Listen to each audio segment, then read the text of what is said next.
saying? If you're to take... But look, I just want to say, listen, yo, Tehuti is a close brother of mine, excellent scholar.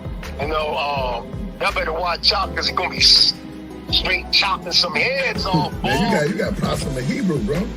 The oldest known spiritual book to speak on the afterlife.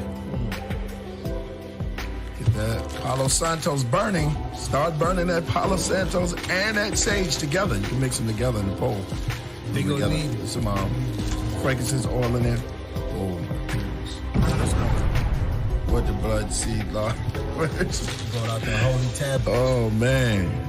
It's on. The Per M. Haru.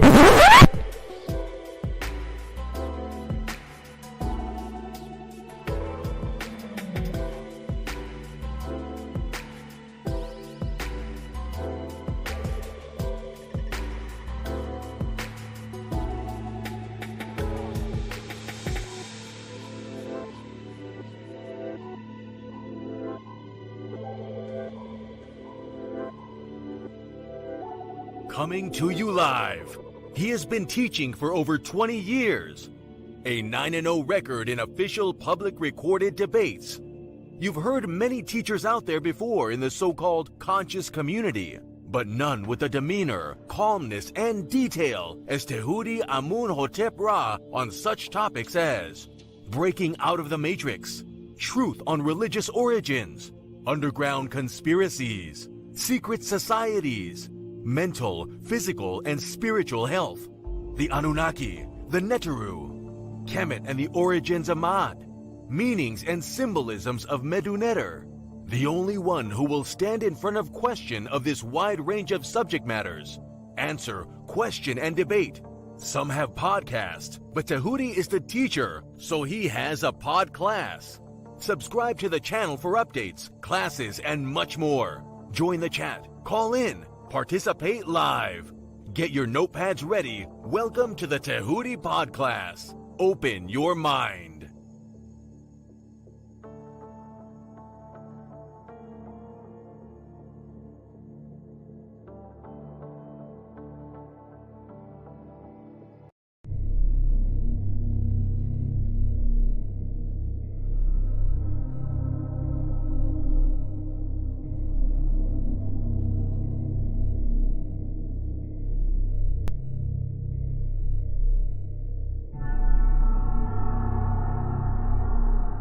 And my point is simply this. So we're going to give like this. Respect to Tehuti. Tehuti didn't want the topic.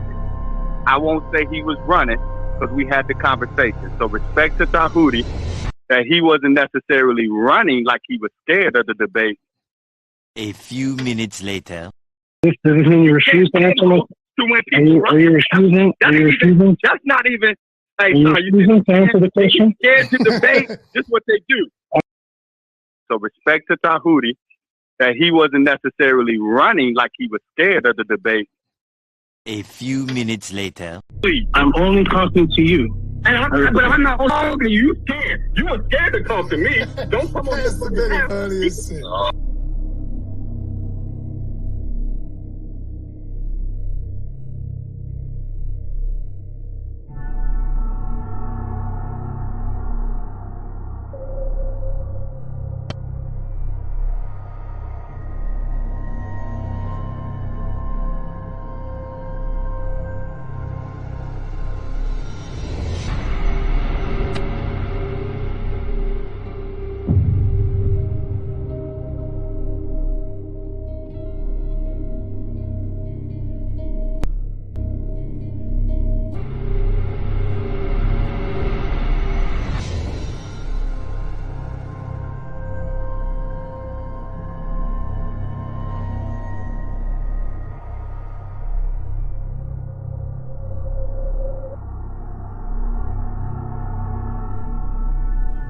So he is God, the most high God. And when he repented, he Me and Tehuti shook our heads at the same time. Tehuti believes on writings on the wall that he don't know who wrote it. He don't know who wrote them writings, whether it was the Greeks or whether it was the Kemites. I think Brother, I need to clarify that with you. I think I need to clarify. You should let me clarify. Because I wasn't talking to you when I was talking about the writings on the wall. There's no name given to authorship, and there's no date given whereby we know when those writings on the wall were done. That's all I said. I didn't mention anything about you.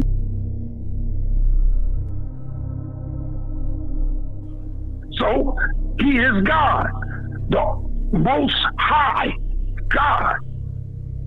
And when he repented, he Me and changed Tahuti shook our his heads the mind. same time. Tahuti crazy. believes on writings on the wall that he don't know who wrote it. He don't know who wrote them writings, whether it was the Greeks or whether it was the Kemites.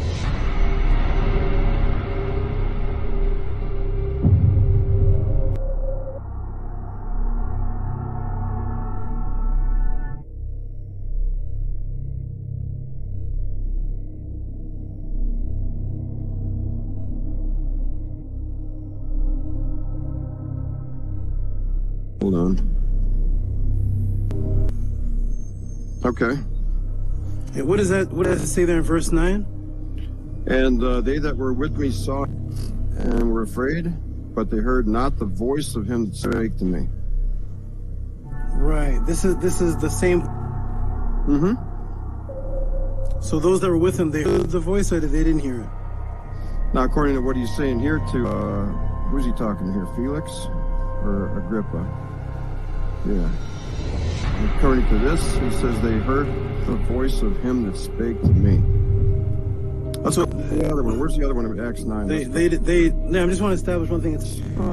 Those who were with him, they did not, according to Paul, not hear the voice that was with him. Yeah, you're right. I remember reading this recently, and I was like caught on that. I was thinking like, that's something that I don't understand because I don't see what, it sounds like a contradiction.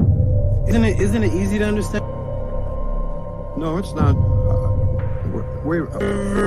Have you ever heard of a liar? It sounds like a contradiction in Acts, doesn't it? Right. It sounds like a lie, doesn't it? No. When something is said and something is said the opposite, both things be true at the same time? If something is said the opposite of something, can they both at the same time? Yeah, Can I be 6'4" and at the same time be 5'11" at the exact same time? I want you to pick which one is the truth. You can try to make me look like a dummy, and maybe I am. That attitude. I just wanted to know which one. I still honor God above man, and I don't put my trust in man. Okay, I just wanted to know which one was the truth. I want to tell my son which one is the truth. I mean, that's fine. I've been up against the wall before. I know what it feels like. It's all right. It feels strange, right? Swimming up, no, it just makes you stronger. Do you feel stronger right now?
Peace and greetings, everyone.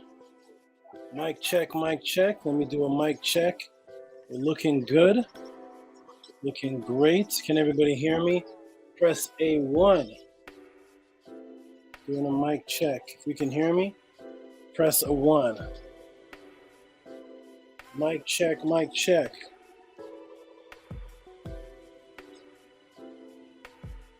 Let's check the room. Oh, Demeech is back. Demeech is back. Wonderful. I'm seeing some people I haven't seen in a little while. I'm seeing okay, let's give a shout out to everybody. I'm seeing some names in here. Jimmy B, Kenneth Will. Let's give a shout out to everybody in the room. Welcome everyone to the Tehuti Podclass, the one and only of its kind. We're going to give a shout out to everybody in the room, and then we're going to start this wonderful class. It's going to be great as always. Let's give a shout out to everybody. First off, we have Stranger, who is a brother that I met that came to the Killer Priest podcast. Saw him there. He's been with us ever since, and he is the one that actually named my moderators, which we're going to get into in a moment. Shout out to Stranger. We have who is this? Chandler Brickett. I'm going to expand the screen so I can see better. Much better. Chandler Bridgegate. It says Tehuti class. Chandler Bridgegate. Shout out to one of my moderators, Ankia Ma'at. Greetings, everyone, she says. And we have Okoza, Zulu word meaning good vibration to all. 4 a.m. from South Africa. Shout out and peace and blessings all the way from South Africa. The Tehuti Podclass is reaching everyone everywhere. We got one of the awesome moderators, Seneti Amun, who says, greetings, master teacher. Tehuti will be here shortly. That must have been earlier. Shout out to Seneti Amun. We got Kenneth Wills, respect to the master teacher. Bring the greatness of your teachings. Awesome. We have the consistent Arcade Infinite. Shout out to Arcade Infinite. Rigo. And then we have Phil Clabb, who says, I'm praying it's a class on some interesting topics, as it always is. Shout out to Phil Clabe. Who else is in the room here? We have Ozar. Shout out to Ozar. Peace and love. Jimmy B. Peace and love. This man here, who I thought he was accidentally either muted or hidden. Something happened accidentally with one of our moderators. I thought he was gone ever since. I thought he couldn't get back in the room. Demeech, one of our biggest supporters at the Tehuti Podclass. And I'm glad that he was able to come back and get into the room. He got accidentally muted, or something happened to him, but it was an accident due to something touching one of the buttons. Shout out to Demeech. Glad to have you back. He's always a great supporter. And good questions. VIP Studios. Never seen this name, but shout out to all the new people. VIP Studios. I like the name. I love this name here, Soul Tribe. Soul Tribe says peace. For awesome motivational moderator. Nanny Aset Mer says welcome. Okay, wonderful. We got Chandler Bridgegate yelling out commit, throwing bombs. We have the consistent Jody Southworth, who's been in every class since I've been on the Killer Priest podcast. She's been at every one. She was actually at every one there because she was the moderator back then. So she saw me every time I came on there, and she's seen me every time I come on here. Wonderful. Everything is awesome. Shout out to Jody. Consistent. We got a lot of people in the room. Here's another consistent supporter, Master K. Always supporting, always consistent. Demeech again says, long time no see. Glad to have you back. Squano Trending. Shout out to Squano Trending. Peace. Seen you a few times. You're great, awesome, consistent. And to one of my most consistent students, who also has classes with me outside of here, who set up personal classes, which I'm going to explain in just a moment. Shout out to AJ Super Mogul. Shout out to the young brother, the scribe, one of the most consistent I don't think he's missed a class yet. Saw me at the Killer Priest podcast when I was on there, and has been with me ever since. Shout out to Young Scribe. Just spoke with him and advised him recently. Shout out to Young Scribe. He's also one of the biggest, most consistent supporters and one of the most appreciative students. Shout out to the Scribe. Shout out to the Scribe. Awesome. We got everybody in here. We got Nathaniel Turner. Shout out to Nathaniel Turner. Just spoke to him recently. Gave him some advice off of the Podclass. Shout out to Nathaniel Turner. Another consistent one. He's always here. Shout out to Nathaniel Turner. Oh, and we have the young brother Voltage Controller. Brother saw me and I saw him on the Killer Priest show. When I was on there, he sent in some instrumentals one day, and I turned to Killer Priest and said, this is the guy. This is who should make the collaborations. This is him. I love his beats, and one day I rapped over one of his instrumentals, and it was on since then. Ever since then, he has been the collaboration maker. He actually is a moderator over there, and actually has developed a relationship with Killer Priest ever since. He has wonderful beat making abilities. Definitely one of the best producers out right now that I've ever heard. Shout out to Voltage Controller. He's awesome. Even Strangest puts fire for Voltage. Okay, shout out. We got Nanny saying you can't go anywhere else to get this concise info. Awesome. Shout out to Nanny. Ceaseless. Shout out to Ceaseless. Nice to have you here. He says nice. Or she. I'm not sure he is or she, but Ceaseless one says nice. Voltage Controller confirms and says yes, sir. Thanks, fam. We have to make some more auditory magic. Absolutely. Yes. Ceaseless one says, what up, fam? Awesome. All right, let's get started, everybody.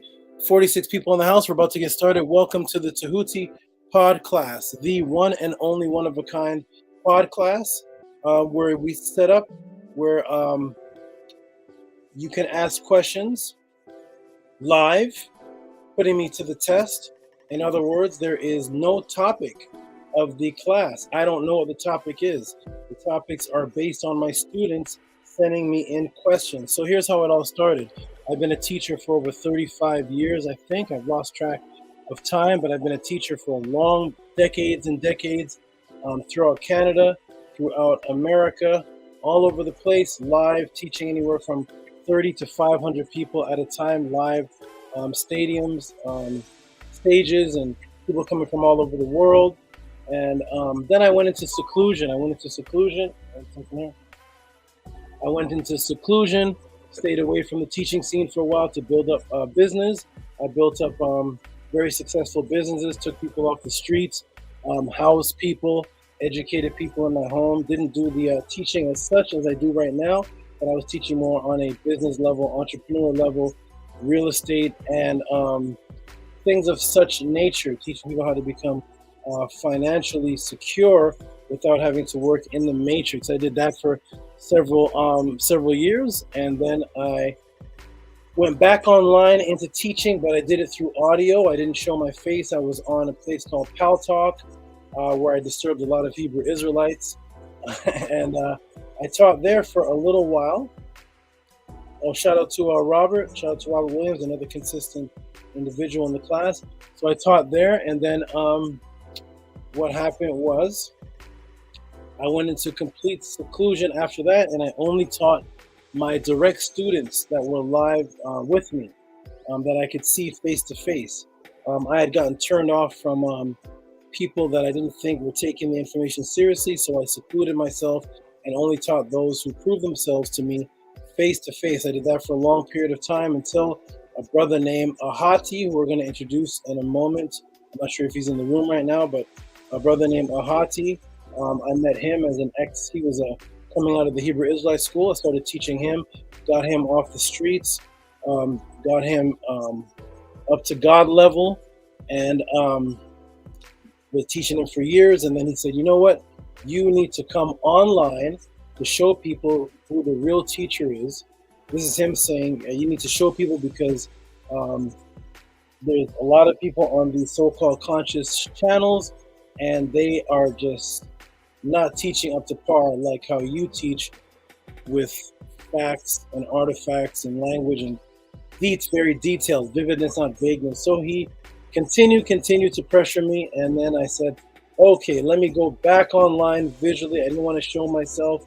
I was happy staying secluded, teaching my goddesses and my students in person, and then I decided to come online. I went to a debate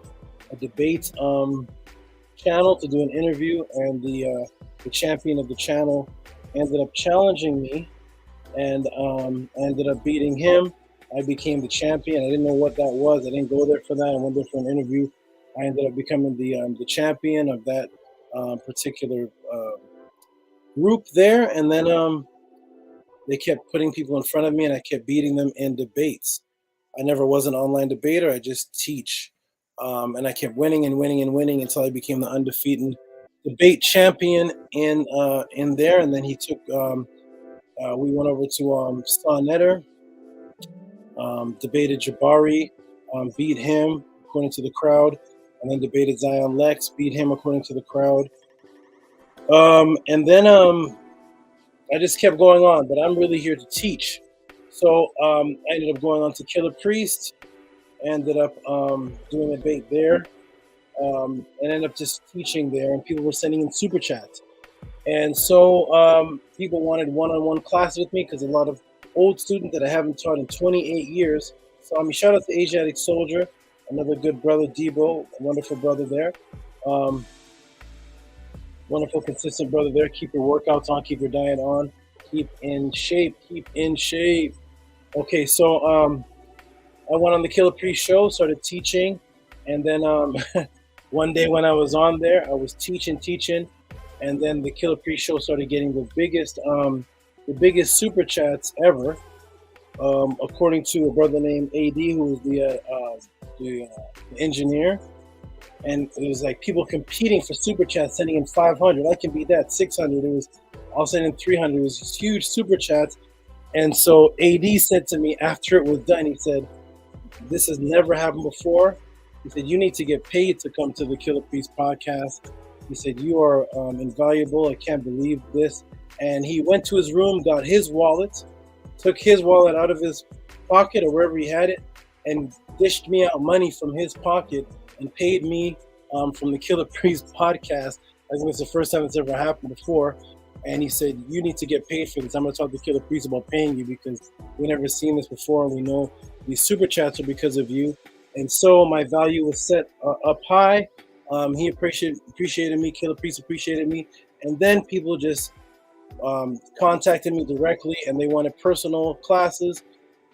I set up several of them. It took up too much of my time. People were paying very well, but it was several people, and I couldn't do it. It was like 2-hour classes, 8 people wanting a class. It took up my whole day if I committed to it. So I said, you know what I'm going to do? I announced on the, Jody says, wow, because Jody remembers. That's a story I actually never told. I never told that story, Jody. Yeah, Killer AD went into his never. They asked AD a couple weeks ago who's the most influential person on the show, and he started naming Sanchez, Lord Jamar. He started naming all these people, and as the most influential people on the show. And I'm like, hey, I don't remember any of them getting paid, but okay. So yes, he went into his own pocket and paid me for being impactful. So that was awesome, and much respect for him to doing that, because it didn't come out of Killer Priest's money. It came out of his own wallet. And shout out to him for appreciating my worth there. So anyways, at any rate, so what I announced on the Killer Priest show is I told everybody, you know what? Instead of having one-on-one individual classes with everybody, taking up all my time throughout the week, I'm going to set up an open class on YouTube where everybody can come in. And instead of people sending me $30, 40, 60, all these different numbers people were sending me in to have a little bit of time with them, I said, everybody can come in And you can send in super chats just like you did on the Killer Pre-Show, or they do on all different broadcasts. Send in a super chat, and I'll answer the question. It's called reciprocity. You send in the super chat, I break it down. I told everybody we've paid thousands, not hundreds, thousands of dollars on bubblegum, burrito, donuts, going to the club, Moet bottles, Hennessy, rum, hotel rooms, weed, marijuana, whatever you're on, hash, beer, Super Bowl, going to a boxing game, I don't even know because I don't follow, boxing tournament match, and the seats are like $80. Going to Jay-Z concert, $120 for a seat. We've paid thousands of dollars on reckless entertainment. I said to everybody, well, if you appreciate the knowledge and the way that I break things down, as thoroughly as I do, then you support this instead of supporting the nonsense. But from that point, I opened up the Podclass, let everybody come in, and I will show everybody an example of how this is done. So, for example, you send in a question. This is a scribe, Lamar. He sends in just reciprocity. It flashes up on the screen, reciprocity. I either read the donation or read the question, and then I go into answering it extremely thoroughly. You send in anything you like. Anthony Jackson sent, that's Hika Kepara, sent in $25 just for appreciation. People send in different amounts. Of course, Black Alucard, I mean, this is phenomenal. He sends in huge amounts for just saying thank you. But you can send in the funds and ask a question in the Cash App. There's a little section where you can type in a question, and PayPal, you can actually send a whole paragraph. So this is my PayPal information. This is where you can support the Tehuti Podclass, Rocky SV, Cash App TT Amun. Please support with questions. I flash your question up on the screen, and then I continue to answer it. Questions that are asked in the chat, I don't see them because I only go to the chat to give out shout outs, or if attention is brought to me in the chat room for any particular serious reason, but I'm not there reading the chat.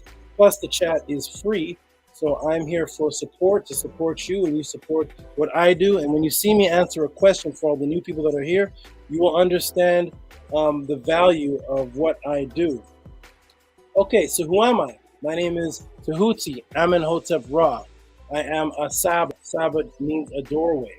I am a doorway. I am a doorway in the entrance onto another level, just as I was taken to another level. And every time you go to another level, it is representative of opening a new door to your life, a new door to knowledge.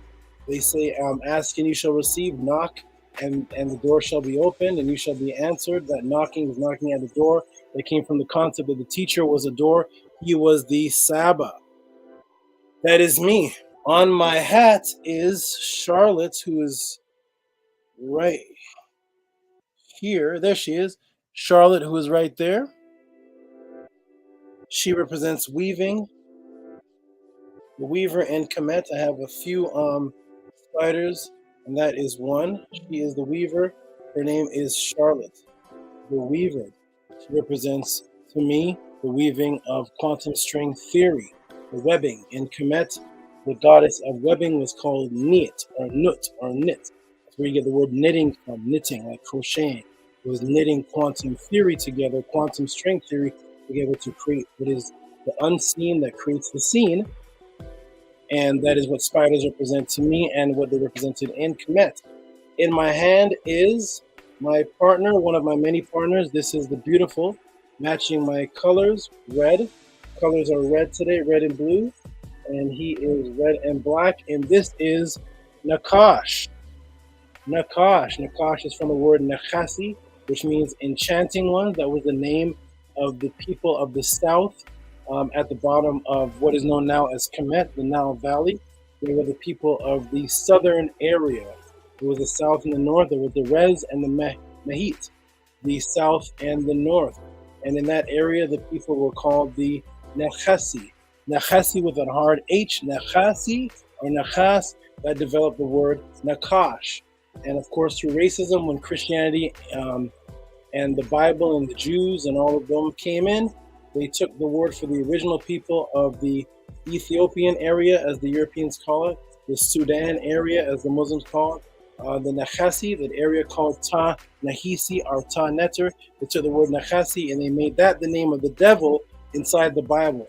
So now the name of the devil in Genesis 3 is Nakas through racism, because Nakas actually was the word Nechesi, the name of the dark-skinned people down at the bottom of the Nile, which is really the top, Uganda, because that's where it comes from. Those were the Nakas. So this is Nakas, who represents that. Serpent's energy.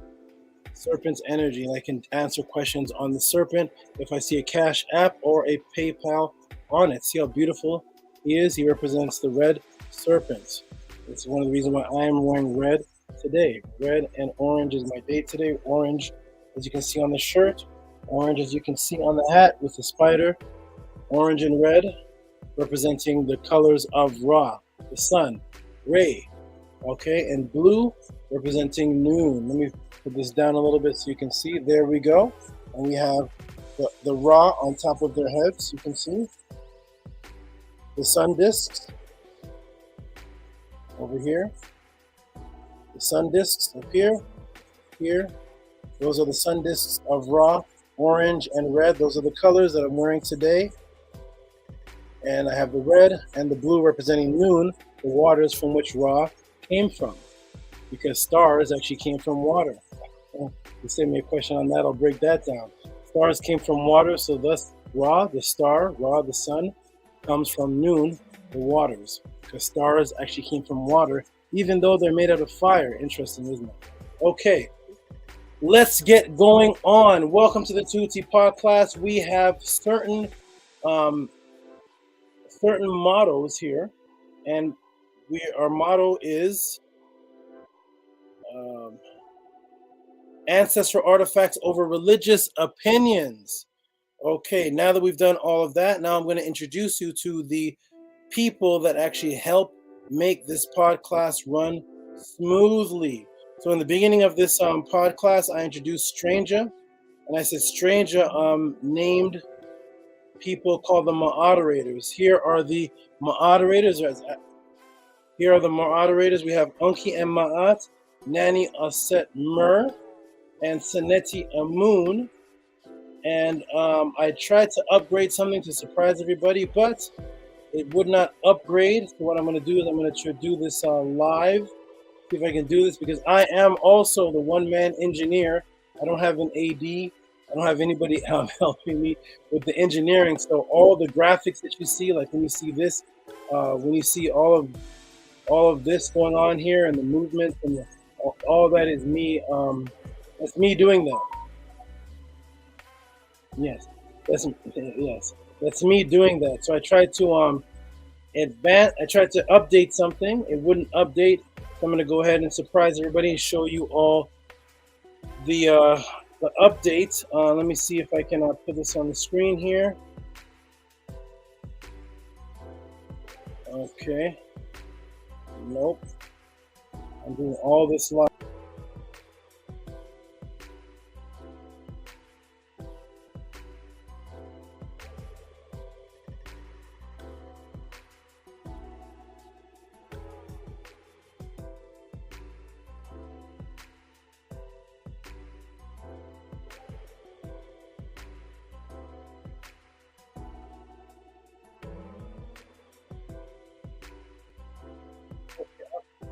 I'm back. If you can hear me back. Somehow I got out of the room. Multitasking. Can you all see me? Exactly. Multitasking, teaching, engineering the show. That is me. That is me. Shout out to everybody. Let me check the comments to make sure everybody sees me. Press 1 if you can see me. Wonderful, wonderful. Shout out to all the new people. I see an awesome name here. Revolution Car. That's a wonderful name. Shout out to you. I see Scott Reiger in the house. Shout out to you. I see somebody in here who shares the same name as me too. So another Tehuti, Eka Kepara. That is a powerful name, Tehuti.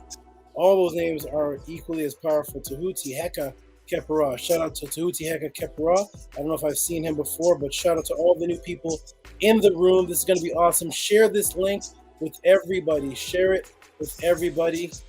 Okay, I'm good. Glad everybody can hear me. Okay, wonderful. So let me update. Let me try to update. Casey Coogan is here. Casey Coogan. Shout out to Casey Coogan. All right, now let me see if I can do this, because once again, I'm doing this all manually. So I'm going to see if I can put this on the screen manually. Let me see if I can do this, everybody. Hold on. Just to give a little bit of update here. Let's see. Okay, here we go. Here we go.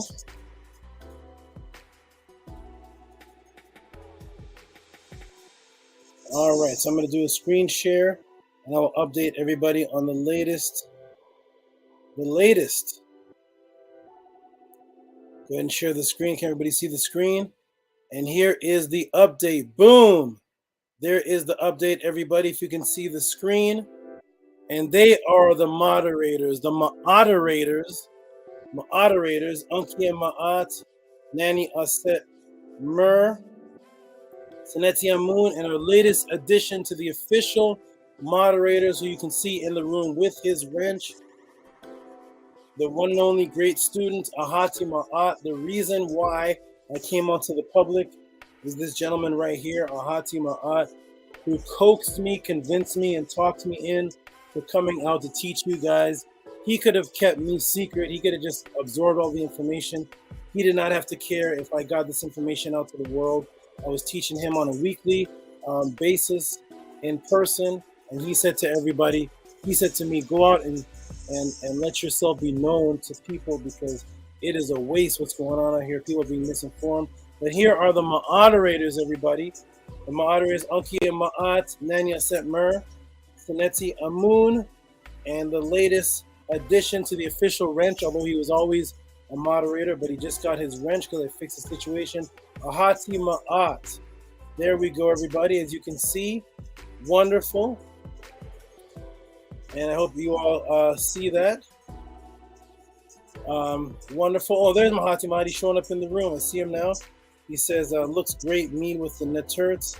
You are up there. You are up there, Hati. Wonderful, wonderful, wonderful. And welcome to the official moderation. You've always been a moderator, but welcome to the for people to see you as the moderator. And Tehuti Heka Kepara says, I'm all about the writing and its magic, hence the name Hotep to the moderators. Wonderful, man. Good addition to the room. I like your name. And so that is what's going on here. So we're about to get into the Tehuti Podclass. We have people giving Ahati a shout out. We have AJ Super Mogul. We have Sanetio Moon saying Ahati Ma'at, official moderator. Wonderful, wonderful. Okay, good. So once again, you look at the bottom of the screen and it says support the channel, donate to Cash App TT Amun. I will get the notifications when I see the donation, and then I will go ahead and answer the question or just shout out the donation. Okay. So those are my moderators, and I also have what's called an AI moderator. AI moderator, you see her with the big natural hair pointing up.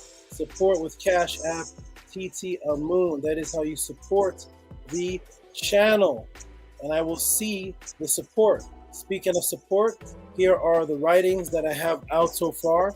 I have much more writings than this, but I only put out 2 books because after these 2 PDFs, that's when I decided to go secluded and stop teaching for the public. So I put out this here. It's a 33-page pamphlet.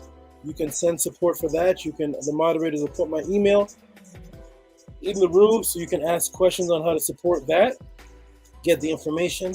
And the most popular one, Stepping Out of the Matrix, you can also send support for that, and it will be sent to you via email. And if you support in the Tehuti Podclass for that, you'll actually get it while I'm teaching. While I'm here teaching, you'll see it pop up in your email. That's 103 to 109 pages because I revised it. So that's how you can support, and you can send support for that. This one here, you can send the support for. If you want to just send me directly without even the directions, because I send directions what the book is about and such. But this book here is $10, and this book here is $15. You just send that to the Cash App with a note that you're doing it for the books, and they will come to you within a matter of seconds. Or if I'm asleep or somewhere, they'll come to you as soon as I see the notification. Melanin Dark Consciousness 10, Step Into the Matrix 15. You can send for both. Okay, now, everybody, like I said, when you send your donation for the question, it will pop up in the room, such as this one. If you want to be anonymous, you can put anonymous.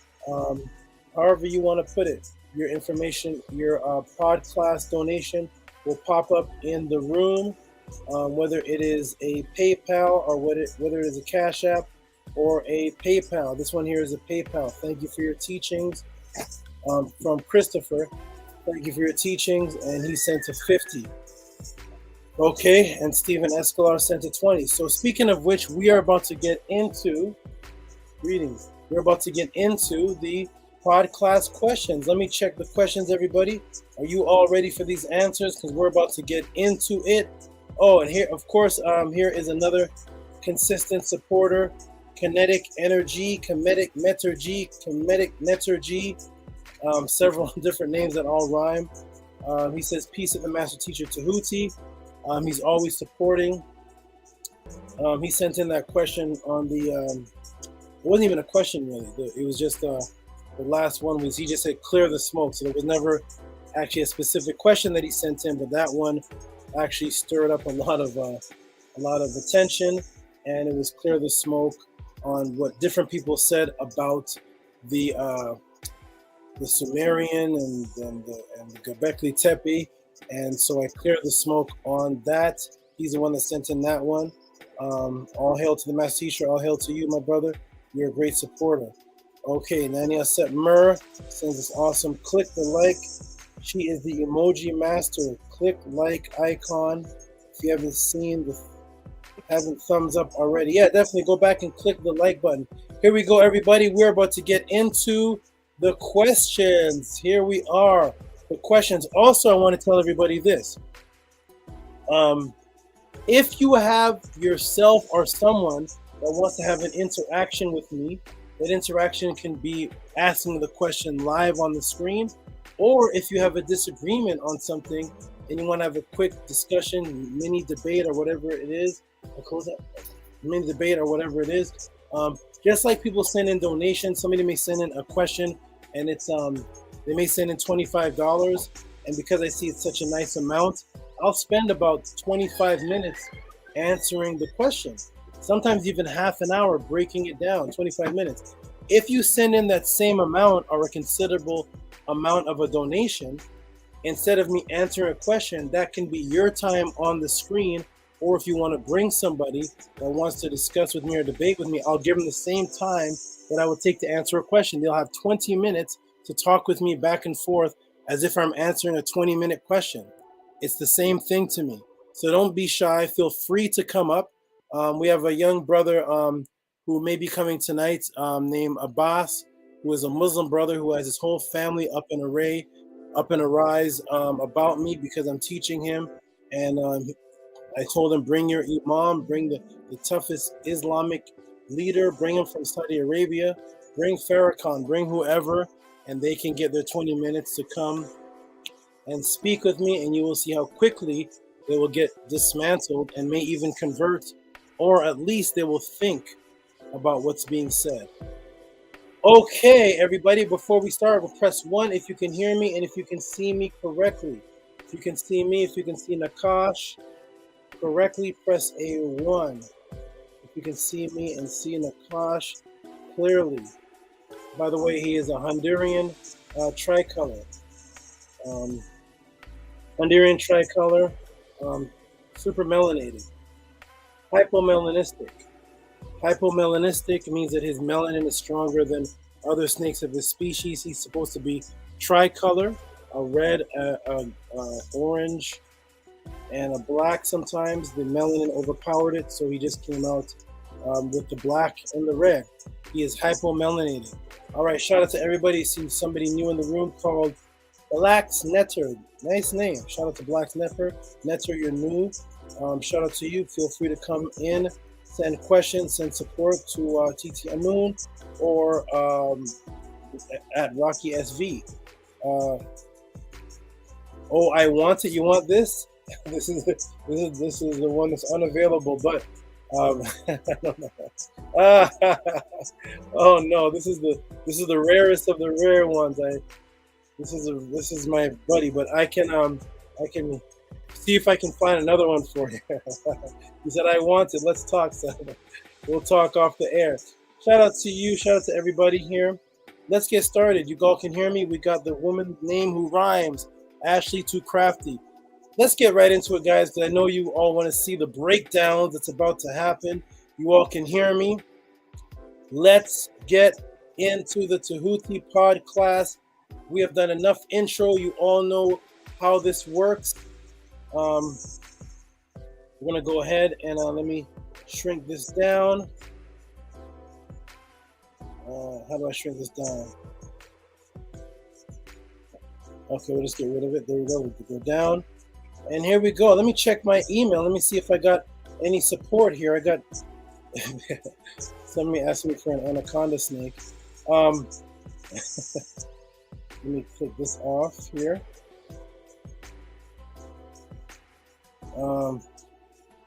Yes, everybody. Let me click that off. Okay, I see a few supporters here. I see a little bit. Let me click that off. Okay, where is everybody? Where is the support, everybody? Where is the questions? I see a couple of people, but that's okay. A couple of people, that's okay. They'll roll in, and the supporters, the big supporters, consistent, will come in soon. If you sent a PayPal support, go ahead and let me know in the room if you don't see me say anything about it for a while, because sometimes the PayPal don't show up immediately. So we're going to go ahead and get into it, everybody. Let's go. We already have a question in. Let's go ahead and get to this here. A question has already been sent in. Actually, we have where is it here? Where is it? June 10th, that's today. And we have oh, we have a question, and we actually have a question. Wait a minute. We have a double question in. Let me look some, everybody. Hold on. We have a double question in here.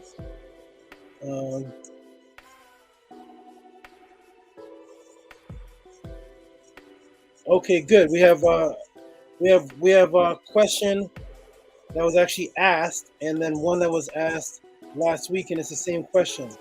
Okay, now I'm seeing some support come in. Okay, I'm seeing it come in now. A couple come in. Here we go. Okay, let's get into this question that was asked by Arthur, but actually was asked also by, who is this? By Rigo. Okay, here we go. Let me go ahead and put this in the room. Rigo. Let me go ahead and put this in the room, Rigo. Here's how we do it in the Tehuti podcast. It's going to be a good one, everybody. It's going to be a good one. I see some nice questions in here. And let me go ahead and add them to the screen. Here we go. So, delay.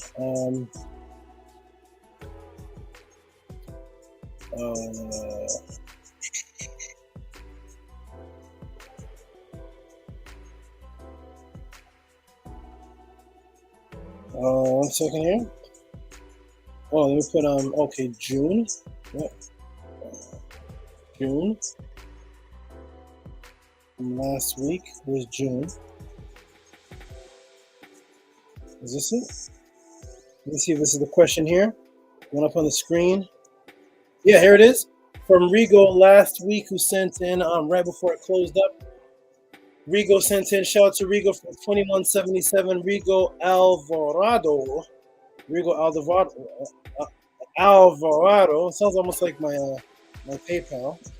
But Rigo Alvarado said, what did he say here? He says, peace to Tehuti and to the Podclass. Could you get into ITI, please, and thank you. Shout out to Rigo Alvarado for that question. And also, let me go ahead and do this because Arthur, where is it? Arthur, I see one from Arthur here, and it looks like the same question. Let me see. Let me go ahead and do this. Okay, Nakash, you're going to go down here. Just behave yourself a little bit. Okay, here we go.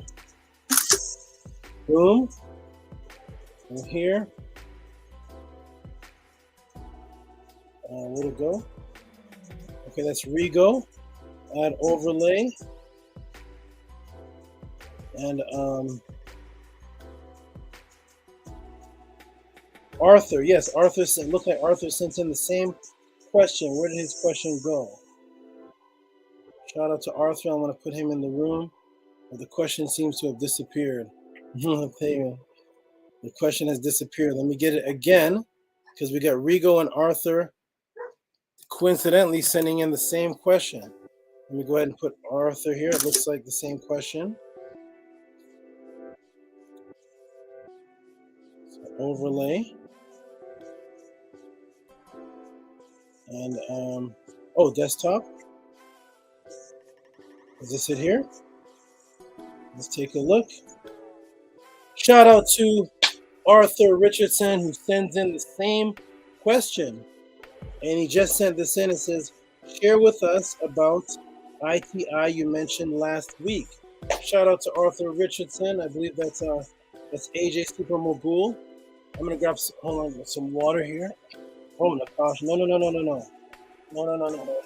There we go. Nope. Yeah, these guys are escape artists. Okay. Shout out to you. Yeah, put him in there. Thank you.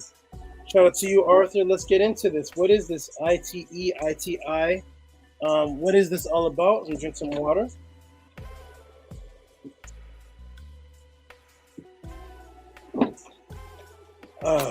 Nice. Water is necessary. So shout out to you, Arthur Richardson. You are awesome. Let's get into it. Let's see if anybody's in the room. Is Rigo? No, I don't want to end the broadcast. Is Rigo in the room? And is AJ in the room? Okay, shout out to Big Vapes. Big Vape. Look, I don't know how to never say that other word, but Big Vape. I don't know what that other word is. Shout out to you, Big Vape. And is this the Rigo who asked the question? Wonderful. Shout out to you. All right, let's go ahead and get into the answer to the question. Welcome to the Tehuti Podclass, where you can get answers directly live, asking them right to me on the spot. I just checked Arthur sent that one. Somebody sent in a question before that. They both happened to ask the same question, the ITI, so we're about to get into it. Let's get started, ladies and gentlemen. Wonderful. Let's get it on. One moment. Boom.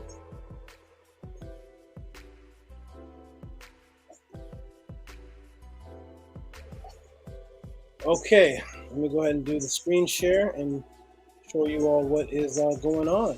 Here's how we answer questions on the Tehuti Podclass. Welcome to the Tehuti Podclass. We're about to get into it right now. Let me cut this out here.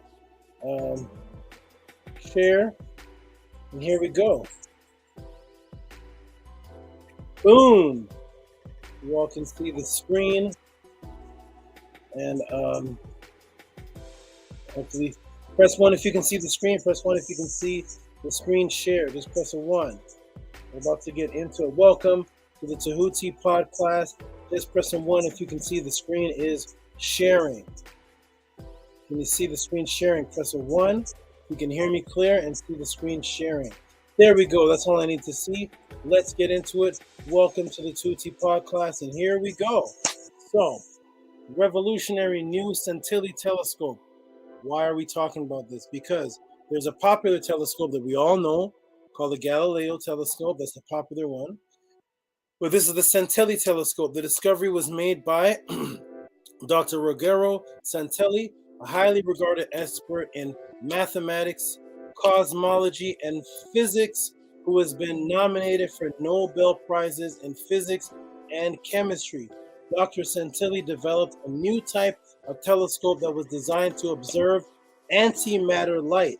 This form of light has a negative index of refraction, thus requiring a concave lens to focus rather than the traditional convex lenses used in conventional Galileo telescopes. So as you can see, if you look at the screen, let me go ahead and change the view a little bit. No. 1 second. Okay, here we go. And we're going to get a little zoom in on the screen right here, if you can see. Okay, here we go. So if you look, you're going to see the Galileo telescope has a convex lens. The Santilli one is not looking into outer space. It's actually looking into what's right here with us, but it has a convex and top A conventional Galileo telescope with convex lenses designed to observe ordinary matter, light. Bottom, new Santilli telescope with concave lenses designed to observe antimatter light. Credit to Dr. Santilli. Here are the two telescopes. One is for stars and seeing far distance. One is for seeing right here with us, but it actually can pick up antimatter. So let's get into it. Welcome to the Tehuti Podclass. This is how we answer questions here. Live, direct, factual, and we're going to see how does this Santilli telescope tie into the question that the two brothers asked about the initials there, the ITE, ITI. Let's get into it, ladies and gentlemen. Let us get into it. Wonderful. Okay, that is Rodrigo Alvarado sent that question in, and so did AJ Mogul. Okay, so we're going to go ahead and look into this and see what's going on here. Now, actually, let me cut this out. All right.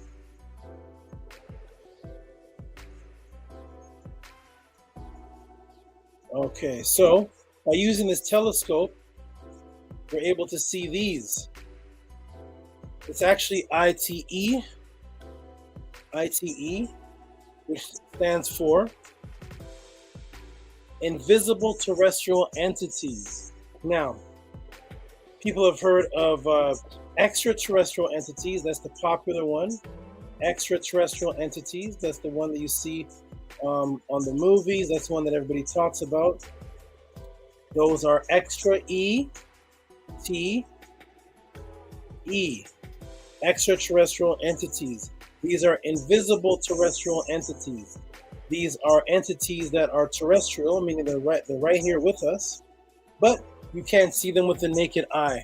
Photographs of the ITE ones, left and middle, captured by Dr. Santilli in the night sky over Tampa Bay, Florida, September 5th, 2015. Right, captured by K. Brinkman on the night sky over St. Petersburg, Florida, September 20th, 2015. Credit to Dr. Santilli. What is it we're looking at here? These are intelligent entities that are moving around that can only be picked up by this antimatter telescope, and they are conscious entities that they are observing for security purposes, because the government feels like we're being watched, which we actually are. I actually broke down, I believe it was last week, we went into the Houston UFO meeting that the Pentagon had, where they discovered, they renamed extraterrestrials or UFOs into aerial phenomenon, unidentified aerial phenomenon, that is unidentified UAPs. So the new UFOs are going to be called UAPs. Those are the ones that you can see with your naked eye. Those are the ones that the government are having open meetings about and disclosure meetings about. Okay, which if you want to see that, go back to last week's Podclass, and you will see all of that broken down. This is the other beings. These are the other beings. These are the other beings. These ones are invisible to the naked eye. Let's go ahead and scroll over here. So these are the ITE ones. So there's different groups of them, ITE ones, and over here are ITE twos. ITE twos captured by the Centelli telescope, conscious entities that appear to be observing human civilization. These are ITE twos captured by Dr. Centelli in the night sky over Tampa Bay, Florida on September 5th, 2015. Credit to Dr. Centelli. So we have here ITE ones and ITE twos, which we're going to explain in a moment. Welcome everybody to the Tehuti Podclass, where you can ask questions that people are afraid to ask. That people will be called pseudo and all kind of all type of name calling. You can ask the question here and you will get an answer. Here is another example of the ITE, and they have all different types of appearances, but they're definitely measurably conscious, and they're being observed because they appear to be observing us. So that could be a national security. So we have two national securities, which I just broke down last week on the Department of Defense and the Pentagon and the CIA, that they are having meetings about the breaching of national security because they have things that are flying around in the air that are not sent out by America. They are not controlled by the American defense, the Air Force defense. They're not controlled by the Pentagon. They don't know what they are. And so they're having meetings, and they renamed them unidentified aerial phenomenon. Go back to last week's class, you will see that. Well, here's the ones you can't see through a plane. These are the ones you can only see with an antimatter telescope. Okay, the ITEs. And here are images of them. Wonderful. And here's a telescope again. Okay. And now we're going to explain what each of them are. Let's go ahead and get to the explanation of the ITE ones, ITE twos, and what actually is going on around here. Let me see if I can shrink this down a little bit. Welcome everybody to the Tehuti Podclass, where you will get answers to questions that people are either afraid to ask, or just any question that you'd like to ask on what's going on around the world, what's going on with religion, spiritual origins, languages, things that people are wondering within themselves that they can't ask inside their churches or their mosques, or even on these other conscious websites, because they'll be called pseudo, sacrilegious, you're a devil worshiper, you're the Antichrist, you're following the devils, all these different fear tactics. But here we are on the Tehuti Podclass, where we answer these questions openly and factually, and I give you where you can research. You do the research on your own. I present the information. You support the work that I put into it. After you research, you come up with your own conclusion. It is not for me to convert you and knock on your door and hand out pamphlets and say, come to Jehovah, come to Ra, come to Sekhmet. No, I just provide information that is undisputable, factual for everybody. This information will be here, whether I'm alive or not. Centelli is doing this research, whether Tehuti is here or not. I'm just giving it to you. So here's the facts. Invisible extraterrestrial entities of the first kind, ITI-1, are not visible to the human eye or conventional optical instruments with convex lenses, but are otherwise fully visible via Centelli telescope with concave lenses. Exist in our terrestrial environment. I repeat, exist in our terrestrial environment rather than in deep astrophysical spaces, and leave dark images in the background of digital cameras attached to the Centelli telescopes. Dr. Centelli notes that the entities move slowly and rotated.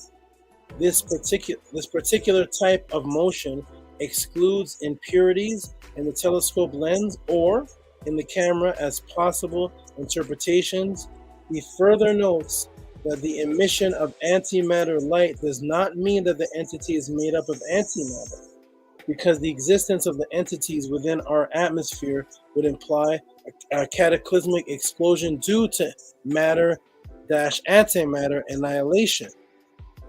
In short, writes Santilli, it appears the ITE-1 consists of matter entities in our terrestrial environment achieving locomotion via acquisition of antimatter in their interior with consequential use of matter-antimatter propulsion. Again, in short, writes Dr. Santilli, it appears that the ITE-1 consists of matter-entities in our terrestrial environment achieving locomotion via the acquisition of antimatter in their interior with consequential use of matter-antimatter propulsion, and achieve invisibility via the emission of antimatter light as a sort of exhaust. These are ITI-1s. Here is the image of them, and I will expand it again. I want everybody to know that here at the Tehuti Podcast, we are beyond the critique and the skepticism of having a discussion whether extraterrestrials exist, whether other beings exist that are not within our comprehension.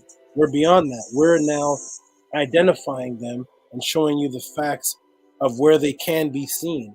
You take it as you like, but we're not here to have the conversation of whether something exists, because that conversation is an egotistical conversation that was derived from religion to make you believe that only God, Adam, and Eve exist, and then the animals exist, and that's it. Only the animals of the Bible, humans, and God. No, this universe is vast, and there are conscious entities that are not physical to the human eye, that existed prior to Homo sapien and will exist after Homo sapien and continue to exist. And we're breaking those barriers. So here they are, large. Now we're going to go, that was ITI-1. Let's go down and break down ITI-2, which are invisible terrestrial entities of the second kind. ITI-2, he identifies the second kind as ITI-2 as entities that, are not visible to the human eye or conventional optic instruments, which convex lenses, but are otherwise fully visible via Santilli telescope with concave lenses, exist in our terrestrial environment rather than in deep astrophysical spaces, and leave bright images in the background. Okay, so we're going to go back over here. These ones here, ITI-1, they leave dark images. ITI-2, difference is they leave bright images in the background of digital cameras attached to the Santilli telescopes, unlike ITI-1, which leave dark images caused by a type of light equivalent to antimatter light. ITI-2s appear to be composed of matter that leave bright images caused by ordinary light, which possesses invisibility due to the conversion of their index of refraction from a positive to a negative value. Dr. Santilli notes that ITI-2 were pulsating and moving systematically backward and forward, suggesting that they were conducting unauthorized surveillance of the Tampa area, solely visible with the Santilli telescope, thus confirming the need for systematic views of sensitive civilian, industrial, and military installations. So what they're observing is that these entities appear to be observing us, so thus it becomes a security issue, and they're curious as to what these entities are that are just being seen through the Santilli telescope and new science. So here's what happens when you get into a conversation with one of the brothers that are they're against spirituality, which is based on science. It's all about updating with the times. Science. It's all about updating with the times. It's a new day and time. We have new technology. Okay, well, here's the newest technology, and it's showing ITIs. What do you have to say about this? This is new technology. This is science. And here's what it's presenting. This is not coming from the Pur Emheru. This is not coming from the Torah. It's not coming from the Quran. It's not coming from the Bible. It's not coming from the Buddhist books. It's coming from only science. Only science. What do you have to say about this? So these are invisible terrestrial entities of the second kind. Let's go ahead and shrink this down a little bit so you can see everything in totality. So there they are, ITI-1s, right? Working off of antimatter, leaving the dark image background. And then we have ITI-2s taking their conversional index of refraction to a positive negative value, making them also invisible, but leaving a bright background, bright images. Looking different, both invisible to the human eye, because millions of things are invisible to the human eye. The human eye only sees red, yellow, blue, green, orange, purple, and violet. Those are the 7 colors of the visual light spectrum. Everything outside of that, the human eye doesn't see. 95% of the universe is invisible. 5% can be seen through technology, and 0.005% is seen through the human eye. So everything you see, all the creatures, all the animals, all of existence that you see through your eye is only 0.005% of reality. Not 5%, not 1%, 0.005%. You don't even see 1% of reality to even make a judgment about what's real and what's not real. Okay, we're going to close that down. I'm going to get back to the screen here. Stop the share. Okay, and one moment, everybody, hold on.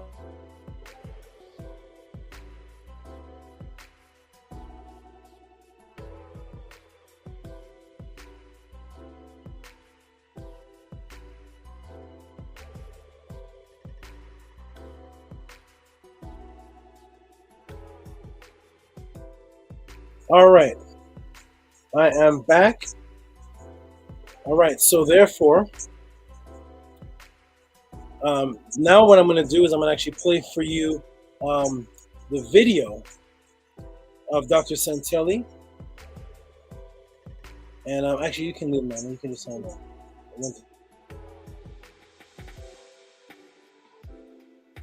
Okay, I'm going to go ahead and play the video for all of you to see. One moment here.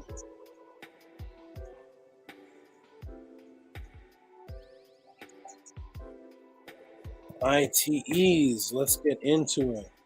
What other channel can you all go to and learn about ITEs? Welcome to the Tehuti Podclass.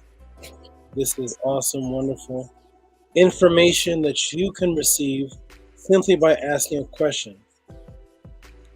All you have to do is ask. Let me go ahead and cancel this. I'm going to go ahead and show the video here. Okay, here we go. Boom. On the one-man studio here. And let's see what it's called. Okay, boom. I'll go up here, see if I can locate it on the video file so you can hear it with good quality. And you can hear directly from Santelli himself. Let's see. Let's go pull it up here. And we got it.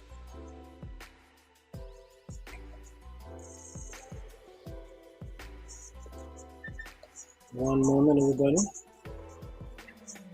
Since the dawn of our civilization, all the way to the time of this breaking news, we humans believed that everything that exists up there is only what we can see with our eyes and with our optical instruments.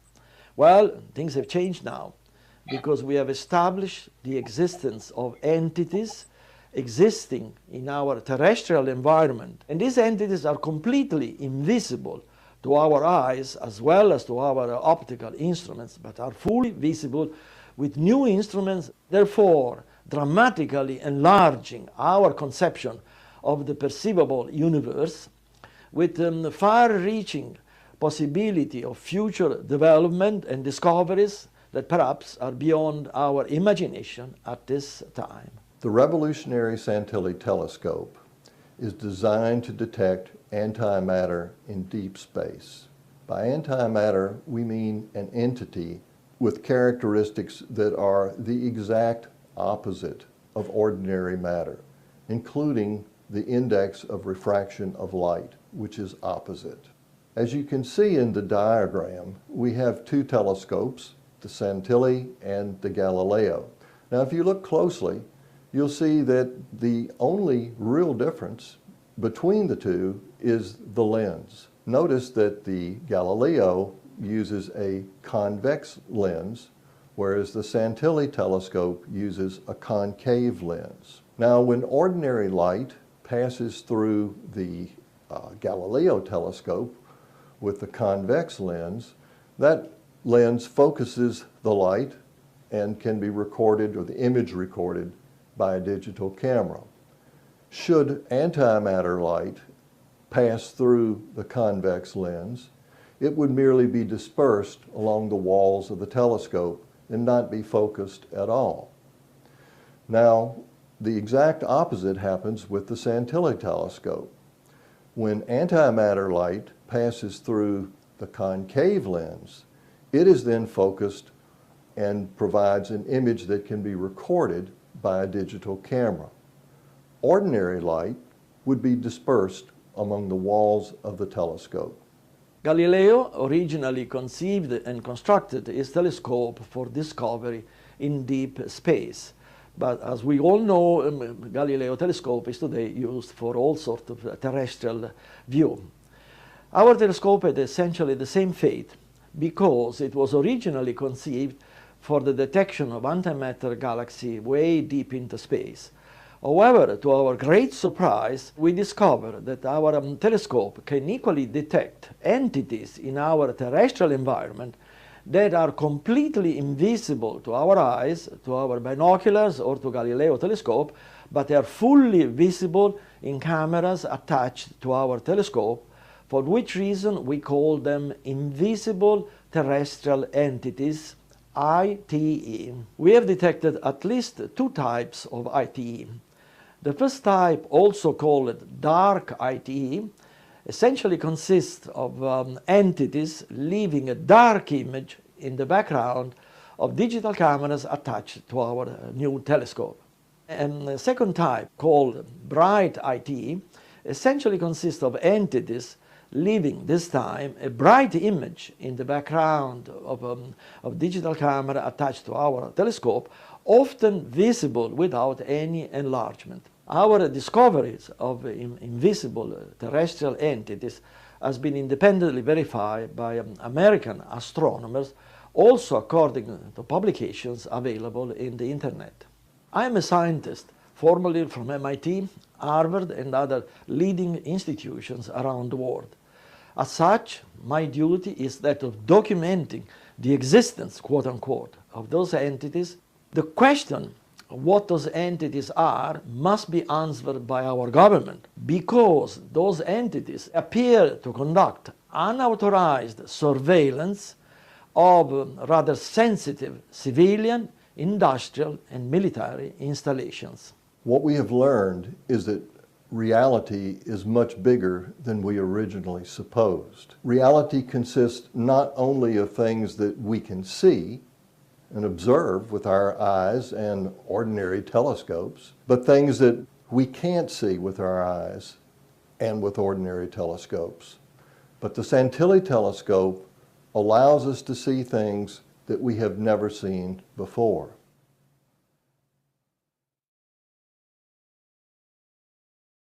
Way to the time of this breaking news, we humans believed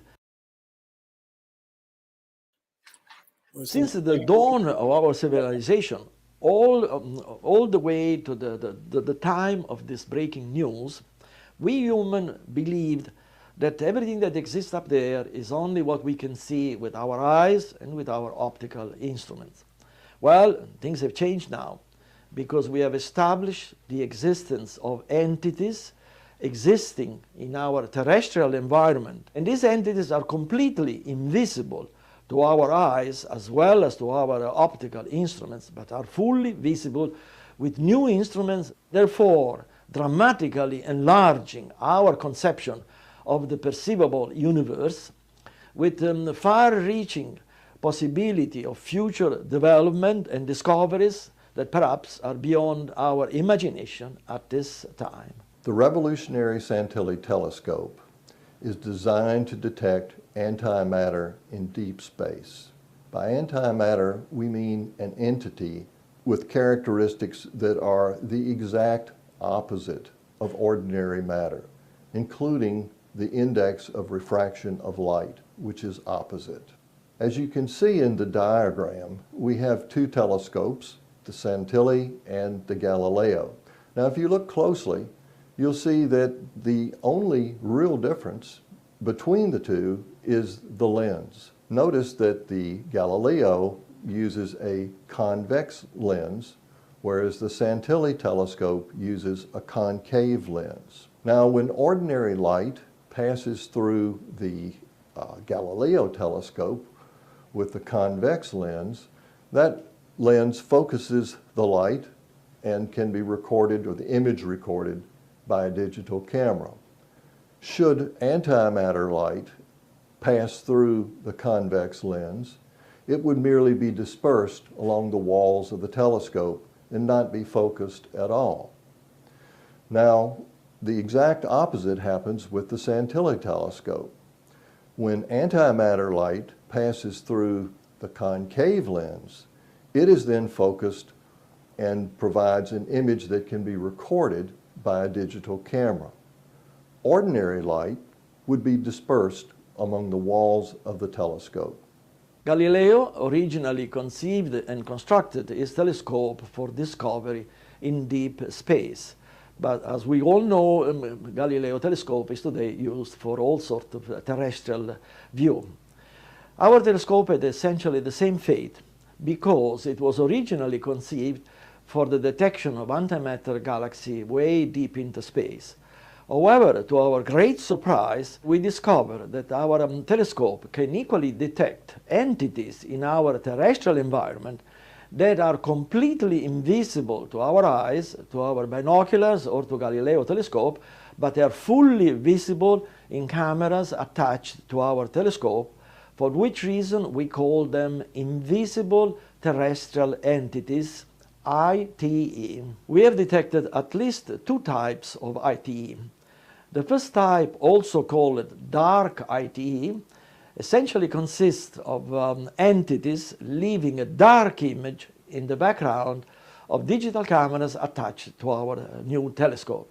And the second type, called bright ITE, essentially consists of entities leaving this time a bright image in the background of digital camera attached to our telescope, often visible without any enlargement. Our discoveries of invisible terrestrial entities has been independently verified by American astronomers, also according to publications available in the internet. I am a scientist, formerly from MIT, Harvard, and other leading institutions around the world. As such, my duty is that of documenting the existence, quote unquote, of those entities. The question of what those entities are must be answered by our government, because those entities appear to conduct unauthorized surveillance of rather sensitive civilian, industrial, and military installations.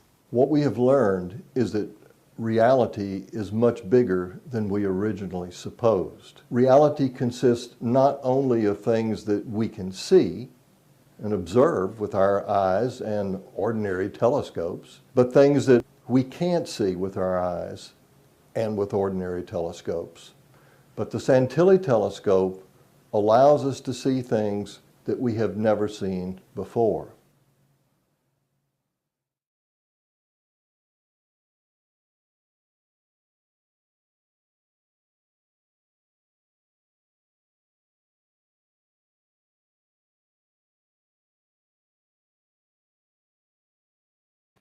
Okay. Okay, mic check. Let me see if I can be heard. Mic check. Mic check. Mic check. Mic check. Can I be heard?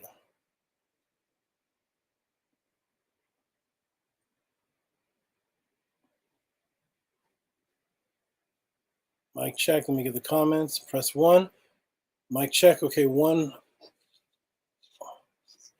Awesome. Wonderful. Okay, there it is, ladies and gentlemen. Welcome to the Tehuti Podclass. Thank you for those awesome questions. Thank you for those awesome questions. Rigo and AJ Mogul, thank you for that. I'm glad you appreciate. You can send your comments in the room to see. I want to see what you thought of that answer. Those are the ITEs. Yes, not spoken about on regular channels, but that's what's out there, ladies and gentlemen. There's a lot of information that is out there, and it's just not spoken about. It's my job to answer your questions and to let you go investigate on your own.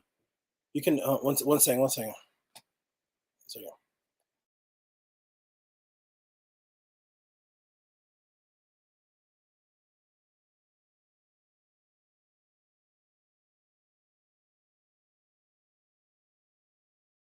Okay, wonderful. All right.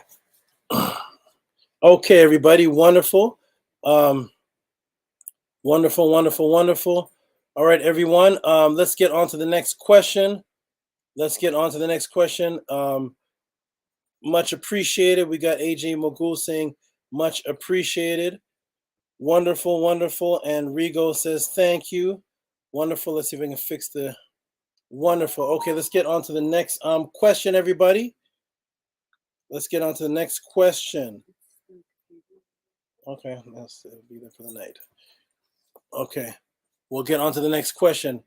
Let's move on. Who is next? Let me check the questions here. So shout out to the support there for the two brothers there that sent in that support. And now I'm going to check in for the next question that was sent.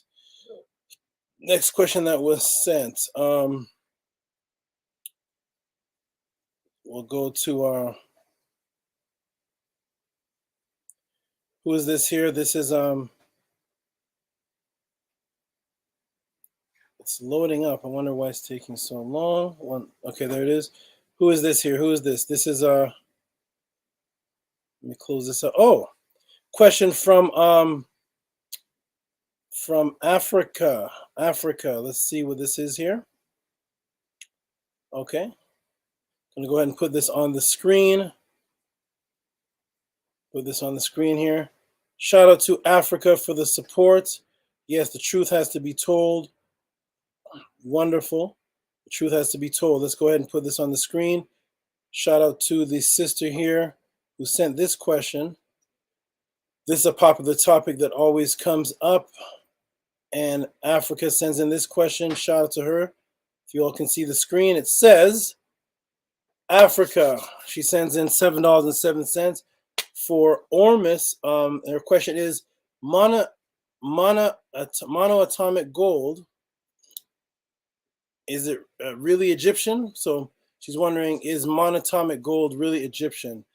Great question. This is a popular topic that comes up amongst conscious woke people, talking about monatomic gold. I've had one of my students have an experience with this substance, and the question is it Kemetic? Is it from is it Egyptian? Because that is a theme that I've seen being pushed, that this monatomic gold is actually from Kemet.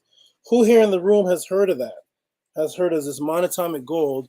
And it's actually what the pharaohs were taking. It became a popular narrative. Let me go ahead and close this out.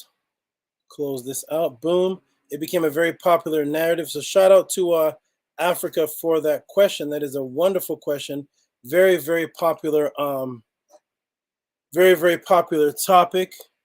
And is it from Kemet? Which is the narrative.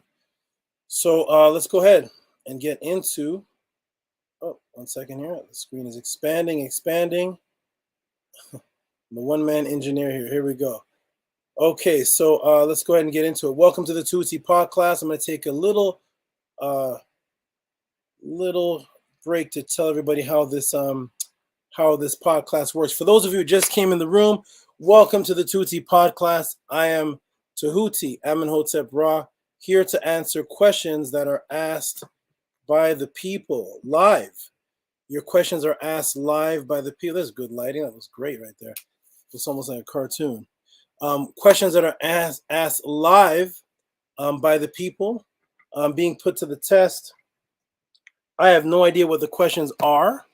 They just come in live. Sometimes they're sent right before the podcast begins. And it is my job to break down the answers to the questions. Some people say that I'm gifted with the ability to thoroughly, it almost looks like I'm pre-prepared, because when did I get time to put together slides and all this on the questions that are just sent in? And I just spend my life based on teaching, answering questions, and uplifting consciousness when it comes to the origins of things. My name is Tehuti. This is the Tehuti Podclass. Welcome to it. When you come into the room, you can ask questions up at the bottom there. If you look at the bottom, ask questions through TT Amun, the Cash App. There it is on the screen again. You send the Cash App in, or the PayPal. PayPal is at Rocky SV. Cash App TT Amun. Once the questions come in, the Cash App comes in, I get notified. I can read at the bottom because PayPal gives you a big paragraph section where you can type in what you'd like. And the TT Amun also does the same thing, a little bit smaller option. PayPal is a larger typing, more fonts, and more letters that you can write. And Cash App is a little bit smaller, but you can still get in a good 2-sentence question in there. So welcome to the Tehuti Podclass, where you can get in your questions. I see them live as I'm right here with you. All of us, in most cases, we see the question at the same time. So what makes the Podclass unique is that as the teacher, I don't have a prearranged class. I want to show everybody how good of a teacher that you can be, just as I am, by spending your time observing reality. And thus when people ask a question, you'll have options on how to answer the question. So I have no idea what the class is going to be about. Somebody asked a question about just now about monatomic gold. The question comes in, I have to answer it. Questions about ITE, I got to break it down, answer it. Whatever the question may be. It may be about religion, the Bible. Also, when you send in your questions, everybody, you send in your PayPals, you can also have time to get on the screen with me. That means that, one moment, hold on. One second.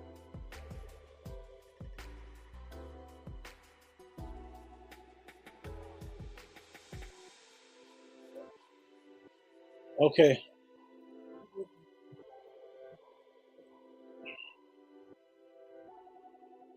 Okay, sorry about a little break there.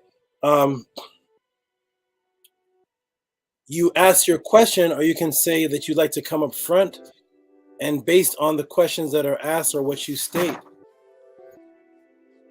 you can actually come up live and have an interaction with me for the same time that I would take to answer a question. So welcome to the Tehuti Podclass, and I'm going to get to the next question. Let's go ahead and check it out. What else is okay? So that was a monatomic gold. So shout out to Africa who asked about monatomic gold. Let's get into the answer here. A few people in the room have said that they've some have taken it, some have experimented with it, some have heard of it. Wonderful. Hatima Ad says, by supporting Tehuti, we are supporting ourselves. Excellent. Okay, so let's go ahead and get into the monatomic gold. Here we are. Okay, good. Everything, you see him? Good. All right, here we go. Let's see, what is this monatomic gold? Where does it start from? Welcome to the podcast. You know what we're going to do here? Somebody asks a question. We're going to break it down. Okay, hold on one second here. And turn it down a little bit. Okay, good. Everybody can hear me, mic check. Press a 1, press a 1. Yes, I do have some music in the background. Press 1 if you can hear me. Press 1 if you can hear me. Wonderful, wonderful. Let's get into this monatomic gold situation going on. What is it? Not what is it? Is it Egyptian? See, I answer questions specifically. I'm not here to break down monatomic gold or to tell you to take it or anything like that. The question was just asked, is it Egyptian? Does it come, is its origins out of Kemet? That's the question. So when I answer the question and people say, hey, Tehuti didn't tell us how to take it. He didn't tell us how many ounces. He didn't say that it was good. He didn't say break down what it is, because I am teaching you how to be specific. When somebody asks a question, you answer it specifically, and the question is it Egyptian? Some people would just say, no, it's not Egyptian, leave it like that and get on to the next question. Let's see how thoroughly this is answered. Let's get into it and get into the origins of how this became known as Egyptian. I'll go ahead and do a screen share. Boom, boom, boom. This question was sent in from Africa, Sister Africa Brown. And no, she's not my sister. This is not set up, even though I'm Tehuti Brown. She's Africa Brown. No, this is I just met the sister through the Podclass. Let's go ahead and get into it, everybody. We're going to get into breaking it down, what this is. So here is where the superimposing of European New Age thought and imagination overlaps ancient culture. The blending of biblical concepts with New Age imagination supposedly supported by ancient, quote, Egyptian misinterpretation. Let's get into it, ladies and gentlemen. Welcome to the Tehuti Podclass. We are about to break it down. Okay, now, when you look up this monatomic gold, we're going to go to an article on January 20th, 2006 by Stefan Rabins, PhD, who says, Mifkizit, new dimensional value of gold. What does this article say? Because this is where the concept actually comes from people who believe in what is in this article and other articles that are just echoing it. And then we're going to get to the source of where that comes from. Let's add another dimension to the previous value of gold. It is a value applied to an alternative source of energy, higher states of consciousness, space travel, health, in all likelihood, more. This value emerges from the science apparently once to the ancients, now being rediscovered. And what follows, let me state that I am for the most part merely considering as much larger discussion of the subject by, here's the origins, here's where it comes from, Lawrence Gardner. This is where it became popular. I'm going to show you where it actually comes from. But this is Lawrence Gardner, Lost Secrets of the Sacred Ark. Mifkets, sometimes pronounced Mufkuts. Mufkuts. The ancient Egyptian name for a transformed state of gold, or the special process of arc heating gold and other platinum groups, metals can be turned into single atom or monatomic substance, a form of powder that has superconductive properties. The process was discovered starting the late 1970s through the efforts of David Hudson, a large landowner and farmer at Yuma, Arizona. The high sodium content, much of Arizona's soil makes. Okay, so they say that it's ancient Egyptian. They say that it's ancient Egyptian, and it's from this word here, mufkuts. Okay, let's continue on. We go to the next article here. As we see the narrative echoes here. Now this is Mother Earth. Mother Earth, what does it say? The ancient Mesopotamian called the weightless white powder of iridium Shem An Na, later manna, while the ancient Egyptians described it as mefquits, vowels being eliminated in pure hieroglyphic translation. The Alexandrians described it as the gift from paradise, while later alchemists and adepts such as Paracelsus dubbed it as the philosopher's stone. Okay, where is this coming from? Here's the book right here, ladies and gentlemen. This is where this information that people are quoting from comes. The narrative comes from here. This is the latest narrative. I'm going to give you the original one, but this is Los secrets of the sacred ark. Of course, the ark is the Ark of the Covenant, which we know is stolen from the Kemetic ark.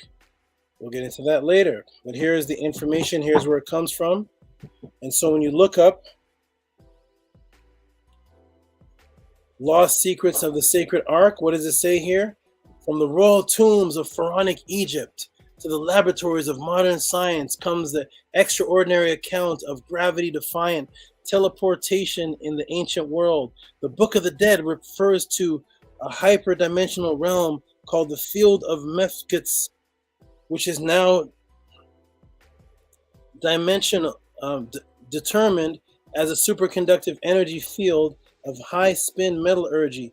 It has been ascertained from modern physicists that Mefkets, known today as monatomic gold, was a secret of the pharaohs. Where are we? The secret of the pharaohs' rite of passage to the afterlife.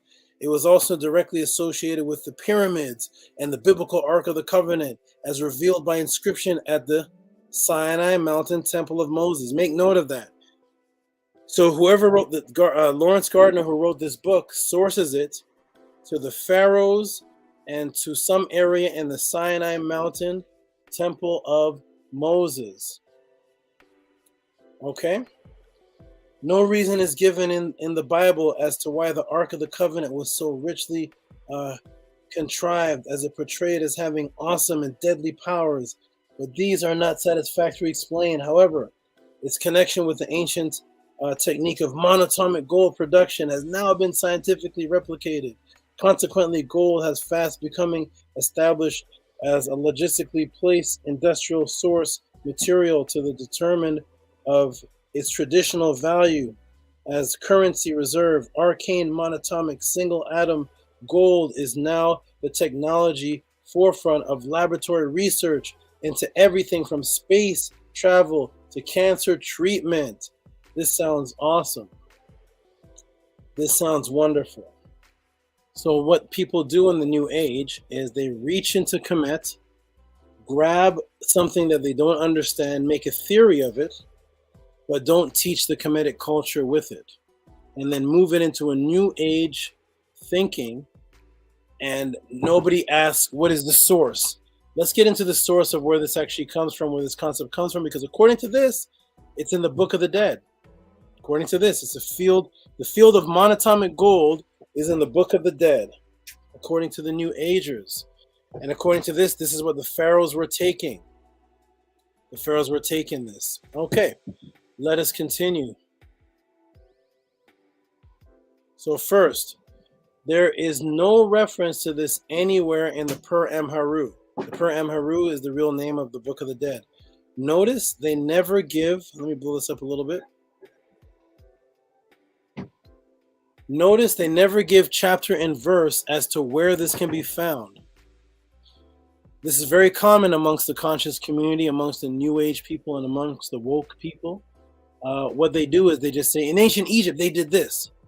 And then they make a whole narrative and never show where it actually says in Kemetic writings specifically that they did what they're talking about. But once they get people to believe, in ancient Egypt, the pharaohs were taking monatomic gold. It was in the Book of the Dead, the field of monatomic gold. And nobody asks where. So this can be found. They don't ask where this can be found. This is the foundation of what New Age conscious thrives on. No ancient source verification, no ancestral artifacts, just feel-good fantasy. Feel-good fantasy. Once again, this is not giving a judgment or an opinion on what actually is monatomic gold, because that there is such a thing that does exist. But the concept that the pharaohs were taking it and it comes out of Kemet and it's in the Book of the Dead, that is what we're addressing here. Is it Kemetic sourced origin? Okay, let me go ahead and get move on to the next. Here is the source, ladies and gentlemen. I had to go back to 1905. 1905 to one of the most popular Egyptologists, Flinders Petrie. So this goes back before the 70s. This goes back before 2003 when that book came out. This goes back before the 70s. The concept actually came from a misconception of Flinders Petrie. Here we go. Let's get into it. Welcome to the Tehuti Podclass, where we source and get to the root of everything that is asked. Send your questions in through Cash App, PayPal, and I will break it down if I know the answer. Okay, so let's shrink this down a little bit. Here we go. This all stems back to 1906 to a misrepresentation and New Age convolution of the finds of an archaeologist / Egyptologist, Flinders Petrie, who wrote a book on his finds at the Temple of Het-Heru, meaning an ancient Het-Heru, mining, this was a typo, mining ancient turquoise. So they were mining ancient turquoise, the ancient turquoise mining site in Kemet, and what the Arab invaders called Sirbet el-Kadem. That's what the Arab invaders call it. I want to focus on something right now. People focus on the study of ancient Egypt. They like ancient Egypt. Nobody likes modern Egypt, meaning that you don't really come across anybody asking questions about modern day Egypt. Every time people focus on Egypt, it's always about what is happening in ancient times, right? People know this. The Arabs know this. The European British invaders know this. What do? They rename ancient places with Arabic names, modern Arabic names, and don't tell people what the ancient people called it. Why not just call it what the ancient people called it? They're calling it Sirbet el-Kadem. And these names, when you look up the definitions of them, have their own agenda. So you'll find a lot of names in Kemet have Arabic names or Greek names, always names of the invaders. Even though the people living there right now are not Greek, why does it still have a Greek name when it had its original Kemetic name? Why are we still calling this area Egypt? Why are we still calling it Memphis? Palaka, all these different Greek words, because they want to superimpose their consciousness on top of the original consciousness, so you can't get back to the source, so you use their vibrations. So the Arabic invaders call this area Sirbet el-Kadem. Sirbet el-Kadem meaning standing stones, the guard. There he found pure white powder. Here's the beginning of the monoatomic gold concept coming from Kemet, for those who want a source of where this all started from. The misrepresentation, because Flinders Petrie never said it was monatomic gold, but a pure white powder that he was trying to find the meaning and source for is where the New Age metaphysical, that's another word you're going to hear from people that study knowledge. They're gonna call themselves followers of Aristotle. Aristotle wrote a set of volumes of books, and they were called metaphysics. And now you have people today calling themselves metaphysical, all from Aristotle. Never going back to the African origins or the original origins, but always going back to the Greek. But the metaphysical add their own agenda driven by philosophy to fill in the gaps with no Kemetic source. So atheists will say, there's a very common phrase amongst atheists called the God of the gaps. The God of the gaps is that anything that is not really understood, religious people will come and say, God did it. You don't understand it, therefore God did it. How did people get to the planet Earth? Oh, you don't know how they got here? God did it. Why do our eyes work so perfect? You don't know? God did it. So it's called the God of the gaps. Philosophy and New Agers do the exact same thing. They find something that they don't have a source of. They just find something, they don't understand it, so they automatically say, this is metaphysical, this is alchemy, they start adding in what they're saying and not what the Kemetic people said themselves. Never going back to what the ancients said themselves. They just grab a symbol from ancient Egypt or from the Aztecs or wherever they want to grab it from, and then they fill in the gaps with their agenda. So, just speculation and transfer the knowledge into monatomic gold of the ancient Egyptians. That's what they say. And false legend is born. So here's where it comes from, ladies and gentlemen. Flanders Petrie, this is the book right here. A very interesting book. This book is actually not popular, not too popular. This is for people that are really in depth into Kemetic study and archaeology. This is not a popular book, and there's a reason why this is not a popular book. Although the author is one of the most popular researchers and Egyptologists in the world, this particular book is not. So remember in the last slide, I showed the New Age article saying that this goes back to Mount Sinai. This is where they got it from. Here's their Mount Sinai. It's actually the temple of Het Heru, or the temple of Hathor, which they created a Mount Sinai story, and Moses coming down and the Egyptians worshiping a golden calf, which a lot of religious people say is Het Heru. Well, here's the real temple of Het Heru. We'll blow this up a little bit. And this is where they found the white powder. Okay, so this is on page this is 104, Model Temple of Setebet El Kadam, Setebet from the northwest. And here's what it looks like. This is what Flanders Petrie found in 1906. And this is a color rendition of the same thing down here. And here's a rendition of the white powder, because there was nothing found inside the white powder. So they can't say that it was incense. They can't say that it was a result of burning something, because the powder was pure. And when he examined it, he didn't find the residue of anything else inside of this powder.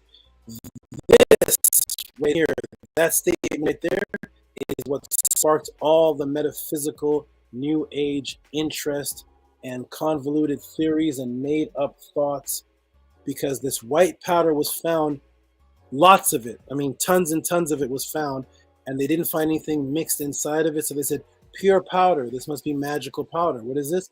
This is monoatomic gold. This is where they trace it back to. So we'll go right to the page of the book of Flanders Petrie. And here's page 99. I photocopied this. I pasted this here. I have this book here. So this is Amenemhet, page 99. This is Flanders Petrie finding this element. And I'll blow it up a little bit so we can all see and read it together from the source of where this monoatomic gold in Egypt concept convoluted from. Of this period, a very interesting result was found beneath, one second here. Okay. Found beneath the latter temple, over a large area, a bed of white wood ashes is spread of considerable thickness. In the chamber O, there is a mass 18 inches in thickness underlying the walls and pillars, and therefore before the time of Tehutmos III. In chamber N, it varies from 4 to 15 inches thick. West of the pylon is from 3 to 12 inches, and it is found extending as far as chamber E or F with a thickness of 18 inches. Thus, it extends for over 100 feet in length. In breadth, it was found wherever the surface was protected by building over it. All along the edge of the hill, bordering the road of the 12th dynasty, past the steles, the ashes were found all across the temple breadth and out as far as the building of stone walls. Chambers extend to the south and fully 50 feet breadth. So this was huge. That none are found outside the burnt over area is to be explained by the great denudation due to the strong winds of an occasional rain. The large quantities of glazed pottery have been entirely destroyed by these causes is certain, and a bed of light wood ash would be swept away much more easily. We must therefore suppose a bed of ashes at least 100 by 50 feet, very probably over wider and varying from 3 to 8 inches thick, in spite of all denudation, denudation, which took place before the 17th dynasty. Let me scroll down a little bit here. There must be now on the ground about 50 tons of ash. 50 tons of ash. That is a lot of ash, being that ash by itself barely has any kind of weight. So we have 50 tons of ash, and these are probably the residue of some hundreds of tons. The age of these ashes is certainly before the 18th dynasty, and on carefully searching a part of this stratum for pottery embedded in it, I found pieces of it, hemispherical cups, thick, large, drop-shaped jars, were rough, white 2 pots, all of which belong to the 12th dynasty. We have just seen the 12th dynasty was the most flourishing time in the early history of the place, which agrees with the date of the remains. What then is the meaning of these great bed ashes? And he begins to theorize, because they can't figure out. This book, I believe, is like 500 pages, but he can't figure out what these ashes are. So, of course, when one can't figure out something, here comes the New Age people saying, we know what it is. This is what was given to the pharaohs. This is in the Book of the Dead. This is the pure white ashes of monoatomic gold. This is where this concept actually comes from. As far as it being tied into Egypt, not the real monoatomic gold that you can actually purchase. I'm talking about the concept that it came from Kemet. Okay, now here's what actually was going on at the temple site. In reality, stone inscriptions show this has been a Kemetic mining site for over 1,000 years, mainly for turquoise. So as we see here, there is stela. So there are inscriptions in the walls going back to Sneferu, 2600 BC. In that area, there are inscriptions going back to Amenemhet, this brother right here, relief of Amenemhet I, mortuary complex, Amenemhet, which goes back to 1962 BCE. And let me move this over here. All the way to Ramesses II to Ramesses IV. And the time span of Ramesses II to Ramesses IV, 1279 BC to 1149 BC. So we find inscriptions all the way from Sneferu, 2600 BC, Amenemhet, even Hatshepsut and Tehuti, all the way to Ramesses. So this was a popular mining site and cave, and it was a temple of Heru, which is why the Bible story associates it with the golden calf. And Heru symbol is a golden cow, not actually a calf, a golden cow, which I can get into later. Here's what the site actually looks like, picture form in color, Surbet El Kadam, which interestingly now is not a site on the tourist spot, on the tourist location. Interestingly now, after thousands of years, whatever that white ash was, it was there from Sneferu all the way to Amenemhet, all the way to Ramesses, all the way to Flanders Petrie in 1906. After the writing of this book, now these ashes are completely gone. You cannot find one speck of them. Whatever they were, I'm not saying that it was monoatomic gold, not saying whatever it was, but whatever it was is completely cleared out now. And this is off the tourist site. So whatever it was, it's gone now. And remember, there was 50 tons of ashes. You can't even imagine how many ashes would actually make 50 tons. A regular car is 1 ton, 2,000 pounds. 2,000 pounds of ashes is huge. 50 tons of that, okay? So here it is on the map off of the tourist site, okay? And here's another rendition of it in like a blueprint rendition. Okay, this is what was mined there particularly. They did find traces of some type of metallurgy. They can't figure out what the metal was, but this is what was mined there, which is turquoise, which you'll see a lot of the Khepera symbols are in, and also you'll see a lot of the images of Ptah are in this turquoise, representing green and blue, representing Ptah. I will show you the process of logical fallacy. Now, we're going to get into logical fallacy. How does logical fallacy work? It works like this. The mind hears mining, Mining is associated with gold. White powder is associated with a drug, of course, we know why. To be ingested, that takes you on a high. This is associated with higher levels, which we associate the Egyptians being, and then boom, we have the Egyptians mine from monatomic gold. Harry Potter. You're gonna see why I say Harry Potter at the end of this. It's a little inside joke that I did in a breakdown of a brother named Zion Lex. I did a breakdown of his one of his tours where he was misrepresenting Kemet, and at the end of it, I said Harry Potter. I'm going to show how logical fallacy works, and I'm showing it now. And so you see that they have, when you hear words like mining, gold, powder, pure white powder, we think of drugs, ingested. They put gold here, and now you have images of monatomic gold, actual gold, and then you have a powder beside it. Okay, and then you have images sometimes of the pharaohs carrying a cone, a conical bread, and they say, oh, that's the pharaohs eating monatomic gold.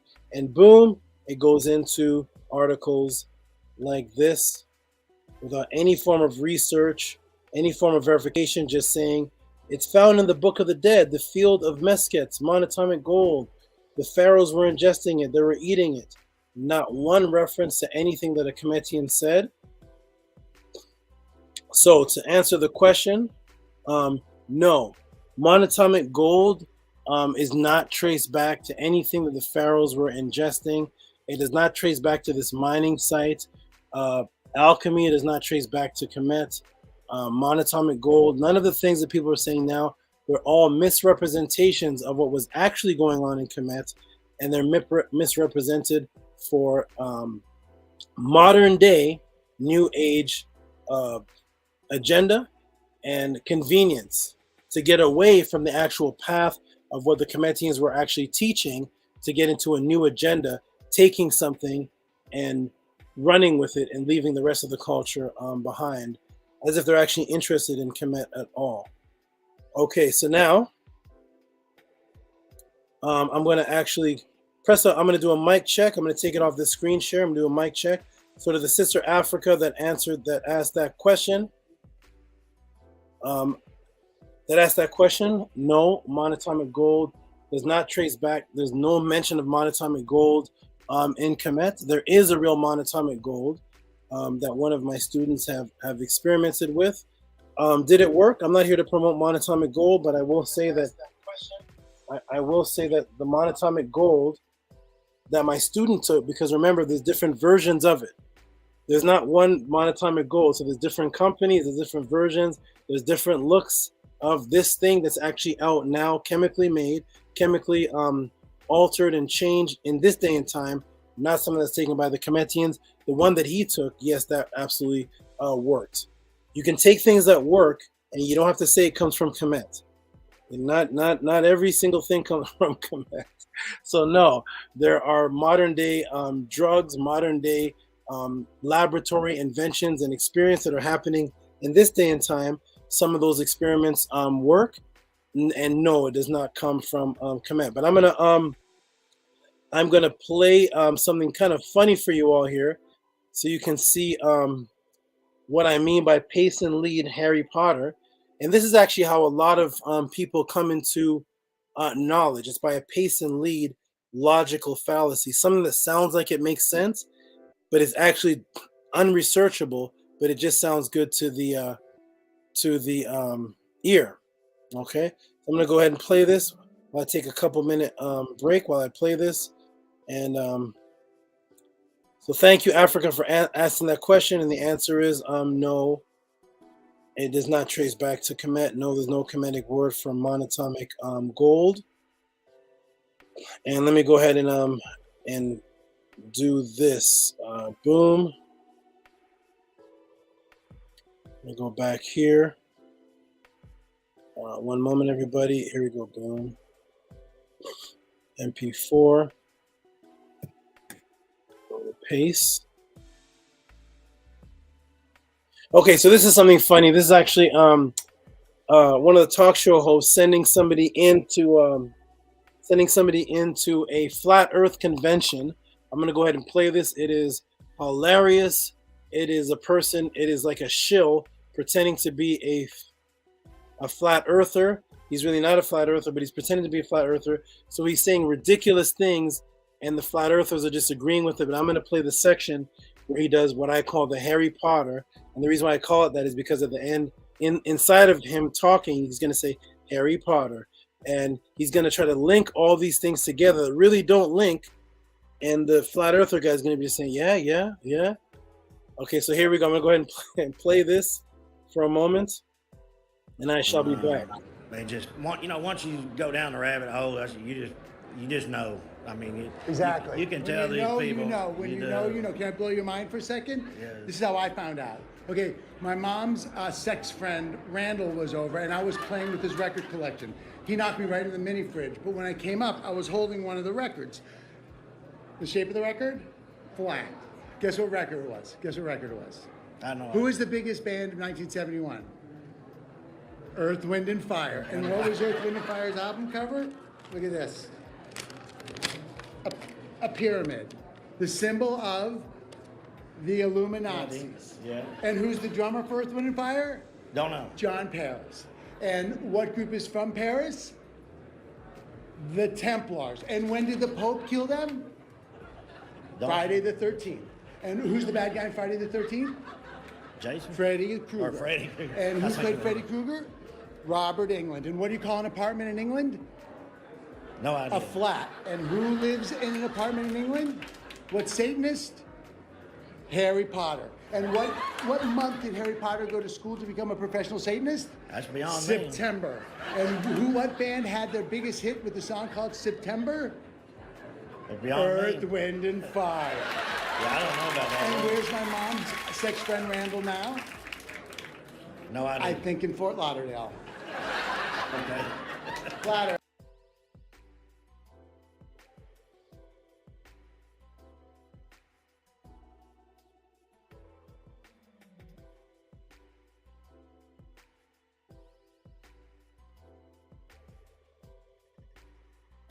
Unmute. Okay, can you hear me? Unmute. That's a little inside joke that we have. I call it Harry Potter. It's whenever somebody tries to explain something, things that don't really link. The brother Zion Lexi does it a lot, and they live in a flat, so the Earth is flat. It's a whole bunch of craziness that doesn't really link. And he had the guy agreeing because it's called pace and lead. He had the actual guy agreeing. He said, "Who's the killer in Friday the 13th? Freddy the Krueger." And everybody knows that Freddy Krueger is in Nightmare on Elm Street. Friday the 13th is Jason, but he had the guys say Jason, he corrected Freddy the Krueger, and the guy agreed, Freddy Krueger. So it's hilarious, but this is actually what's going on with a lot of New Age movements. They take one thing, they try to link it to another, and they never get to the source of what the people themselves say. Well, what is the motto here at the Tehuti Podclass?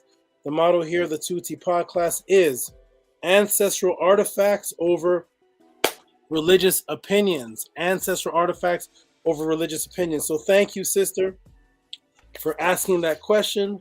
No, it doesn't go to that. If somebody sends in a question on white gold, on monatomic gold, we can get into that. But I'm not here to answer what monatomic gold is, just here to answer the specific question.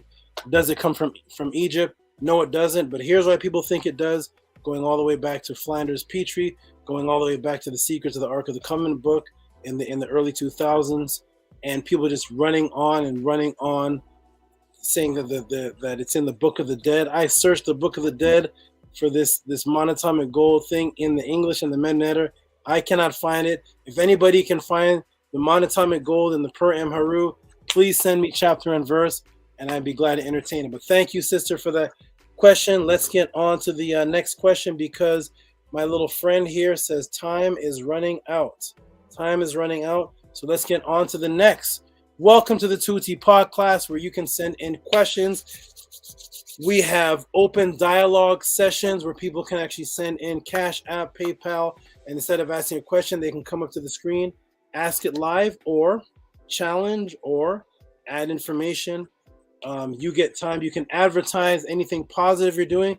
That's something I want to tell you too. Some people have music that they want to advertise. Some people, one sister had a conscious gathering she wanted to advertise in London. She sent a big donation, and I advertised her YouTube video. You can do all that here on the Tehuti Podclass. We're here to support each other. Welcome to the Tehuti Podclass, where you can ask questions. And the way that it works for those people who just stepped in the room who don't know what's going on, I do not have super chat because YouTube removed my monetization. So now what I do have is I just have PayPal and Cash App, where you can send in questions. PayPal, Cash App, such as Nito Campbell did, such as Black Elucard did. It is not for any specific amount. Some people send in 40, some people send in 10, some people send in 7, some people send in 2, some people send in 21. There is no actual number. It's just to support what I do. This is what I do for a living. I give the most thorough answers that I can on questions that are asked. If we get to the end of the podcast and a question is not answered, I will answer the question. I will begin the next podcast with the last questions that were asked at the end that I couldn't answer. I won't just leave you hanging. Welcome to the Tehuti Podclass. We're going to get into the next question that was asked. Let's get into it, everybody. For those that are new, shout out to you. For those who are in the room and want to ask about how the room works, where to send in questions, you can ask the awesome moderators. Let me see if I can put that on the screen. This is the first one. The moderators, that's the one that shows up on the screen without me disappearing. And now I'm going to send the updated one, because we have, for those of you who just stepped into the room, we have a new official moderator. Let me see if this plays here. Official moderator who's been in the room from the beginning. He's always been a moderator, but he is the official moderator, meaning that he has a wrench. So I'm going to go ahead and show. His name is Ahati Ma'at.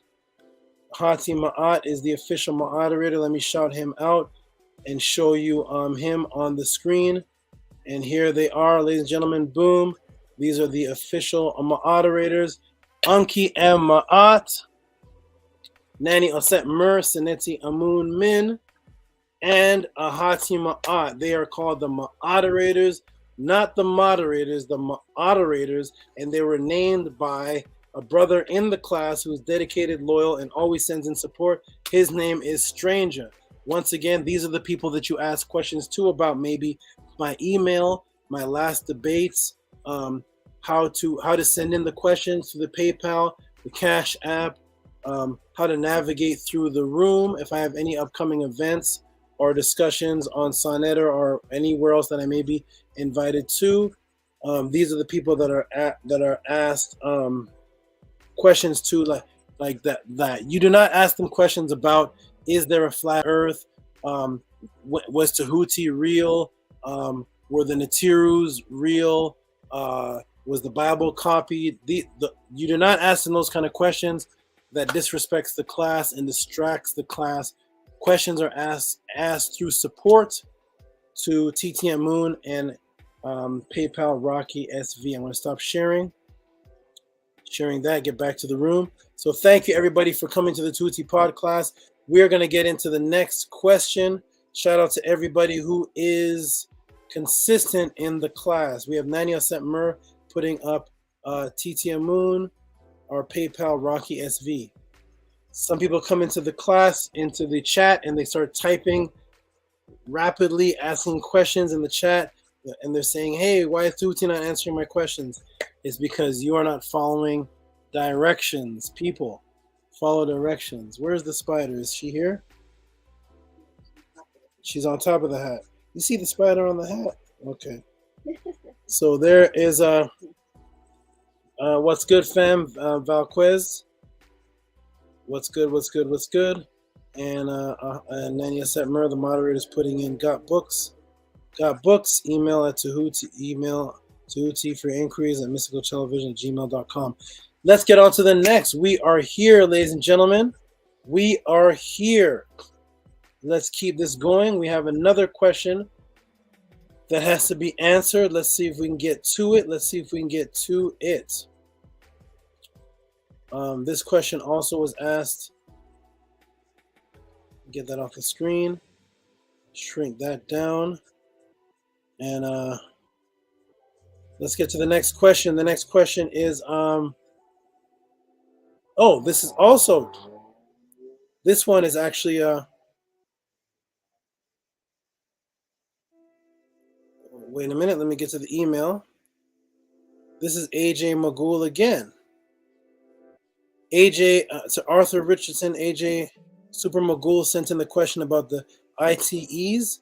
And as I look, I see he sent in another one. Let me go ahead and get this question in. Everybody send in your support. Send in your support. If you sent in a PayPal and you don't see me announcing it within a long period of time, please let us know, because sometimes the PayPals don't come in. They don't show themselves as fast. Due to how I'm doing it, they don't notify me as fast with that as they do with the cash apps that I get immediately. Shout out to Dashe who just stepped in the room. Shout out to you. And let me go ahead and get to this question that was just sent in here. Let's see what it is. AJ, I'm going to put it in the room. AJ, where'd it go? Okay. And is this it here? Yes, there it is. Let me go ahead and see if I can put this in the room here. I'm the one-man engineer and the teacher. I'm doing it all here. So everything you see me do is manually being done here. Let's see if it works.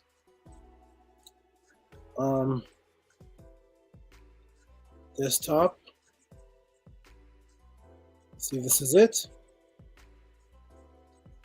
There it is. Boom. Shout out to Arthur Richardson with the question. Welcome to the Tehuti Podclass. Look at this, everybody. Questions are sent in, and you'll see how they are answered. Let's go ahead and see this one here. This one here is for why subconsciously is Osiris the most important netter? I'm going to assume it says netter. So first of all, before I even continue with this, one moment here.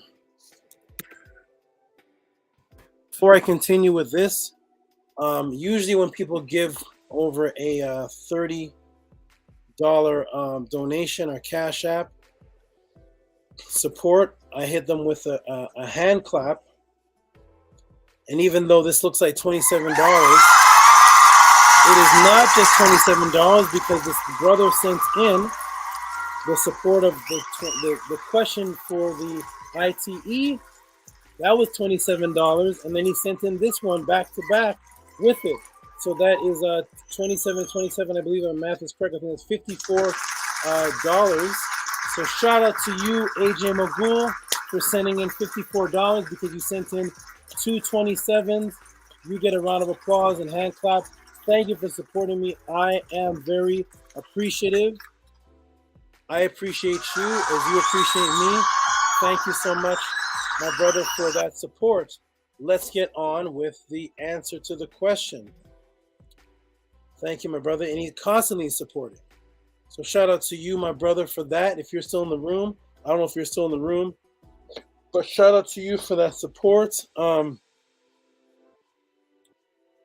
Shout out to you for that support. Oh, I do see you in the room. Okay. AJ Super Magul says Dua.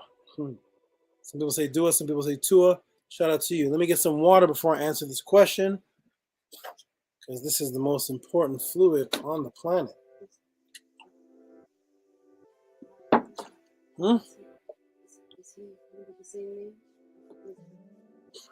AJ Super Magul. Arthur Richardson.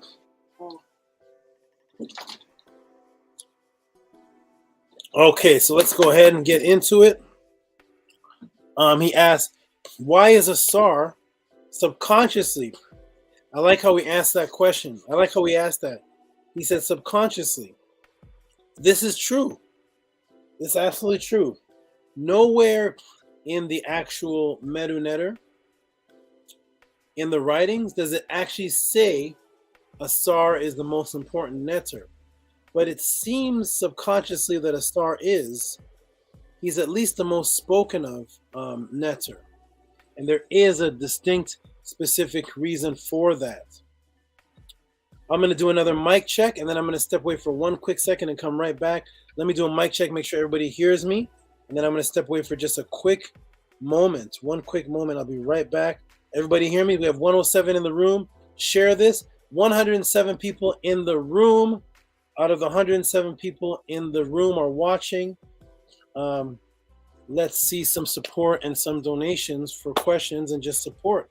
107 people. Nowhere can you go to get information like this answered thoroughly without no ad hominem, no name calling. I won't talk about your wife. I won't talk about your children. I won't talk about I don't like your name. I won't talk about you personally. There's no insults. There's none of that. No ad hominem. All it is straight information. That's what you get here. So you all can hear me. Press 1. You all can hear me. Press 1. Wonderful. 110 people. 110 people. Okay. Wonderful, wonderful, wonderful. Okay, so what I'm going to do just for a quick second, I am going to step away for just a quick second. I'll be right back. This is the shortest break ever. I'll be right back.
All right, let's get back to it. I am back, ladies and gentlemen, about to pop up on the screen in just a moment.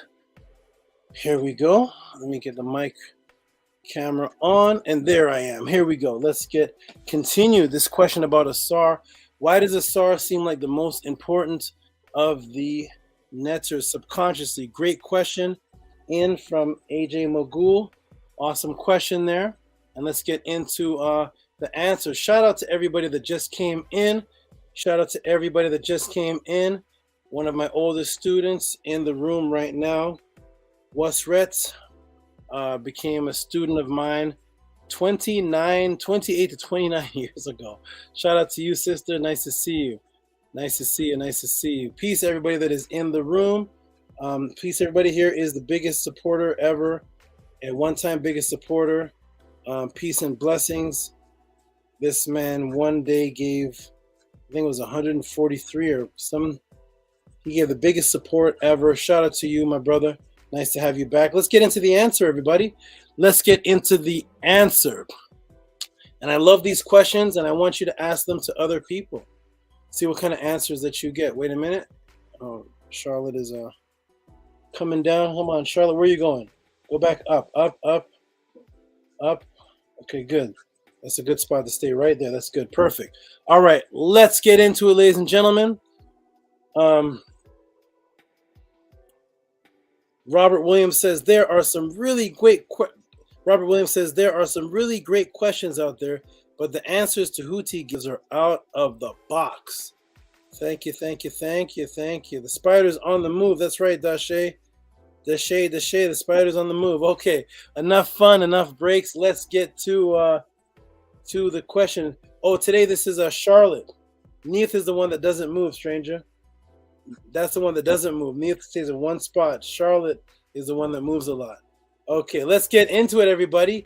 Asar. Why is Asar seemingly the most important netter to us, to people? Why is Osiris seem to be spoken about more than Ptah, more than Serket? You probably never heard of Serket.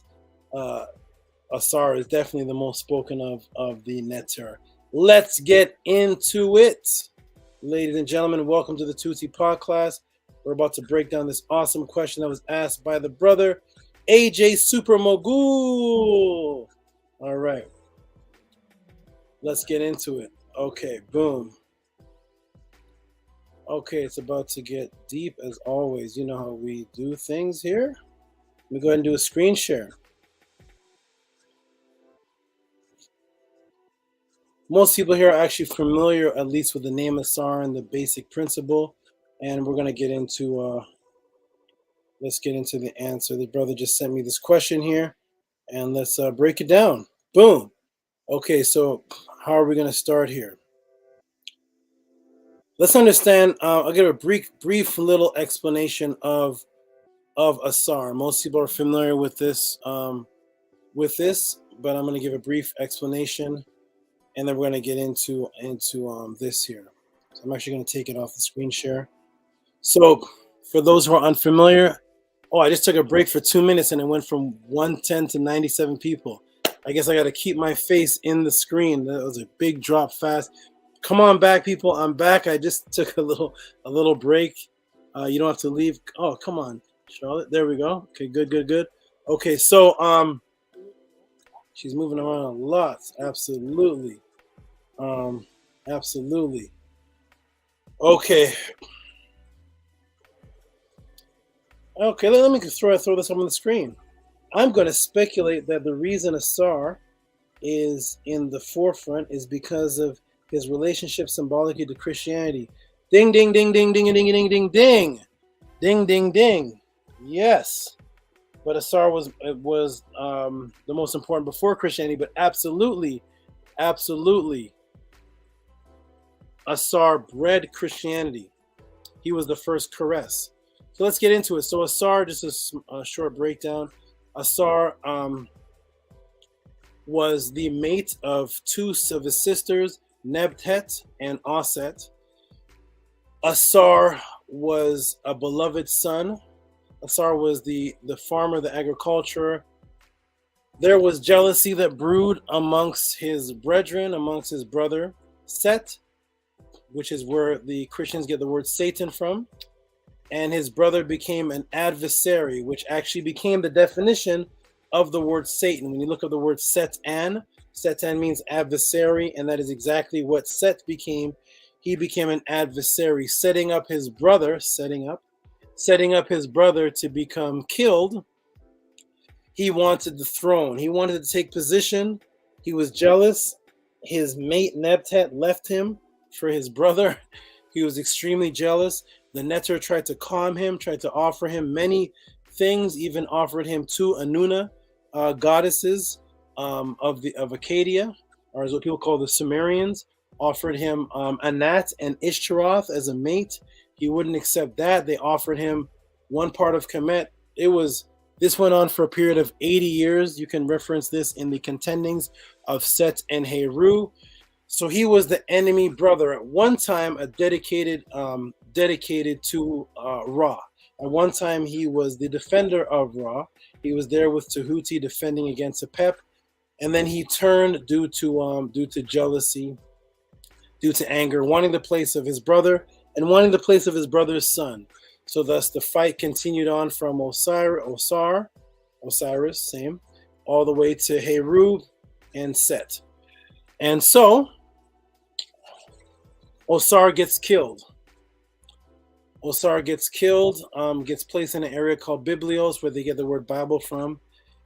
And something very unique happens amongst the Zeptepi story. The Zeptepi is the time when the Neter were ruling before the Shemsu Hor took over.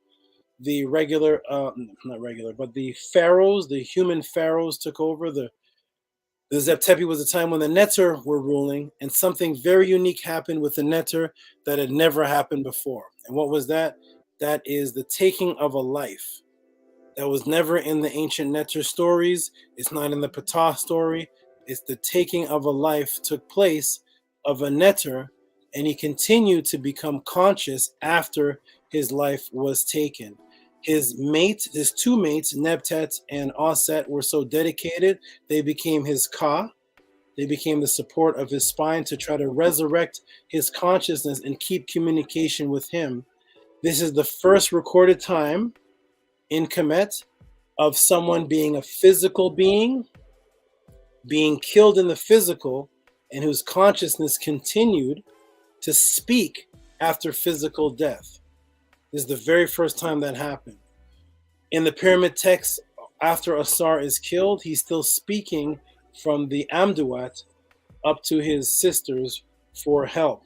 This is the very first time this story ever existed, and it became a symbol throughout the world. It echoed throughout the world that consciousness can exist outside of the physical body, and even though you physically die, you can continue your consciousness. Thus, Asar became a representation of immortality and eternal life.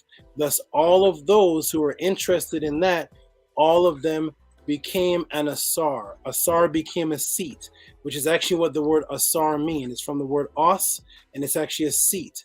And so all of those who wanted to follow in that tradition of the afterlife, in their book called the Per Haru, because each Kemetian would have their individual book, all of them in the book were called Asar after that story, because all of them wanted to resurrect after they died, not in the physical, but resurrect consciously as Asar did. Thus, he became the most written about Neter of all times. He became the focal point of all pharaohs, of all people in Kemet, because everyone wanted to have either a coffin text, or if you weren't rich enough, you had your Per Haru, something that would let you know that you can live after the physical death.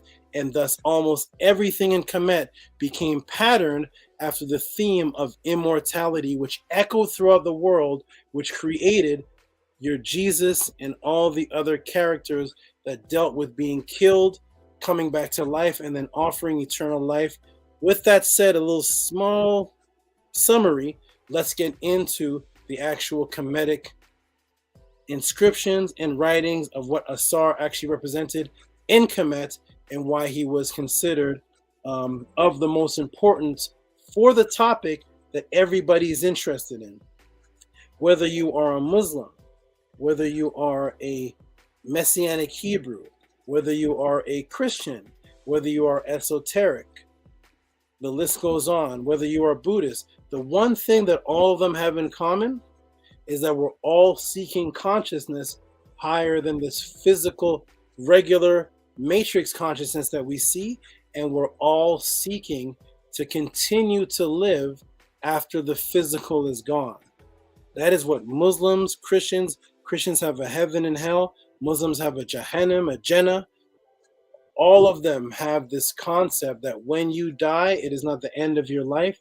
That concept was first taught in the pyramid texts only about Asar. And thus every pharaoh from him, every part of EE from him, had to follow suit if they wanted to be an Asar and become a tempt, which is to bring yourself together, holding your hands like that. That is called the tum, or the tempt. Let's get into the information that we can see through archaeology, that we can see factually. Let's break it down. Welcome everybody to the Tehuti Podclass. We're about to get into why was Asar considered extremely important to the Kemetians, and then once you understand that, you'll see why he echoed extreme importance throughout the world. Okay, let's get into it. Okay, so here we are, everybody. If you can see the screen and hear me clearly, press 1. We're about to get into the Restoration Stela. Press 1 if you can hear me. Press 1 if you can hear me. Are they pressing 1s? Are they pressing 1s? Because I can't see the screen.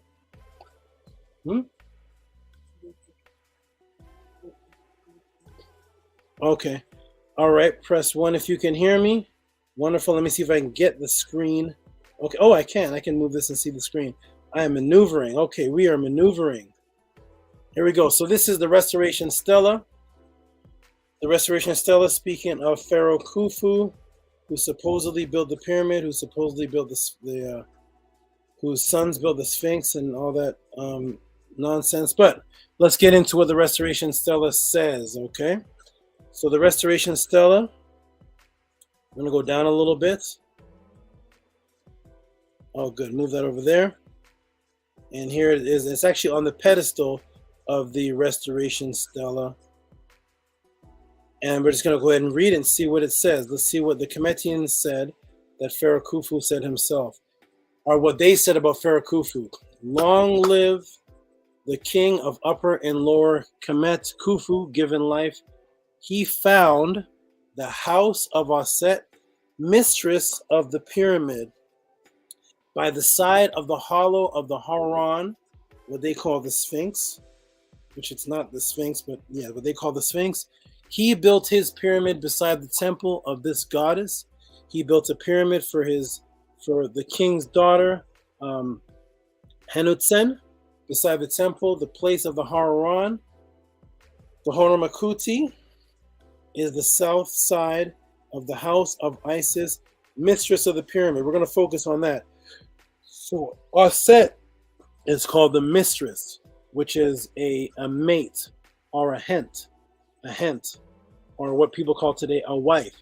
So she's the wife of the pyramid. What does that actually mean? What is actually going on here?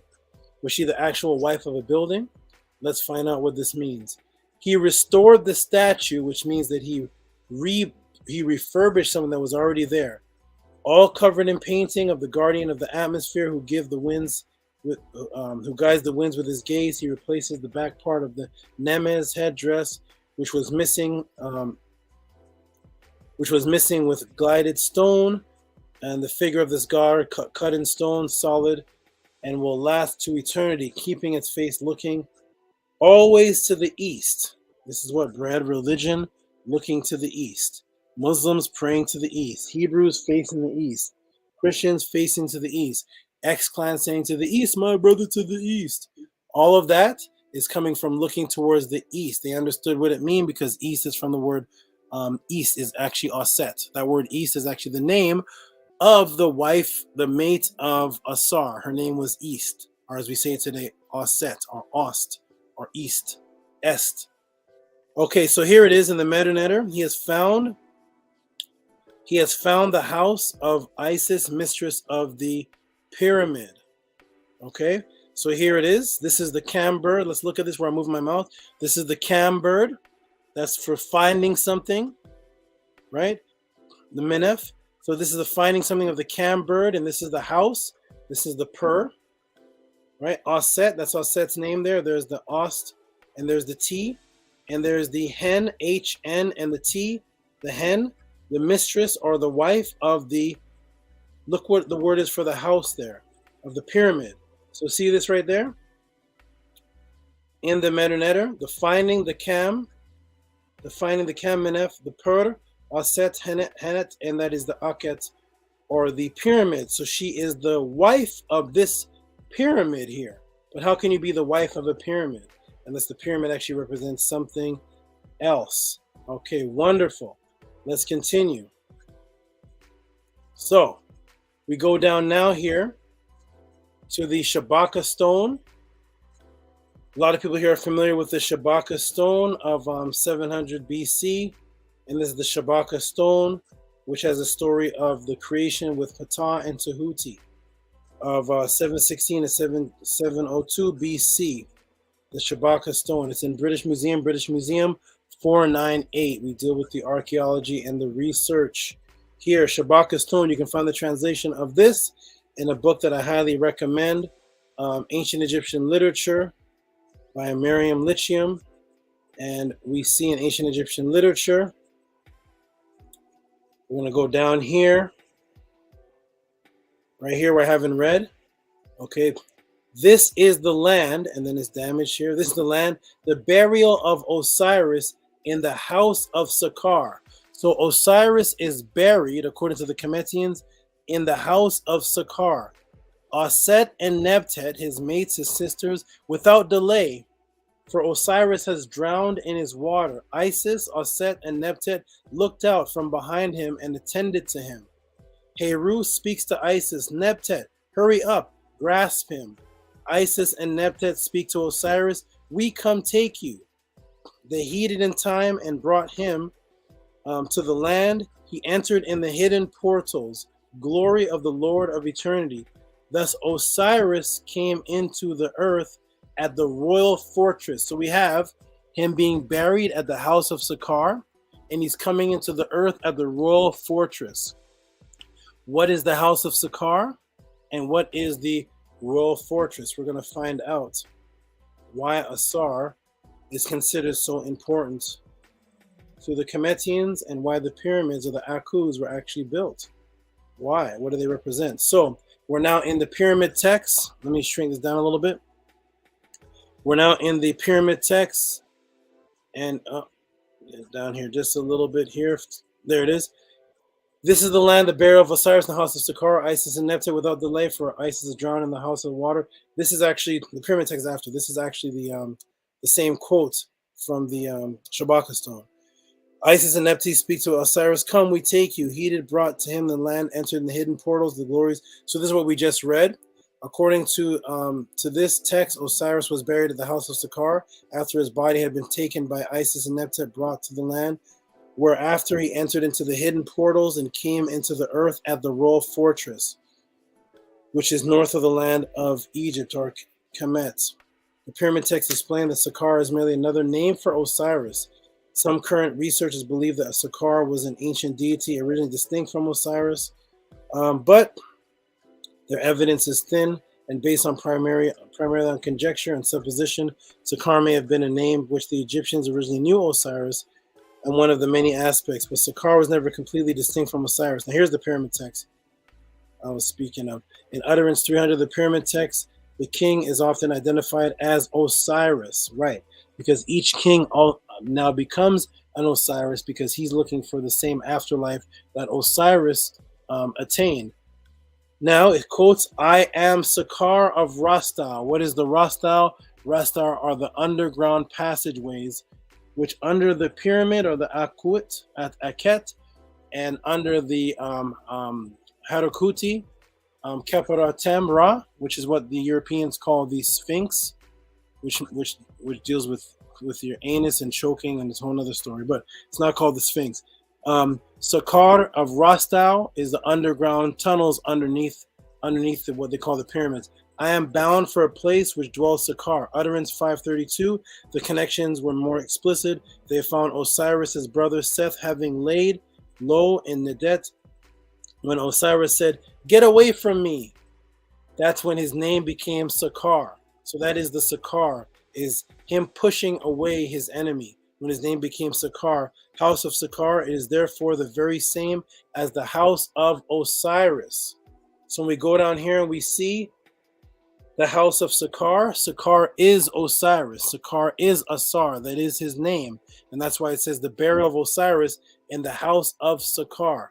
Thus Osiris came to the earth at the royal fortress. The royal fortress is the pyramid itself, the Aku, which is the house of Sakar because it represents the body of Osiris. We're going to get into more. Okay, I'm going to expand this here. Okay. So both the pyramid and the pharaoh, the people were called Per-Ii, great house, representing as above, so below principle. And here it is in the pyramid text, utterance 532. When Osar said, "Come to me," right? Hence his name Sakar. So as he's pushing away Set, saying, get away from me, and as he's pulling towards Set, saying, come save me, that whole story represented and created his name Sakar. So Asar is his name. Sakar is his name. So Sakar and Asar are the same. So thus, this area right here that they call the Giza Plateau is not called the Giza Plateau. It is called Amenta or Amentet. Amentet. Amen means the hidden one. Tet is to copy something. Amentet is to copy something. If you see Amen with a T at the end of it, that is the feminine, as in Amenet. But when you see Amentet, that is to copy something, that is the echoing of something. And Amen is the hidden. As you look at the surface of this area, you do not see what's actually hidden. What's actually hidden is the underground Rostov, which are underneath this. There is another city, and the true tomb of Asar, which I have images of. The true tomb of Asar is underneath this area. It goes down about 90 feet. We'll get into that if somebody asks about that. But underneath this area is where the tomb of Asar was found. That they don't show you.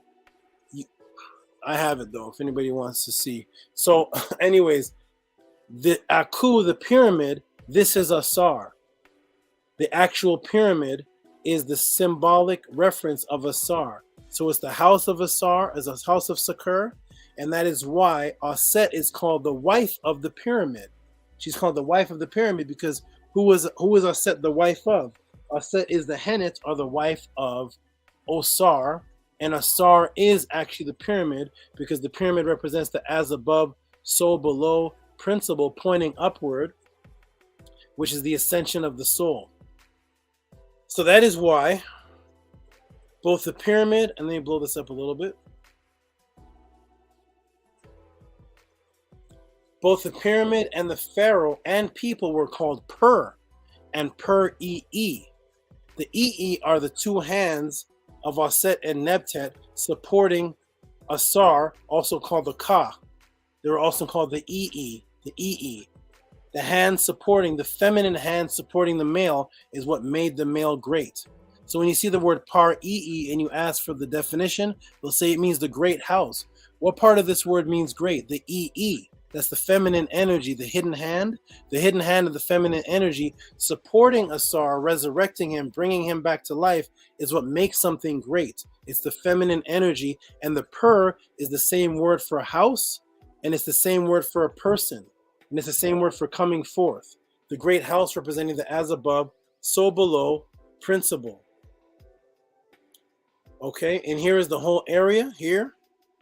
This whole area was designed for Asar. The whole area was designed for the story of Asar. That's why the Orion was called the Sahu, and Asar was the first Sahu. That's another one of his names, the Sahu. The pyramids align and point to the Draco star constellation. Also, we went over that a couple classes ago, and also point to the Sahu, which is Asar. So the whole Giza Plateau complex, this whole three pyramid section and the Rostau underneath is all built to represent the story of Asar. So what is the most important thing that people think of when they think of Egypt? Why do they go there? I want to go see the pyramids. I want to go see the Sphinx. I want to go see, it's always this part of Egypt. It's always this part. Sometimes it's the Ramesses area. That part is extremely popular too. But when anybody talks about Egypt, mainly it is the pyramids. And the pyramids being the most important part to the regular person is because of the fact that this actually was a story on earth. And as above, so below principle story. And this is why the entrance of the pyramid represented the navel in the human canon. The human canon. So what is the measurement of the human canon? When we go over up here to Hesare, third dynasty physician. This was a doctor. Third dynasty physician. We're going to go up to it right here. Shrink it down just a little bit. Boom. Third dynasty physician and dentist. Okay. The vertical line that passes through the king's chamber marks the east and west central line of the pyramid, the whole passage system being offset to the east center line almost 24 feet. The proportional relationship between the height of the king's chamber ceiling and the height of the pyramid's entrance is shown above navel to be 18:11. This is the same relationship that exists between the figure's height reduced to the hairline and the height of his navel, as determined by the classic proportion utilized by the artist as early as the 3rd dynasty. The entrance to the pyramid is the navel of Osiris. After his body has entered the pyramid, the king undergoes a transitional phase in which he is reborn. The role that is the navel plays in this process, most significant for the child of the womb. The navel is the entrance to his body. That's what the navel is, the entrance to the body, the connection to the umbilical cord, which gives you life that you feed off of. And when that's cut, you enter into a rebirth, into a new life, into the physical world. So the navel was extremely important to the Kemetians, which is connected via the umbilical cord, the source of the child's sustenance. That's the neb, the sustenance. The neb, as in the neb-ur-chur. Neb-ur-chur. Neb is the sustenance, or what they translate to as the Lord. The navel of Osiris is mentioned in the text in relation to the king's food supply in utterance 204 of the pyramid text. For example, it is written, the finger of Unas, the small one, draws out that which is the navel of Osiris. Unas is not thirsty, he is not hungry. So because the Kemetians were heavily based on the as above, so below principle, or as the Greeks called it, the microcosm, the macrocosm, or as something happens in one place, it can be compared to what's going on in another place.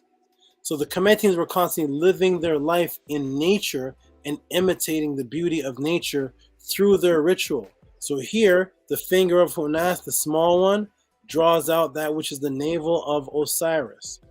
So once he's drawing out like the umbilical cord, he's not thirsty or hungry again. So the navel is associated with hunger, being refed, rebirth, sustenance. Picture below the wooden door of Hesere, the 3rd dynasty high-level official, when his height measured to his hairline is divided into 18 even segments. It is observed that the figure's proportions conform to the determined by the classic canon. The 18 divided canon right there, his navel in particular is exactly where one would expect to find, according to the canon, his figure being of earlier design than Khufu's pyramid, also containing the classical proportions, is an apt one to use when making comparison with the human proportions and those of the structures of the Khufu pyramid. That's what they call it. So here is Hesere. You can see where the king's chamber is. I'm going to shrink this down a little bit. And you can see the entrance, the pyramid's entrance is exactly over Hesere's navel. Why is this?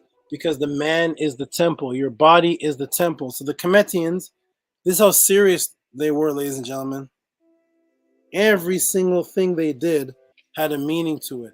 Everything they did had a meaning to it, and it all led back to the story of Asar, that Asar was the original temple, the great house, and thus his wife, Aset, was the wife of the great house, the pyramid, the Aket, that which is the body of light. That is what the Aket means.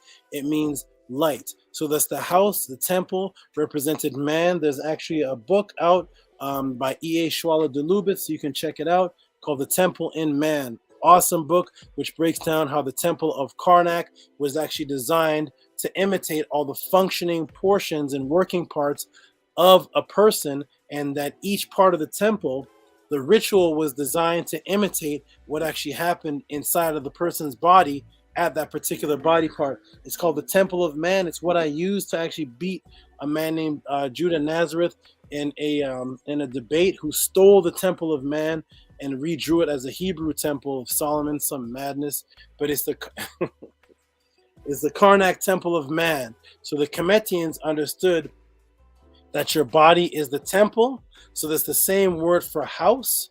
Per was the same word for a person. Was the same word for the person's body, or him coming forth.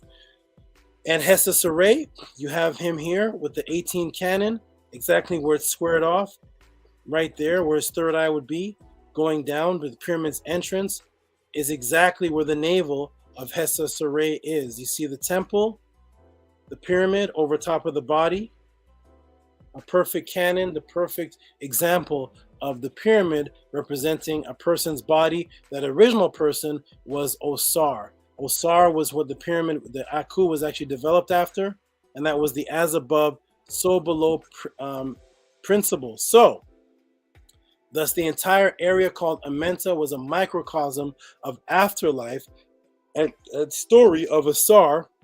The Akut pyramid represented the body's ability to resurrect into immortal light, thus making Asar the main focus for those seeking immortality. This is why Asar was subconsciously the most important, or the one that became the Jesus. Both the pyramid and the pharaoh and people were called Per and Per-Ii, the great house, representing as above, so below principle. Because every person in Kemet wanted to become the house of light.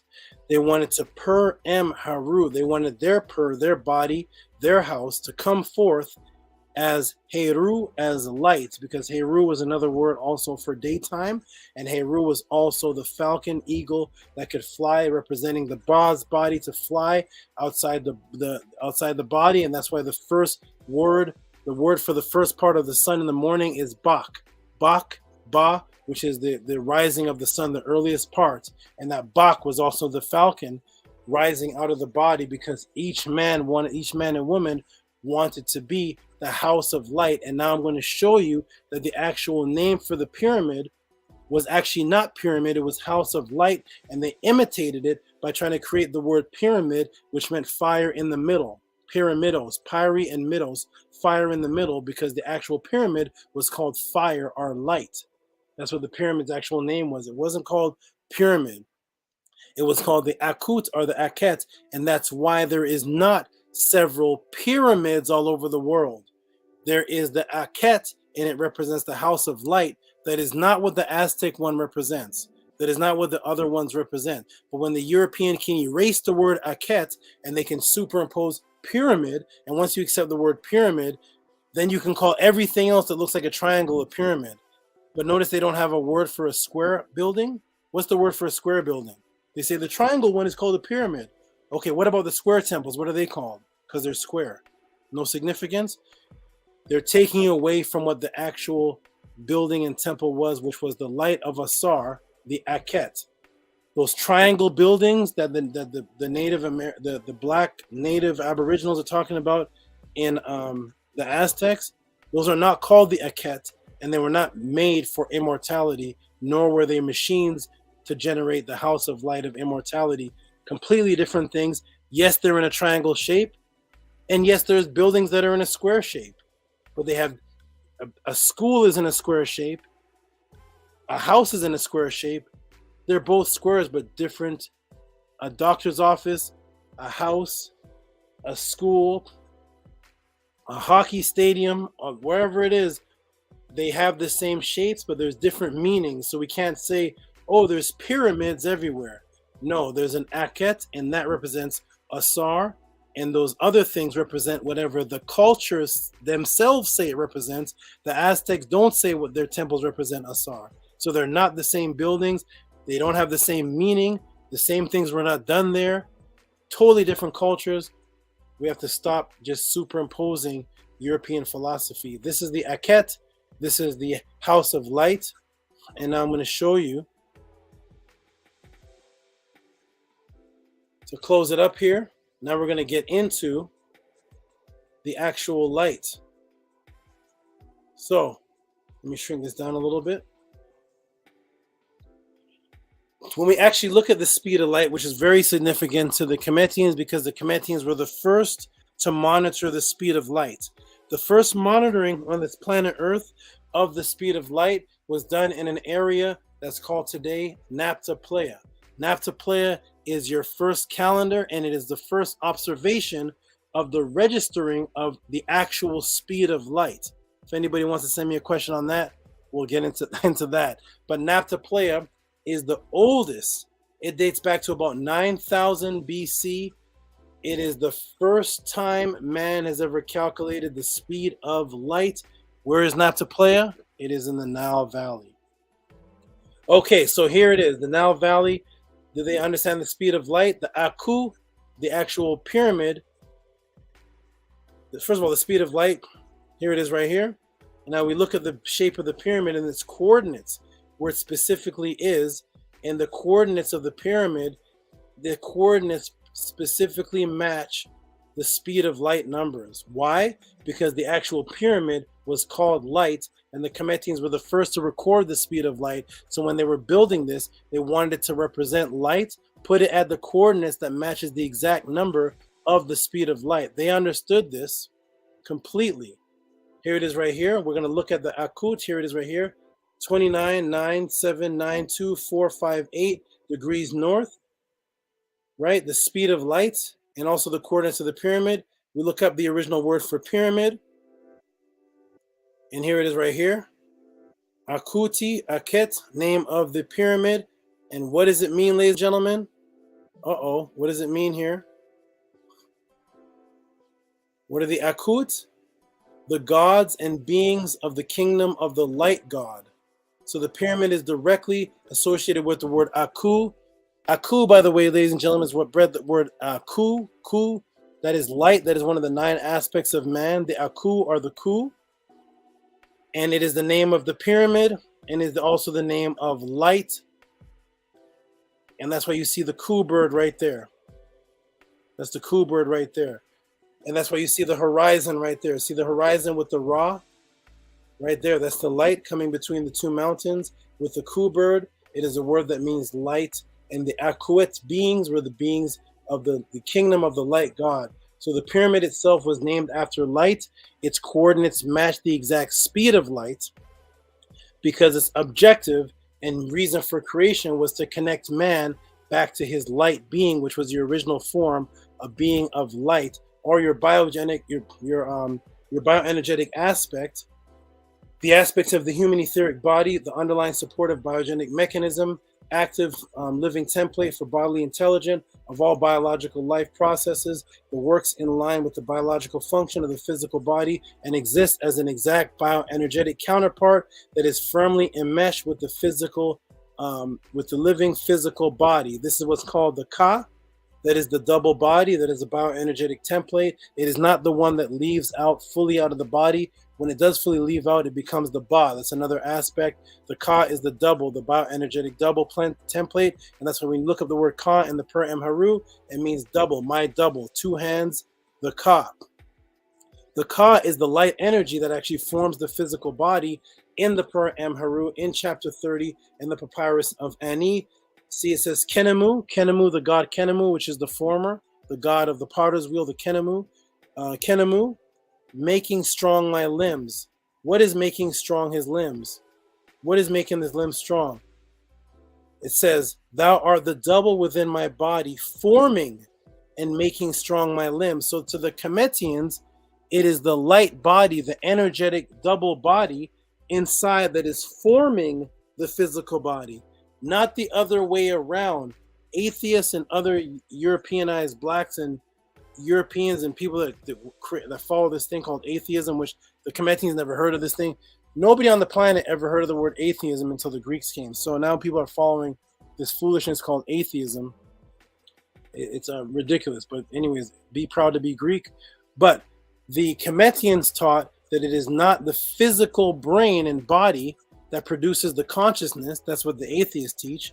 That it's the brain that produces the consciousness. In actuality, it is the consciousness, the Ka within the body that forms your physical limbs. That's what the Kemetians taught. If you are into Kemet, then this is what you should be teaching. You should be teaching that it is the Ka that forms the body. That is literally what the Perm Haru says. Forming and making strong my limbs, the Ka does that. So your original body, your original body is a light body. It is not the physical body. That is what makes your body stable and rises it. That's what's called the Aha. The Aha, the stability. Down here, I have gained power over my 2 arms. I have gained power over my feet. I have gained power to do what pleases my Ka. Not shall be imprisoned my soul in my body at the gates of what? Amenta. Where's Amenta? Amenta is the Giza Plateau. That's its original name, the Amenta. As you're buried, you don't want to be trapped, imprisoned. The Cometians considered that if your Ka, your etheric, energetic, bioenergetic template, and your Ba stays within the body, that is an imprisonment.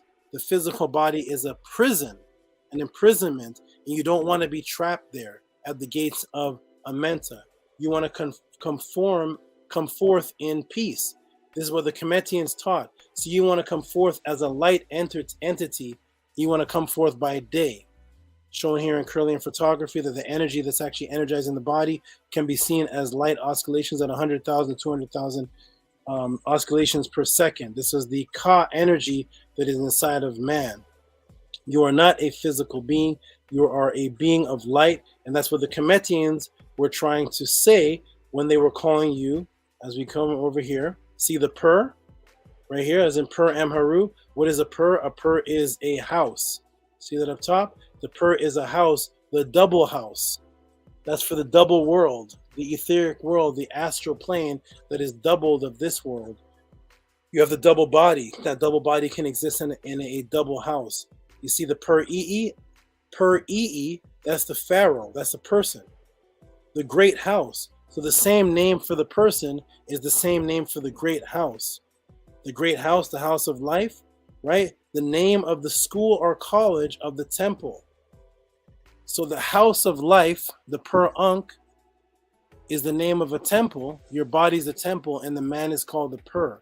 The great pur is called the pur Ii. When you come forth, your pur Amharu. Here is the pur Ii, great house, pur Ii of the king.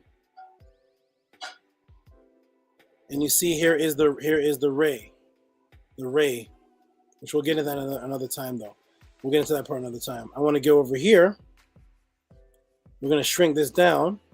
We see in the beginning of the chapters, the ray of coming forth, Pert, Amharu, coming forth by day.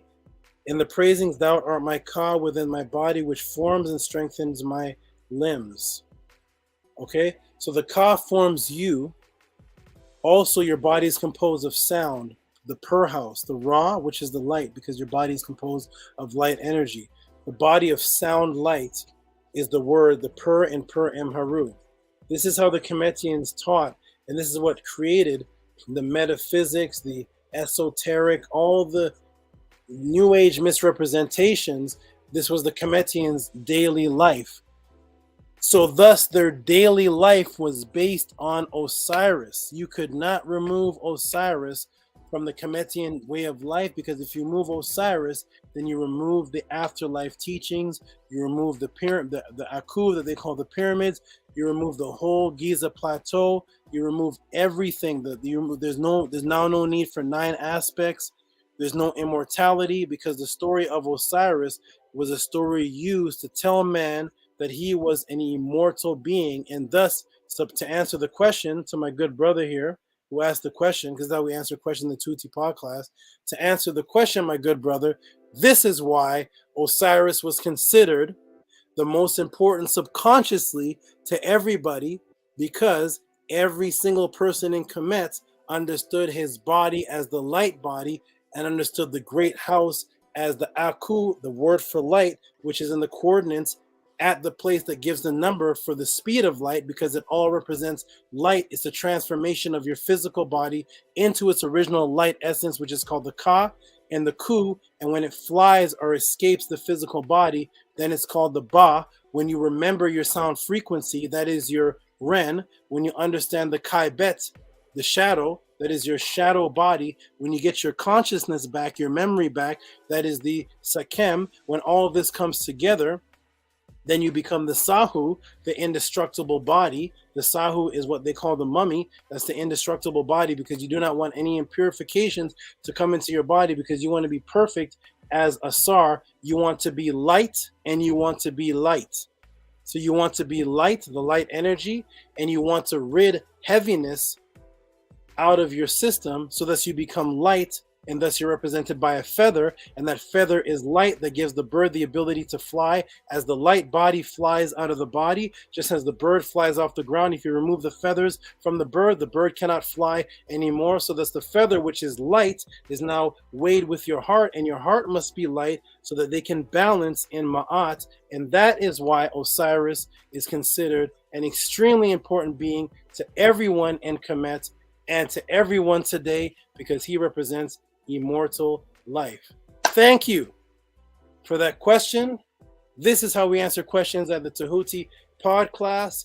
No drama, no insults, no ad hominems, no calling something a stupid question. Breaking down with archaeology, anthropology, references, medunetter, science, articles, everything, to bring everything together to understand and get a good understanding so that it's comprehensible. Your questions are immortalized forever on the Tehuti Podclass. That's why I put them on YouTube and didn't just have private lessons. So now AJ Magul, Africa, Everigo, and everybody who has a question, you can go back to this, rewatch it. It is your personal video book for your specific question. I love the questions. That is awesome. Ask these exact same questions to other Kemetic people and see how satisfied you are. Once you understand the quality of how the questions are answered here, you will understand why people send the support they do to the Tehuti Podclass. Peace and love to that question. Let's move on to the next. So we got, let's see the response. I don't even see this, the chat. I have to actually click on the chat to see if anybody even heard my answer. Let's click on the chat and see the answers here. I'm sorry, see the responses, and the person, especially for the person who asked the question, take us higher, Saba, feeling the higher frequencies. We got Vinny here saying, you can say that again. Oh, peace, Vinny. Vinny is also a moderator over there. I think he's still a moderator on the Killer Priest podcast. He's a gentleman who actually gets people to go on that channel. He does his job well, gets a lot of all type of different people. Shout out to him. He also sends support. He also sends questions. Shout out to Vinny Black Lodge. Okay. So Super AJ Magul says, this is light excellence. Yeah. I'm glad you appreciate it. We got Demetri putting a thumbs up to the answer. We got Tehuti, you are dropping that fire. I have so much to unlearn. Exactly. I learn you and unlearn you. That's what this is all about. We have to unlearn the concepts, the matrix, and relearn. And then we can become whole again. There's so much to unlearn. Rigo says, wow. Senetia Moon, the moderator, puts up fire and a thumbs up. I am glad everybody likes this information. This is much better than going to a club. I remember back in the days, I never actually went into clubs, interestingly enough. Back when I was living that kind of life, I'd stay in the parking lot. I used to drive my Escalade, the spinning rims. I had a Pharaoh in the front seat. I had a Kemetic carpet and I had dolphins swimming in the window.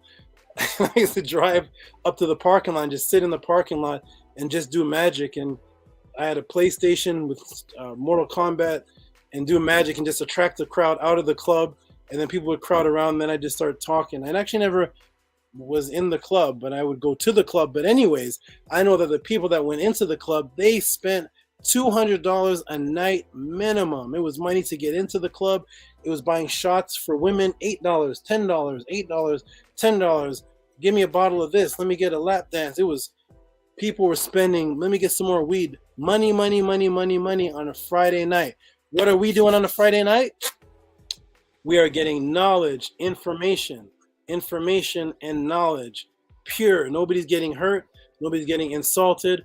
Nobody's getting abused in the backseat of a car. No drugs are being done. Negative drugs. Not all drugs are bad, but no negative drugs are being done. Nobody's getting kidnapped. Nobody's coming home drunk, having a hangover, wondering, where did that $200 go?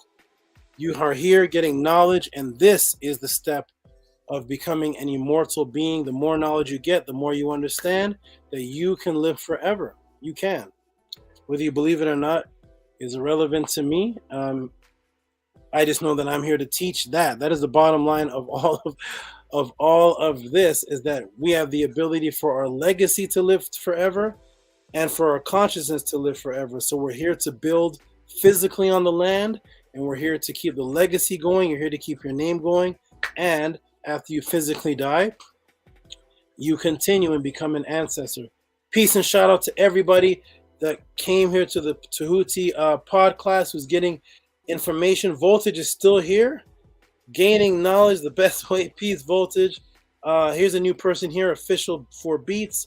Peace to you, officially for Beats. I can't do everybody's comments. Coming into the next question. Saba, you are lifting us where we belong. That is the goal, everybody.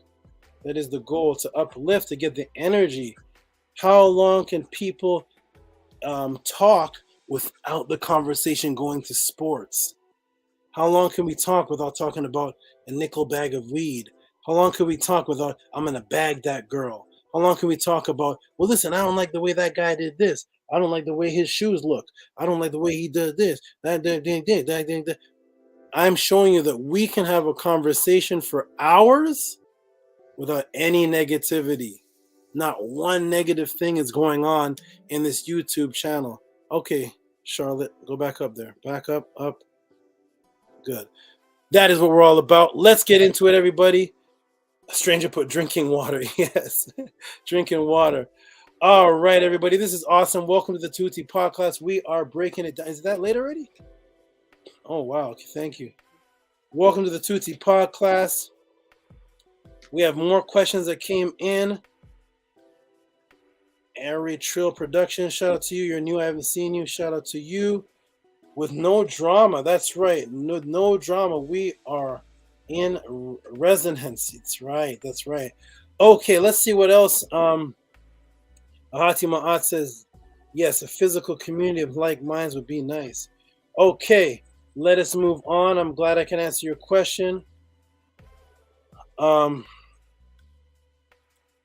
does it say? Emancipate, answer. Peace to Asar. Okay, that's right. Each of us can be an Asar now. Thank you to Asar. Each of you can be an Osar. Each of you can be an Aset. Somebody had typed in the room earlier, there are many Asars. Yes. Absolutely. There was the original one, and then there's many, just like in America, there's many Matthews, there's many Michelles, there's many Elizabeths, there's many Shaquandas, there's many Owens. These names are passed on. Fortunately, back then, they were passed on for a purpose. Now, today, people just name their children mainly if it sounds cute.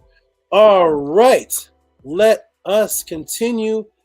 What else was sent in? Shout out to everybody. Now I'm going to look at, all right, everybody, where is everybody's questions and donations and cash apps? I see them. I see them. I just refreshed the page, so now I do see everybody. Thank you, everybody. There's actually a nice bit of them here. We have here, who's here? Anthony Drain. Shout out to Anthony Drain. Let me go ahead and put him in. He is always support. Oops, I just lost the screen. The one-man engineer. I am back. What just happened? Hold on a second. Let me get my bearings. There it is. I got so many screens in front of me. Here we go. I am going to put this here. Boom. We're going to go to the room. We're going to go to shout out to Anthony Drain for the support. Anthony Drain. Let's see if I can get it in the room and overlay. I think this is it. And shout out to Anthony Drain. He's always supporting. He just sent this for support. There's no question asked. Thank you. Give me a little time to breathe. I'm answering questions for hours. I appreciate the just support too. Anthony Drain always sends the same amount. I love it because he's sending this amount because of the number 72 and the amount of times I broke down 72. So he always sends this 1072. Next week, 1072. He sent to me in the middle of the week, 1072. Shout out to you, Anthony Drain. And Anthony Drain, I watch you. A lot of people don't know that I watch people. I watch these other channels. I just don't type anything. I watch the Sonetters. I watch everybody's channel, and I watch how everybody is. That's on this channel. I watch you on Kill the Priest. I watch the same names. I watch the comments. Anthony Drain supports me here. On Sonetter, they were talking about me. He supported me there. They were talking about who's your favorite debater. Anthony Drain was like, what about Tehuti? He's never lost on Sonetter. He's never lost, period. He didn't even know I was watching, but Anthony Drain is constantly promoting. Same with Comedic Metergy. I watch Comedic Metergy, and he's in Sonetter and other channels, bringing my name up, also in the Kill the Priest. I watch everybody. So thank you all that you all are supporting me and what I'm doing, even when you don't think I'm watching you. Shout out to you all. You are an awesome family. Appreciate it. So shout out to Anthony Drain. Says Anthony Drain. We already did the two AJ Maguls. He did the two. Shout out to you. We have who's next here? Owen Hythe. Owen Hythe. This is the brother who gave the biggest donation at one time ever in the Killer Priest Podclass. He also sends this amount. These interesting amounts, 2143. Let me go ahead and put him in the room here. Shout out to you, my brother. This is just a donation. He says, actually, let me go ahead and just put it in the room so you all can see what he says. He says, from Owen Hythe, Son 21, for Get Live, High Priest, Get Live. Thank you, my brother, for the support. I love the little comments with the support you guys send. I appreciate it, man. I appreciate everybody really appreciates what I do. Let me get some water. I'm on my, I think, third bottle of the day. Hold on.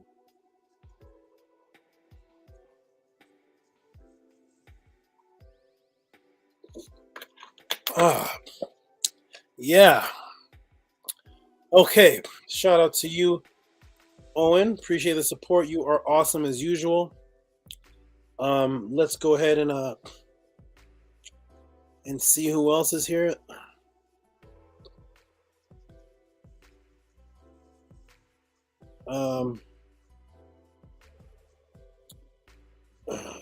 Sorry, 1 second, everybody. I'm getting 1 second.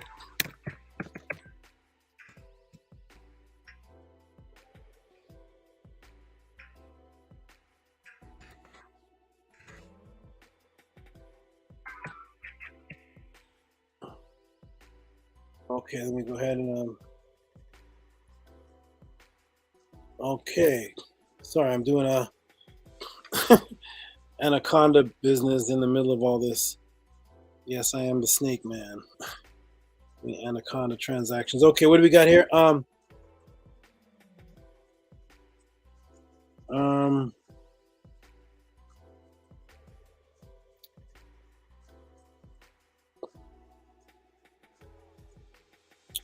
Shout out to, this is Arcad. 1 second, and let me see if I can get this on the screen.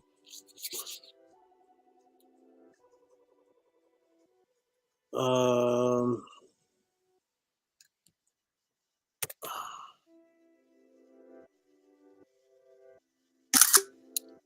going to get this on the screen.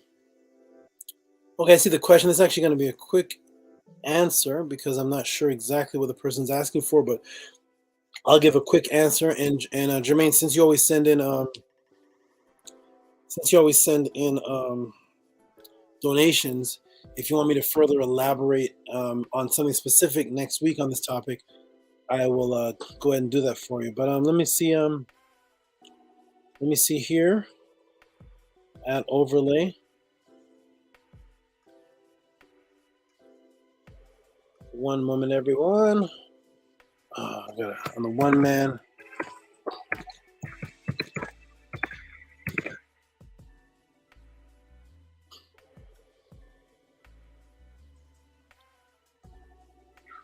One second, everyone. Hold on. I am.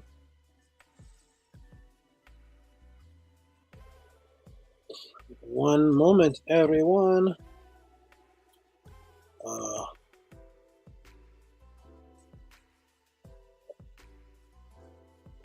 Hold on.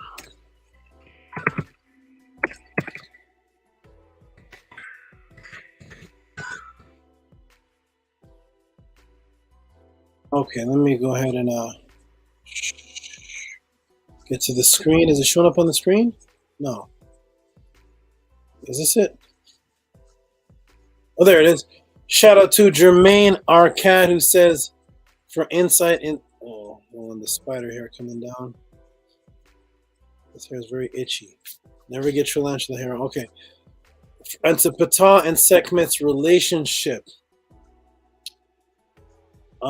Unfortunately, Arcade, information into their relationship, there's not much as there is on Asar and Nebtat and Aset, but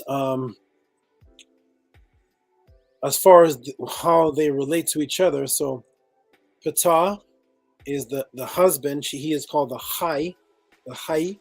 husband of the Henet, which was Sekhmet, and their child was Nefertem, the completed beauty. I'm going to go ahead and show a papyrus. Let me see if I can put this on the screen here. Let's see if I can add this to the screen. One moment. Let's see if it can be. No, it won't add. Okay, hold on, everybody. That won't add. I'm going to show an image here. I'll have to do the one-man engineer. Here we go. Let's see how to do this here. I'm going to go to Lacey. I'll just show you an image of them. How can I put this on the screen? From the Papyrus of Ramesses. Here is a... okay, I'll go ahead and do a screen share. Boom. We'll go into a Papyrus of Ramesses here. Each pharaoh had their version of a Per Em Haru or an afterlife. Let me go ahead and blow this up here. Okay. So what you're looking at here is their relationship as shown by the Kemetians, that they would have Ptah, they would have Sekhmet and Nefertem. And then you have Ramesses here, and you notice he's all white. Very interesting. He's all white. So this is an image of the connection that Ptah, Nefertem, and Sekhmet have with Ramesses in the afterlife. In the afterlife. So Sekhmet's position in the afterlife in her etheric form is to bring back consciousness. Her actual name, Seket, is the power of memory in the Per Em Haru.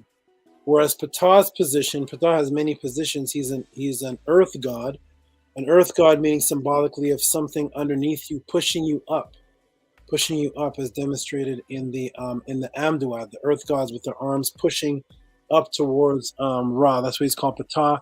Tutenin, he's also the god of sound, or the ability to create things with sound energy. The sound energy that helps create you, that is your vibration in the afterlife, is the Ren. And interestingly enough, it is Ptah who is associated with sound, and it is Sekhmet who brings the memory back to you of your Ren, your sound vibration in the Nefertem. So they both work together energetically and symbolically in the afterlife. In the physical, or in their stories connection, their relations, they were husband and wife, as we would say in this day and time. They were actual mates. And then they had the child of rebirth called Nefertem, who is also drawn as coming out of a lotus, representing a rebirth. This was the original Trinity concept before Asar and Aset and Heru. There was Ptah, Sekhmet, and the rebirth, Nefertem, or he who is completely beautiful, and it shows him being reborn out of a lotus. And this was your original Trinity concept. This concept did not become as popular as the Asar for the obvious reasons that I broke down. And the reasons why you see Ramesses here in white is because in Kemet, white represents death. To certain racists of today, they'll come and say, see, Ramesses was a white man. He was drawn white.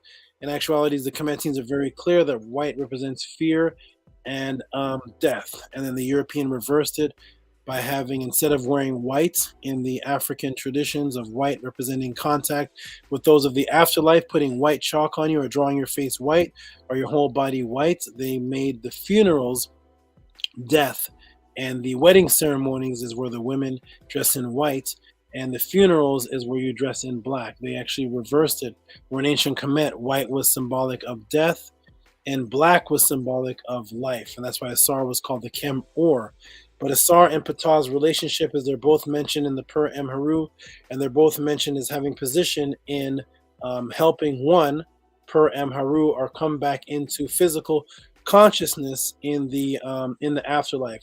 As far as, let me close this out here. As far as their did I stop the screen? As far as their relationship personally, I actually haven't found any detailed interaction of them. I found detailed interaction of Ptah in stories and Sekhmet individually, but I've not found them detailed in a relationship, other than they are companions and they are part of the first Trinity, and they are part of giving energy back to the consciousness in the afterlife. If you want to know anything more than that, you can send me a direct personal question and I'll actually answer it as far as what their relationship was. But that is their relationship is husband and wife, husband and mate, and the child rebirth Nefertem, which of course we see the Kemetians echo that, and then it gets echoed into religion where you have a Trinity concept, and the child of rebirth is first Heru, then it becomes Jesus. So that is Ptah and Sekhmet as far as a relationship. If you want to know about Ptah individually or Sekhmet individually, you can always send in that question, and I'll give a thorough breakdown of Ptah and a thorough breakdown of Sekhmet individually. But as far as their relationship, that is what I have to say about their relationship. But thank you for that question, my brother. I have no idea what the questions are going to be. I have no idea what papyrus I'm going to show. It just keeps me sharp. But you see that when you send them, I have them on deck ready for you. Thank you, my brother, for that question right there. Arcad, if you're even in the room, I don't see the chat. Actually, let me go to the chat to see if Arcad is even in here. He may not even be in here. Is this the same? Is this Arcad that asked the question? Oh, the ice cream truck. It's funny. Shout out to the ice cream truck. Shout out to the ice cream truck. That he came for a little bit. People who come to this podcast regularly, they know what the ice cream truck is all about. Okay, and let's go on to the next. So shout outs for that support. Appreciate that. Yeah, Charlotte is hanging in there. Knowledge Rain, my brother. Shout out to you. Official Beats. And who's this? Asar Kufu says, peace to you too. Peace, peace, peace, peace, peace.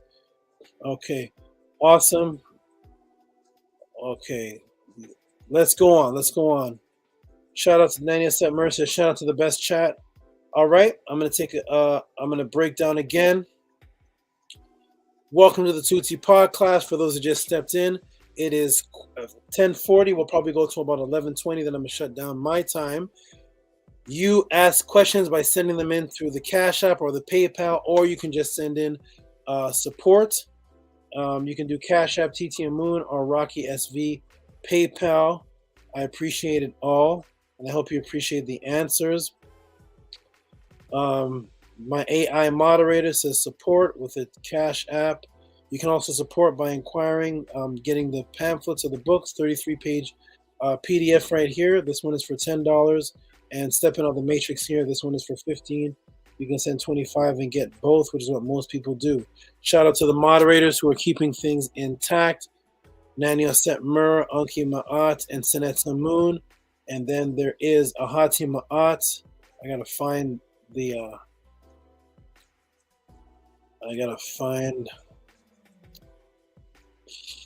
Let me go ahead and shout out Ahati Ma'at is in there too. I got to put him up his thing up individually because, like I said, I'm doing this all.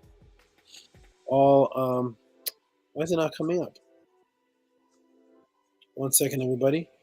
Here are the moderators. We're going to do a screen share and show all the moderators here. Boom.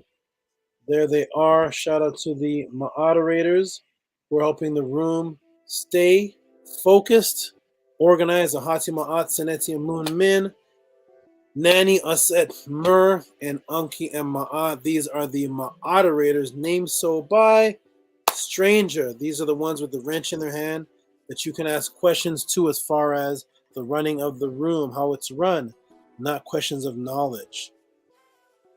Okay, we're going to stop the screen share. And okay, we're done with the commercials. Now we're going to get back into the donations, the questions, and the support. Welcome to the Tehuti Podclass where Tehuti teaches. All right, let's get back into it. That was Arcad there. Who is next? That was Jermaine. Yeah, that's Arcad.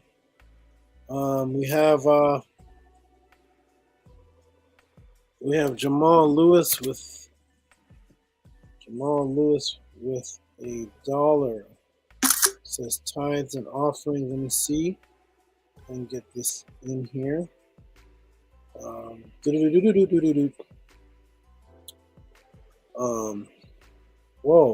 Here we go. Overlay. All right, the next one that sent in was Jamal Lewis. It's not showing up on the screen. Is this it? Jamal Lewis sends in $1 who says tithes and offerings. Shout out Jamal Lewis. Let's get on to the next one here.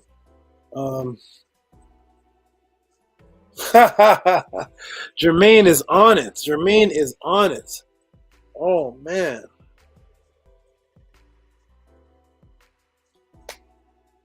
Hold on, Jermaine. That's going to be the end of the class, that breakdown. Hold on. It's funny when I say, if you guys want to know something, send me a question. You guys are actually doing it.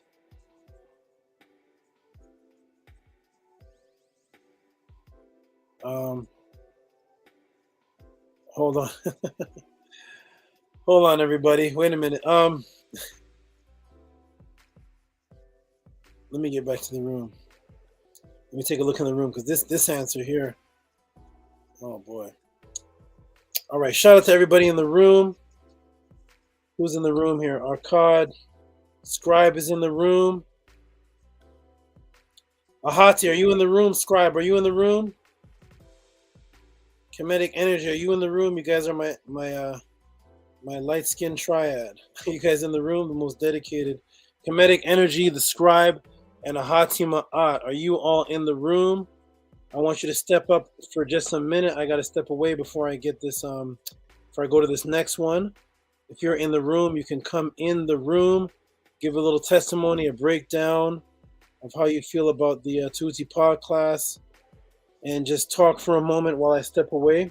I'm going to put the link in the room for a moment. I have to step. Pardon? What's that? I'm going to put the link in the room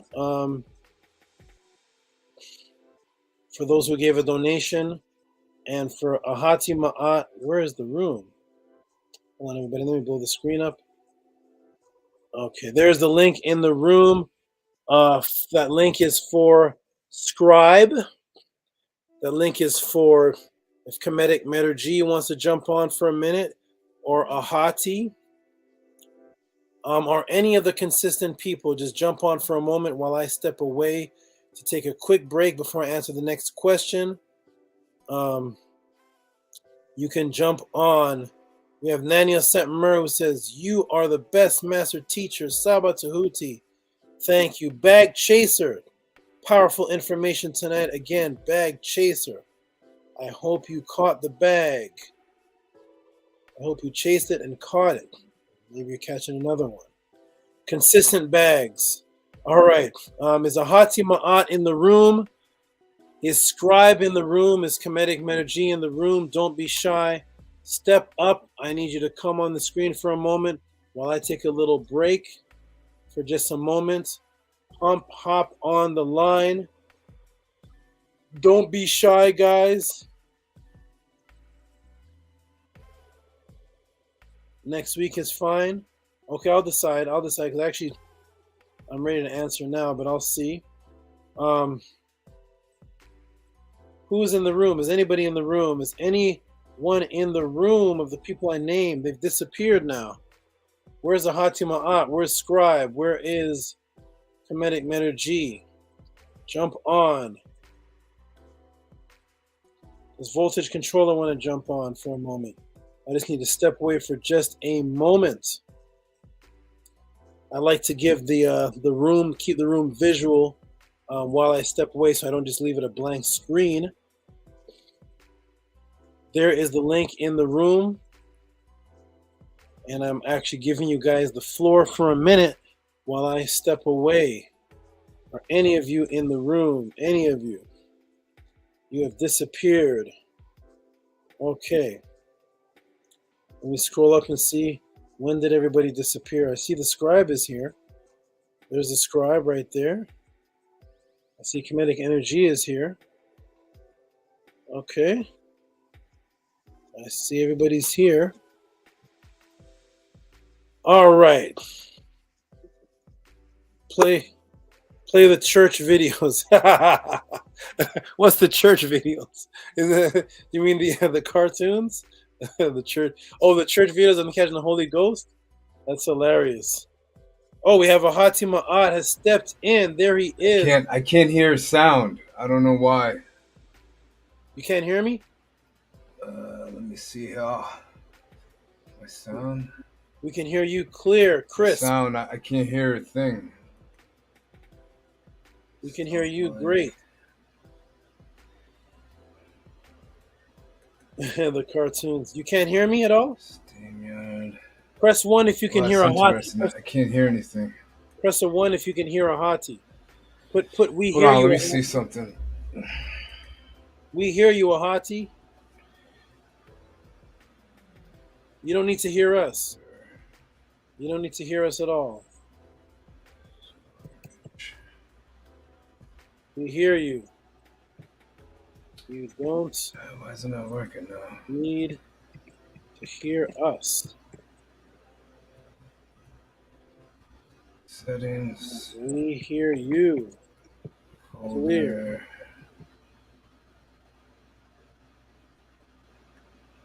That's right, Demetri. Tell him. We hear you clear. There's nobody in the chat you need to hear. I'm going to step away. Let me see. I can't hear anything. I don't know what's going on. I have my sound on. Settings. I'm going to sound step away. test. Sound test. You can hear me. Just mic. I cannot hear anything. I don't know what's going on. Where am I? Am I in this Chrome?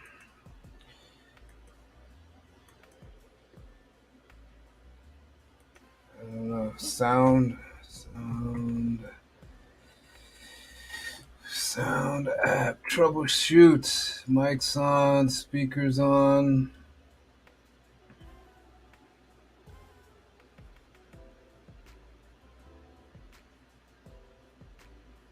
Storage.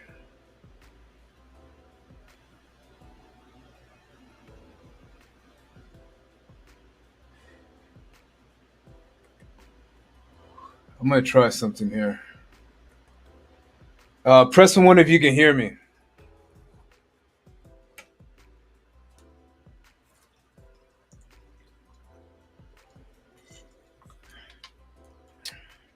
Can you hear me?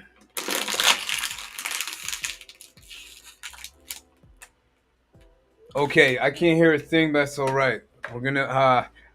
I guess I'm gonna be deaf tonight. I don't know what's going on. But how's everybody doing? I hope everybody's okay. This is a great teaching going on, especially the part with Asar and his breakdown with Osiris and how it links to the Akut. And like I said, well, like he says in the beginning, is this knowledge I felt was very important to get out to the public because as Black people, we don't have much time. It looks like the JWO is speeding up their agenda, and they're getting bolder and bolder every day. And what I was seeing with other people's teachings is we're still playing the entertainment game, which is fine. Every culture, every race has entertainers. Don't get me wrong. I like to laugh a lot. I like to smile. You can ask Sinette, Amun. You can ask Nani. You can ask Ankiem Ma'at. You can ask Tehuti. I'm always smiling. I'm laughing. But as a netter, as somebody that represents my ancestors, it is imperative that I set aside time to be serious. And this goes back to one of the books that Tehuti showed earlier from Miriam Leacham, which is an excellent volume series. There's 3 books in total. I highly recommend it. Every book that he shows on this podcast just about, you can get it for free on the Internet Archives. So you don't even have to purchase a book. You can actually get it for free. But as Black men, it is imperative that we set aside time to be serious. And there's no way that Tehuti, me, I'm starting to see it in AJ, Super Mongol too. Possibly Kinetic Energy, or Kinetic Energy, excuse me. There's no way you can do all this research if you're not setting aside time to be serious, especially in your studies. Our ancestors didn't sit around all day just studying; they were actually building too. And that's really what it's about. I mean, you can have all the information, but what are you going to do with it? Are you practicing in it? You practicing this information within your own life. If you notice that when Tehuti was talking about Asar Set in their relationship, that they were equating it also to what they were building, hence the Akus, or what's now being called the pyramids. And it also transcends, if you actually read more into their literature, actually goes more into how they built their temples as well, as he referenced with the Temple Man book, which is a great book too. So,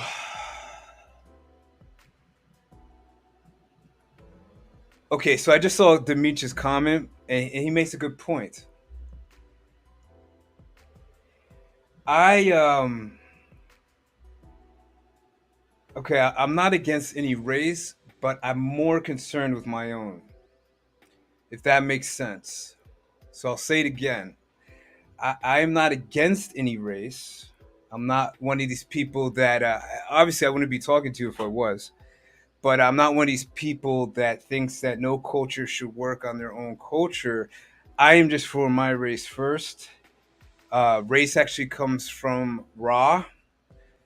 Race, when you do the etymology on race, actually means a tribe, a family. And the first family dealt with the Natiru. So it deals with your culture. Where's your culture? I know over here in America with blacks, 99% of blacks over here don't know what their culture is. That's one of the glaring problems with us. This is what's causing the division. This is where I get questions asked, well, you're mixed, you're mulatto, you're this, you're that. And without proper knowledge, I would go along with that and agree, but that's not correct. That's not correct. So you really have to learn about your own race. So even with the whites, I encourage them to learn their own race. And I encourage them to learn about their race that was positive to them and to a certain aspect to others to a certain degree.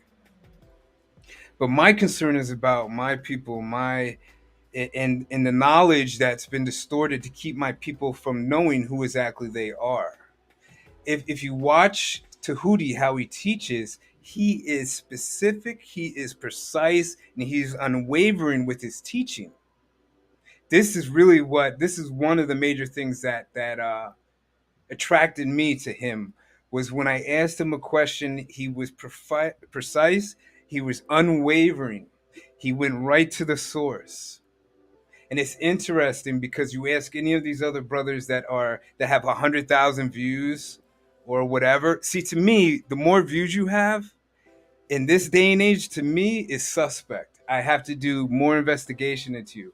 The more views somebody has, I am very suspect. That means you're doing something that the Matrix agrees with. You're doing something that the Matrix agrees with. This is not 100% all the time, just like anything in life. But the majority of people that are very popular nowadays, there's something going on. There's a hidden agenda. But back to Saba, the master teacher. What attracted me to him was his preciseness with the knowledge, where he just doesn't take. A perfect example was when he was talking about the gold and with this Lawrence fellow who I've never heard of. I heard about the gold, but I never heard of Lawrence. And it makes sense because to do that type of research, to go back to Flanders Petrie and to actually go deep and read that stuff, and some of it is so dry that you're falling asleep. Most people are not going to do that. It's just easier to make up something, basically. But the problem with that is that then you start making up stuff within your own mind when you're alone with yourself. That isn't true. And I would go through with that with Tehuti also. When I first met Tehuti, and for a year or two before I started really breaking out of this matrix, I would say stuff to him and he would correct me, and he would show me exactly what I was saying was wrong. And instead of me getting instead of me getting insecure or agitated or angry, I would just listen. Because I had to realize that, like a brother said earlier, correct me if I'm wrong, I believe it was Heka Kepara. He said that there's so much I have to unlearn. Yes. I look at it like this. I believe it's easier for somebody that's in a desperate situation, like I was at one point, being homeless. It was a lot easier for me to accept his teachings than if somebody that believes they have it all together and is popular on YouTube, Instagram, or whatever is popular. It has lots of money. It's easier for a guy on Skid Row. I wasn't on Skid Row, and I'm not faulting people that are on Skid Row, but I'm just using an example. I would rather deal with a person like that than somebody that's on Saw Netter right now. That's just me, though. Because I have more of a chance of showing the knowledge or showing what Tehuti's teaching us to that person, and them being more accepting and saying, you know what, I don't know everything. Maybe he's got something here. I'll look more into it. And to me, that's what it's about. It's about helping other people. It's about having them come to a new awareness or a new understanding that the brother behind me is where we want to get to, because nothing else works, at least here in America. I can't speak for other countries because I've mainly lived in America. Well, I've only lived in America. I visited other countries, but I've only lived here, and nobody's to this man's level or was to this man's level. And same with Tehuti. I haven't met another brother that has taught, and I respect other brothers' teachings. There's Amos Wilson, there's John Henry Clark, there's Tony Martin, there's a plethora of brothers and sisters, Francis Cress Welsing, that teach. But there's nobody that's living it. There's nobody that's not afraid to say, you know what? I am my ancestors because my ancestors were physical too. There's nobody that's willing to go into the Medu Neter and actually live what those glyphs represent, because that's a living language. I hear today, or I research today, I hear that I was just talking to somebody today and showing them that they say that the Sagiga language, or the Sumerians as they're called erroneously today, the Met Museum calls their artifacts, well, this is from a dead language. No, it's not dead. Dead means it's void. It means nothing's happening. If I'm still saying your language is Sagiga today, it means it's alive. Why? Because I'm alive and I'm voicing your language that you spoke thousands of years prior to me being in a physical body. So this is all the hypnosis. This is all the spells.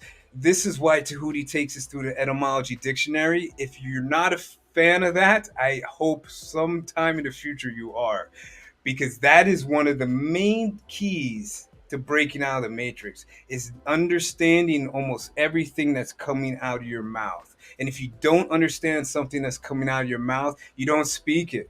And I'm telling you, I'm a living example of somebody that used to speak before they thought, and now I am the reverse, only because of I can't point. There we go, mirror image, because of Tehuti Amenhotep Ra. So I can't hear what you're speaking to me, brother. So I am going to end there and let you take back over. And it's always great to see you, my brother. Great to see you too. Thank you. Peace. I just sat back down. Okay, welcome everybody. That was the Ahati Ma'ad, great brother there. Press 1 if you can hear me. I always have to do a sound check. Let's get the numbers. Numbers are down at 92. Let's get it back to 110. 110. Mic check if you can hear me. Mic check. Mic check. Mic check. Awesome. Oh, here's a good brother here. This is We Plant, You Enjoy. Shout out to this brother here. Ankan Aten, good brother here. He is he's been coming to the Tehuti Podclass since it was mentioned to him. Good brother, good energy, and he's gonna donate 5 anacondas to me in support for the Tehuti Podclass. Thank you, my brother. Thank you. Shout out to We Plant, You Enjoy. Thank you for coming. You're always good energy. Everybody here has good energy, and shout out to everybody. Now there was a question, and shout out to you, Ahati, if you can hear me. I know you couldn't hear back then, but shout out to you for your dedication and loyalty. A question came in. I think I'm gonna break down this one, maybe one more, and close it up. But before I close it up, I'm gonna go through what everybody sent, everybody's donation, and discuss the questions that I'm gonna answer for the next time. You know how it goes. Shout out to I got 2 geckos. Everybody has man, hilarious. Everybody has geckos. Thank you, my brother. I got 2 geckos I can donate. Nice. All right, so let's get to the question. Shout out to We Plant, You Enjoy, appreciate it. We're gonna get something done. Here. All right, so let's get to the question here that was sent in to me. It was by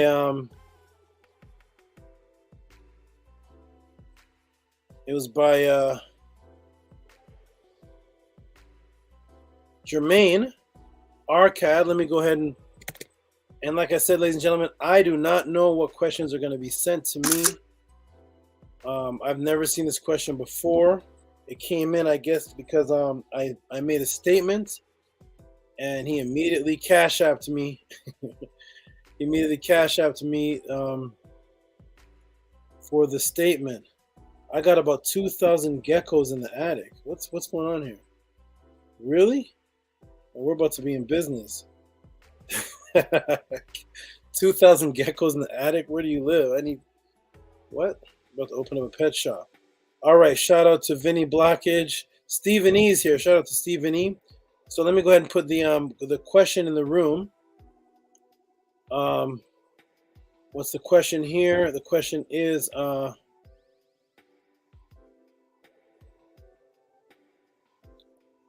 what does it say here?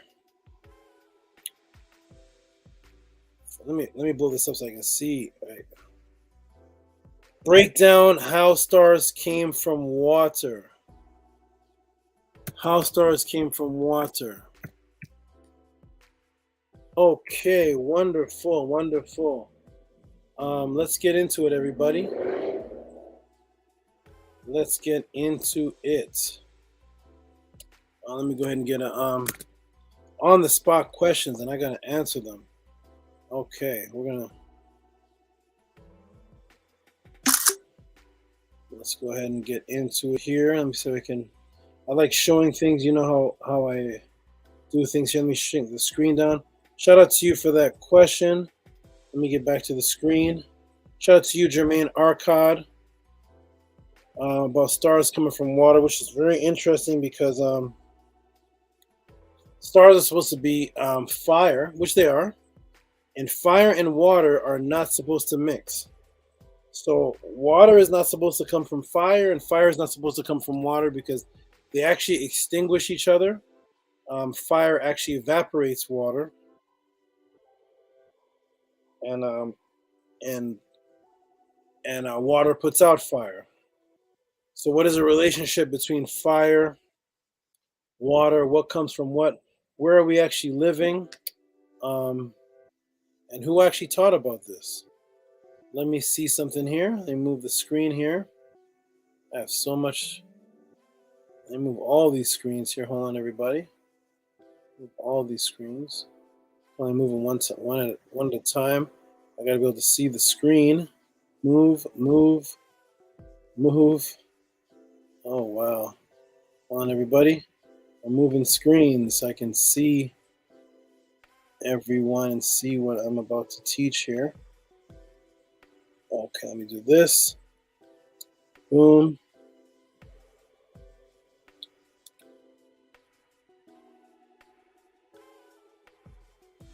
Okay, I'm gonna save that. So here we go, everybody. Let's get started. Let's understand how deep our ancient ancestors' wisdom, how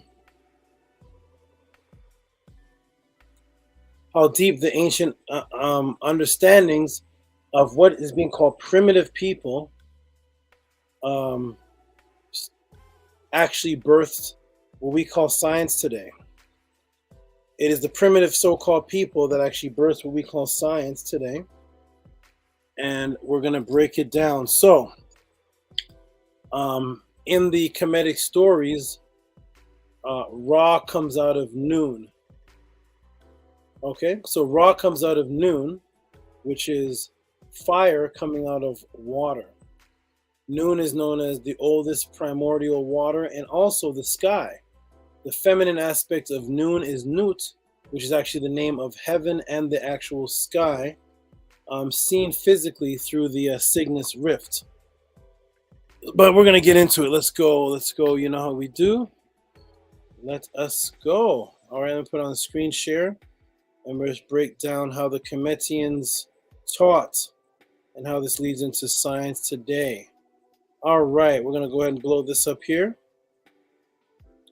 So here is the ancient image of Nu, also called Noon. Nu, and he's always drawn as blue with waves in him. Okay, now if we expand, you will see the waves. Those waves actually created the letter M and the letter M and the letter N and M, which sometimes are interchangeable, and they actually originally represented water waves. and waves of water. This passed on into the Hebrew language, into the Phoenician and the Hebrew language, as the letter Mem, which has the equivalence to the number 40, which is the number of the water god. In Acadia, which is Enki, who is also called Ea, which is the Lord of water, representing 40, and that's where we get the 40 days of flood from, 40 days, 40 nights, representing the water, all coming from Nu. Now, when we go into the Per Amharu, 1250 BC, the oldest known spiritual document of the afterlife on the planet, we quote from the Per Amharu, and it says, I am Nu, and those who work evil shall not overthrow me. I am the eldest and the firstborn, son of matter. My soul is the netter, my soul is the gods, who are the eternal souls. I am the creator of darkness, who maketh his dwelling place in the limits of the regions of heaven. So we have here the firstborn son of matter, the creator of darkness, and who is in the dwelling place in the limits of heaven. I come and my soul advance over the way of the ancient ones. I cause darkness in the limits of the sky, and at my will I come into the boundaries thereof. I walk upon my feet. I am strong to pass over the sky, and I fetter with the bonds of darkness and the worm that hideth therein. We have the origins of matter itself being discussed. The word for matter is paut, also meaning substance. This Nu is the creator of darkness, making his place in the confines of the sky. But also Nu means water. So how is water associated with the confines of the sky? When we think of water, we think of something under the sky. We think of something that's on the earth. But the sky and the heaven, of course, does not end with the clouds. As we see here, it's speaking of outer space and the outer limits of darkness and the essence of things. Now we're going to go into a NASA article. NASA detects ocean inside Saturn's moon. Enceladus, Science Tech. This is in April 4th, 2014. NASA detects ocean inside of Saturn's moon. We have here another one here. Star found shooting water bullets. National Geographic's June 13th, 2011. Star found shooting water bullets. NASA confirms the best ever evidence for water on Mars. Let me go over here to water from Orion. I'm going to see if I can blow this up. It may be a little bit blurry. Maybe a little bit blurry to read for you to see. I'm going to see if I can read it. It is a little blurry. Water molecule. Oh, whoa, it blew up too much. Hold on. One moment, everybody. Hold on. Let me go ahead and blow it up. We're going to see the correlation of water and the sky, and stars' correlation with water. Water coming out of stars and stars coming out of a watery mass. As taught by the Cometians, the stars actually comes out of the watery mass, which actually encompasses us. Whoa, what's going on here? Hold on, everybody. Why is it doing that? That is very strange. Okay, let me go ahead and blow it up one more time. And hold on. There, that should stay there. It shouldn't move. Okay, water molecules exist in Orion's nebula and are still forming today. The nebula is composed mostly of hydrogen gas. Often molecules are comparatively rare. Even so, the nebula is so vast that it creates enough water every day to fill Earth's oceans 60 times over. Water, along with every other molecule created, I can't read that word, sorry, becomes raw material for the formation of new planetary systems. And that came out Orion's Nebula from the Hubble and Spitzer. I'll shrink that down a little bit. Okay. Now we have here National Geographic star found shooting water bullets. And National Geographic's June 18th, 2011, star found shooting water bullets. Okay, all stars have water. From the article here, we're going to expand it a little bit. Of the 30 embryonic star systems observed with Spitzer, so this is from the same article, and Aras 4b showed signs of water vapor. According to Watson, this is most likely because the protostar axis points almost directly at Earth.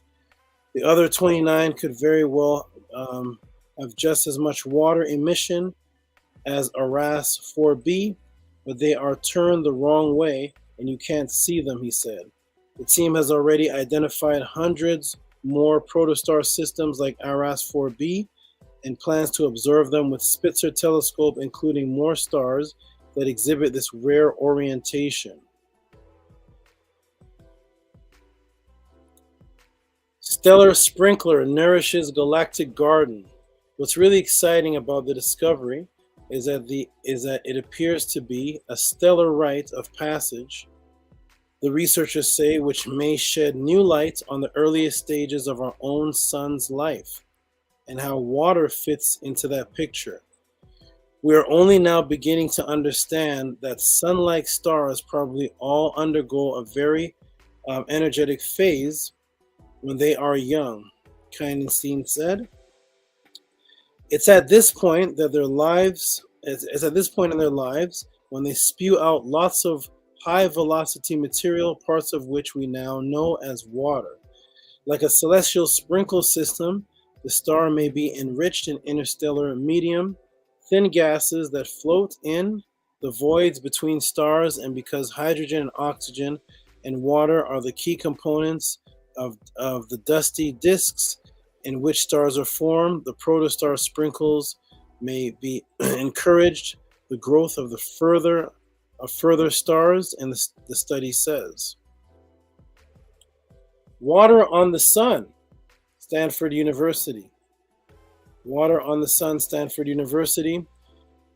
In their 1995 study, the team records evidence of water, not in liquid form because the sun is too hot, but as a vapor steam in dark sunspots. The scientists compare the laboratory infrared spectrum of hot water with that of sunspots. Interestingly, Waterloo University. That's interesting. Let me see if I can expand this. These may be a little bit.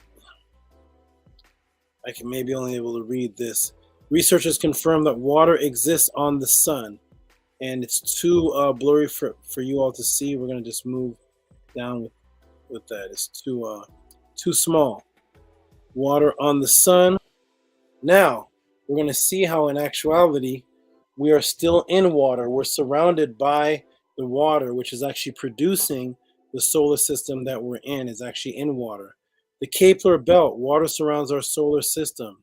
This is what it looks like. This is the Kepler belt.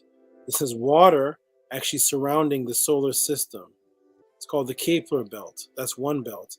Then surrounding the Kepler belt is the Oort cloud. Here is the Oort cloud. There's Pluto's orbit of binary Kepler belt object. Kepler belt and outer solar system planetary orbits. The Oort cloud, comprising of many billions of comets, actually a water cloud over. So there's the Kepler cloud, the Kepler belt, and then around that is the Oort belt. These are water systems, and we can see these were copied into Genesis 1:7. And God said, "Let there be an expanse between the waters to separate the waters from the waters." Of course, these biblical stories are copied from ancient Sugagi stories, but there is a water separating from the waters. So God made the expanse to separate the waters from beneath the waters above. So there's waters on the earth, according to this, and then waters in the sky. And God called the expanse the sky, and there was evening and morning, right? Waters above and below the sky. Now the earth was formless and void, and I'm going to show you that the concept of these water systems in this particular Genesis is actually copied from the Sugagi text of Tiamat. So now the earth was formless and void, and darkness was over the face of the deep, and the Spirit of God was hovering over the face of the surface of the earth. We all know the quote. Do you know the name of the earth, the Sugagi? Look it up. We look it up. And it's Tiahom. Tiahom is the name for the deep or the waters. From Tiamat, the water planet. And Apsu Inki plans was conceiving where he builds a house, where heroes dwelling to prepare, where the bowels of the earth to enter. Let us create the Lulu, primitive worker, hardship, work to take over. Let the being toil, the Anunnaki carry his back. A primitive worker shall be created. Our command, he shall understand. The tools he will handle, the Anunnaki of Apsu. Relief shall come. Okay, so I was just showing you there that the word for the waters that are above the earth in the sky and the waters that are on the earth, the when it says God moved across the face of the deep and the waters were separated from the waters, the word there for deep is Tiahom, which actually comes from Tiamat, which is waters, showing you that these stories were copied directly from the ancient so-called Sumerian stories. But I just wanted to show you all that in actuality, it is water that is surrounding everything, actually creating the solar system, and everything, including the stars, come from this watery mass, and then the stars themselves start shooting out what would be called to us water. But here is NASA detects sprawling cloud of cold water vapor around the solar system at nearby star WT Hydrae. The water vapor could eventually deliver oceans to dry planets that are forming in the system. Okay, so now the famous Eye of God nebula, actually weeping tears of water. The actual creation story in Kemet is that Ra created us from his tears of weeping water, and that the clouds that this was coming from were plant-like clouds. In other words, nebulas. We understood that these nebulas and these water systems are actually what create the galaxies and the solar systems, and it before stars are even created, and that we're still surrounded by the Oort belt and the Kepler belt, which is water and water vapors that surround everything. So in actuality, everything is surrounded by a form of water, and everything comes from some form of water, and then the physical solid masses are created, and even when they're created, they start to spew out water.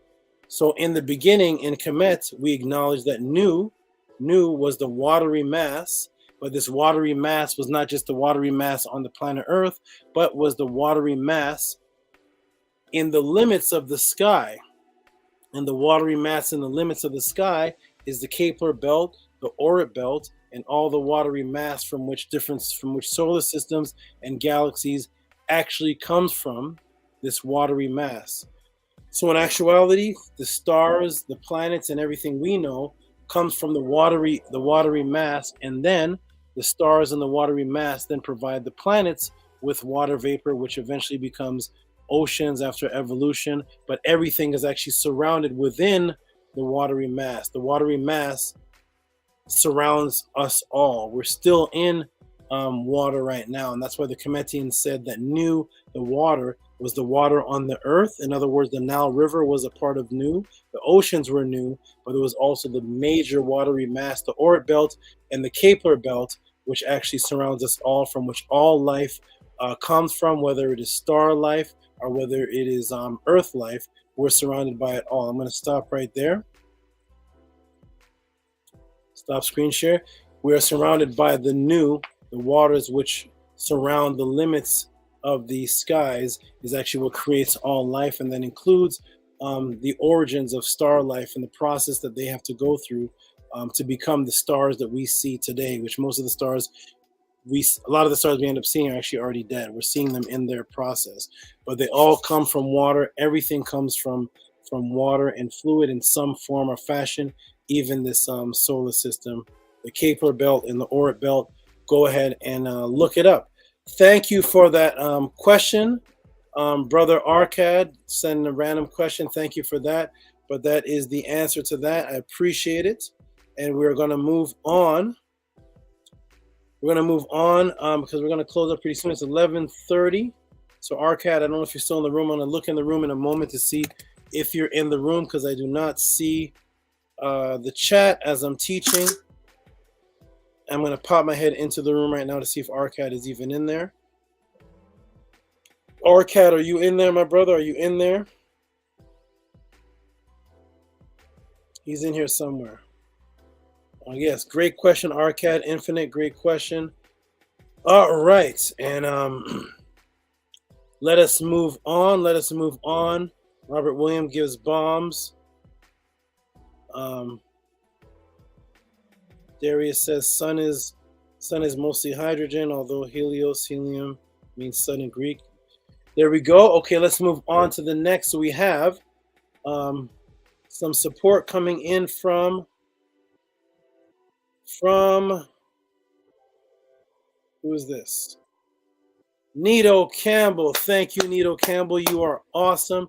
I'm actually going to give you a hand clap because you constantly are putting in $27 on a consistent basis. So you deserve a round of applause, Nito Campbell. You're always supporting. I appreciate it. You, Black Alucard, Kinetic Energy, a bunch of you are constantly supporting Big, and I appreciate it. Thank you very much.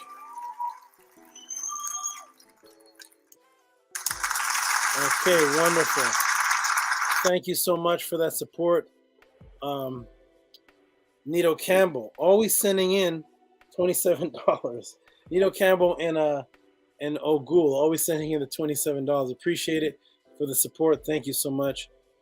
It goes a long way. Everything goes a long way. I appreciate it, everybody. Let's move on to the next. Nito Campbell, you are awesome. I know he's listening from somewhere.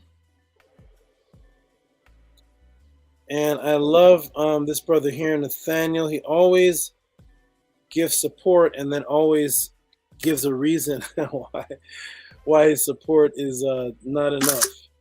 Okay, let me go ahead and shout out Nathaniel, a brother that I actually spoke with offline here. Helped him out with a few things, and I hope to hear the updates on those things that I helped him out with. Let's go ahead and shout out to Nathaniel. Nathaniel, who says, what does he say here? He always gives a reason. And it's okay, Nathaniel. We love your support. This is what I can afford at the moment. Let me go ahead and take this banner off the screen here. This is what I can afford at the moment. Thank you, my brother, for what you can afford at the moment. You are wonderful for any support that you give. I appreciate it all. Peace and love to you. Shout out to Nathaniel. He's somewhere in the room, I think. He's somewhere in here. Okay, shout out to you wherever you are, brother Nathaniel. Appreciate that.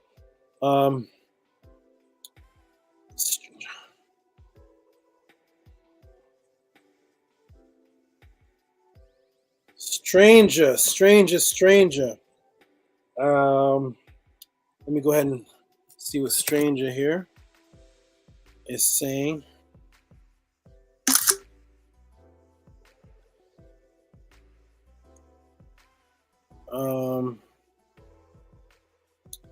Shout out to Stranger. Stranger's always supporting too. Stranger's awesome. Oh, there's Nathaniel. Pete Nathaniel, good brother there. Good brother, man. Okay, Stranger, you in the room still? Stranger, you in the room? Press 1 if you are in the room. Stranger says,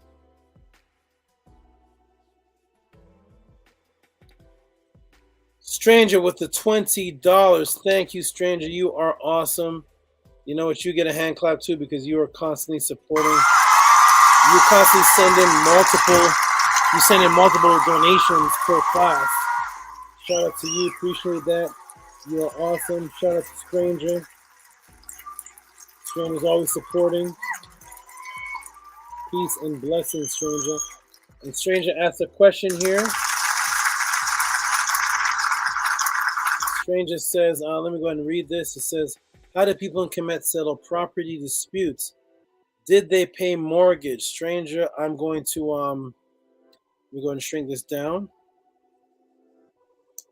Let me go ahead and shrink this down and see where you are. Where is that question? One moment, stranger. Where'd you go? Where did you go? One moment. Is that you right here? I think this is you. I'll move you over here.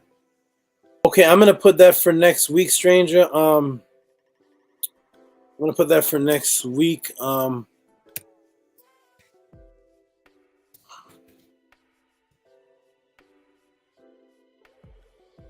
gonna put that for next week, my brother. Let me go ahead and get to the screen here. It's getting late. I appreciate the support, stranger. I have actually not to this point come across anyone in Kemet having property disputes. I'm actually going to go look more into that. I haven't found any story. Let me fix this.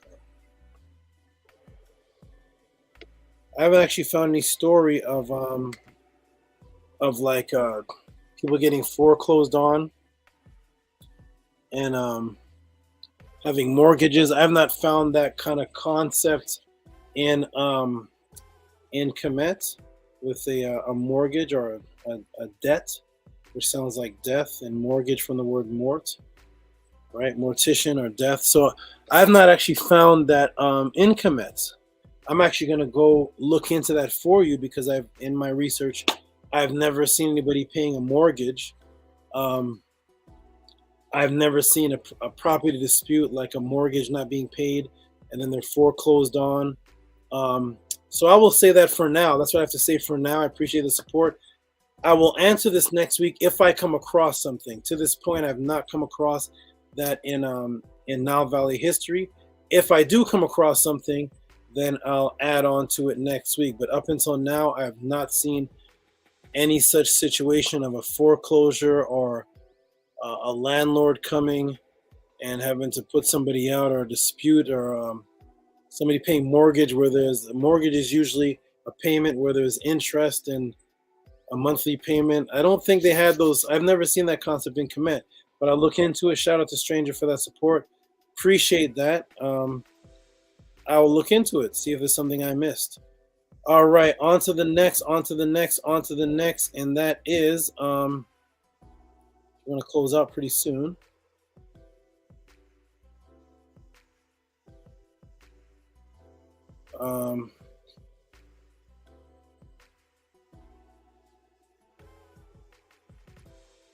Johan Billadou.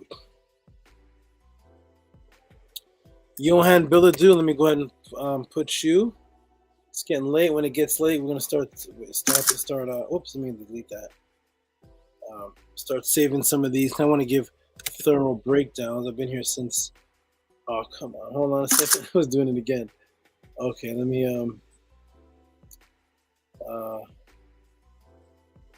we'll cut all that out.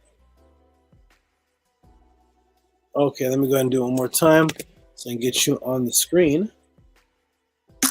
For this question right here, shout out to Johan Billadou. Let me see if I can get you on the screen for the support. He gave what is it, $7.97? Shout out to Johan Billadou, who says, "Did you hear of the CIA trying to astral project to Mars and being able to see people there?" I'm definitely going to get into that next week with some updated there you are, updated information, because yes, I have. But I'm going to go ahead and of them astral projecting or trying to see Mars.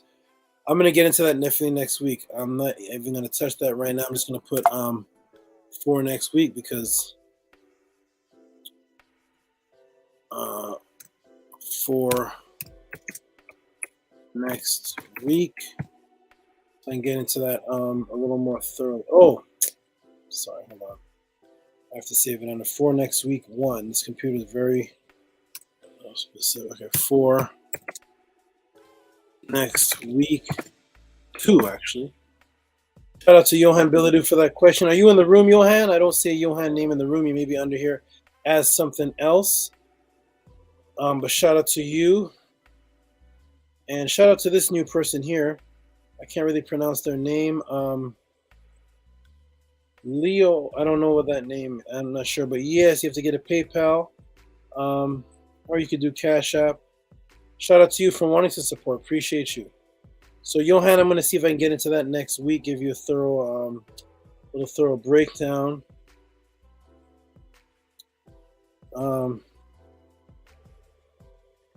Shout out to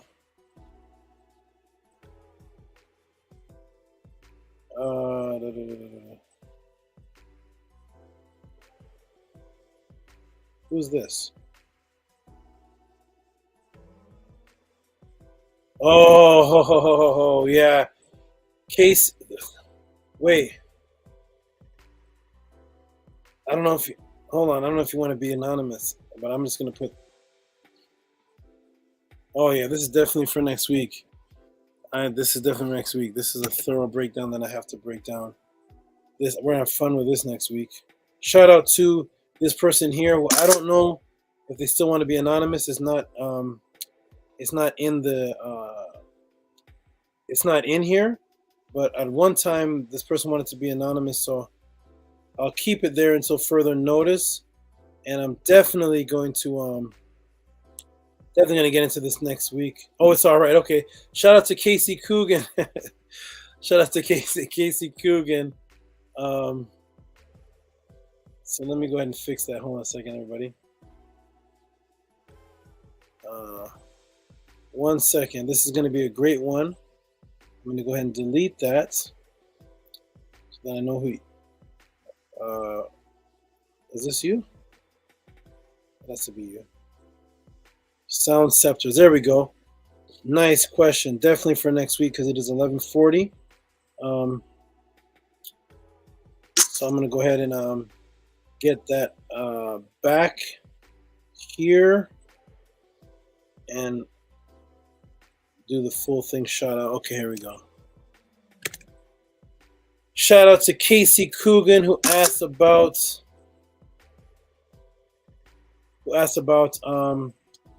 stone cutting, sound cutting. Let me get this. I would love to break that down right now. I'd love to get into it right now, but man, it's getting late.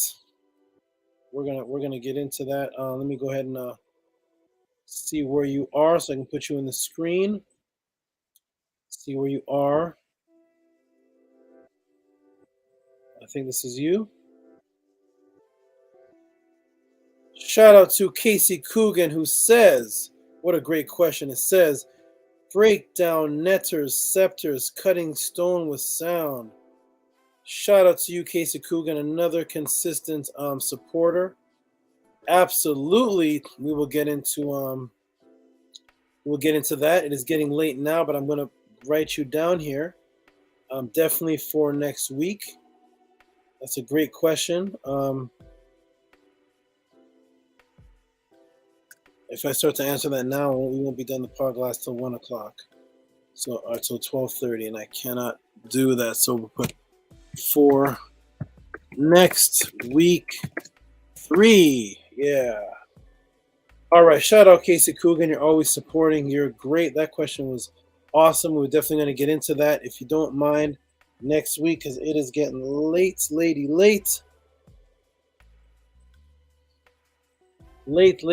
Who else do we have here?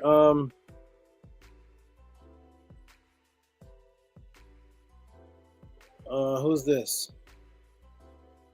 Is this Kepara? Ika Kepara. Oh yeah.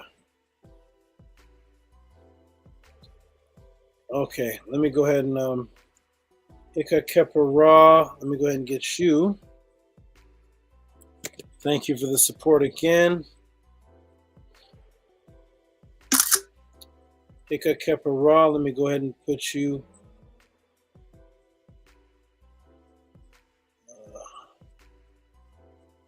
I love these questions, by the way. These questions keep me sharp. We're gonna go ahead and put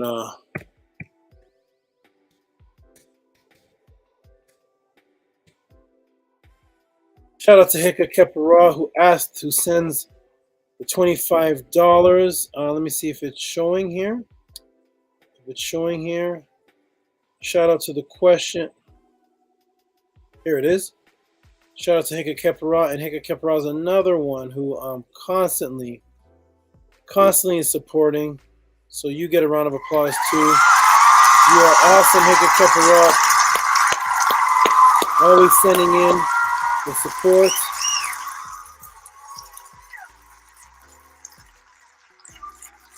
Always sending in support. We appreciate you, brother. And he asked the question, how do we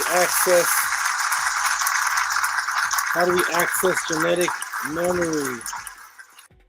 Okay, let me go ahead and get that back on the screen. How do we access genetic memory? Tika Kepra, thank you so much for that interesting question. I'm actually going to put something together for you because that's not a simple answer that I can break down here before 12 o'clock here in my time. Let me see if you're even in the room. I'm not even sure if you're still here with us. Hika Kepra. Okay, Casey Coogan says, look forward to it. Wonderful, wonderful. Excellent questions, right, Scribe? Excellent questions. Is Hika Kepra even still in the room? Hika Kepra, are you Hatima'at, for one of the questions that had to suck in air on that question. I don't know which question that was. That's interesting.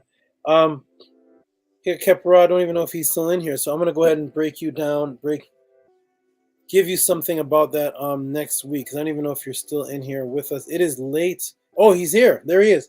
Hika Kepra is here. I think I may have the earliest time zone, and it's still late for me. It is almost 12 o'clock at night. I know you guys, some of you are 2 hours after me, 3 hours after me. It's like 2 in the morning almost where some of you are, and you guys are still hanging in there. Let me grab some water. Grab some water here.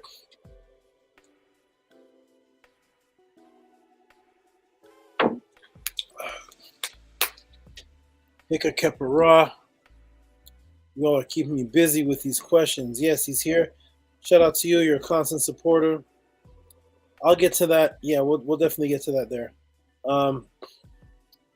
And for one of the most dedicated, the sisters representing the Cookie Champ, representing a sister who's been consistent pretty much since the Killer Priest Podclass cast, since back in those days. You're absolutely right. That's why the mortgage seemed totally European. You're right. That's why I haven't found it. So I may not even have an answer for that one because I've been studying Kemet history for years, and I've literally never seen a land. I've never seen any mortgage situation. So yeah, definitely seems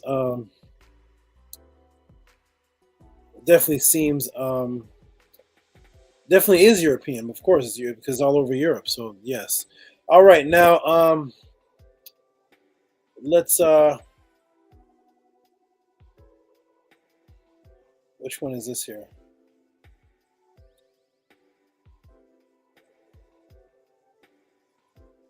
Shout out to Naisha Champ. Shout out to Naisha Champ. Naisha Champ was constantly supporting. Appreciate you, sister. She's listening from work. Shout out to the consistent sister, Naisha Champ. You are a consistent one. I'm just going to give hand claps to all the consistent people. All of you together are donating lots and add it up together. Shout out to all of you. You are awesome. Appreciate it. Thank you for the support. You are fabulous. And she's just giving support. I appreciate it, sister. You are wonderful. If you're listening in, I hope you are traveling safely or wherever you are at work. Not sure what kind of work you may be doing. You may be mobile work or maybe in an office, but wherever you are, hope that you are safe, and thank you for the support. Naisha Champ, you are awesome. I'll show you one more time. Peace, brother, listening from work. I love the support. I love it. Thank you so much. Appreciate it. Okay, we have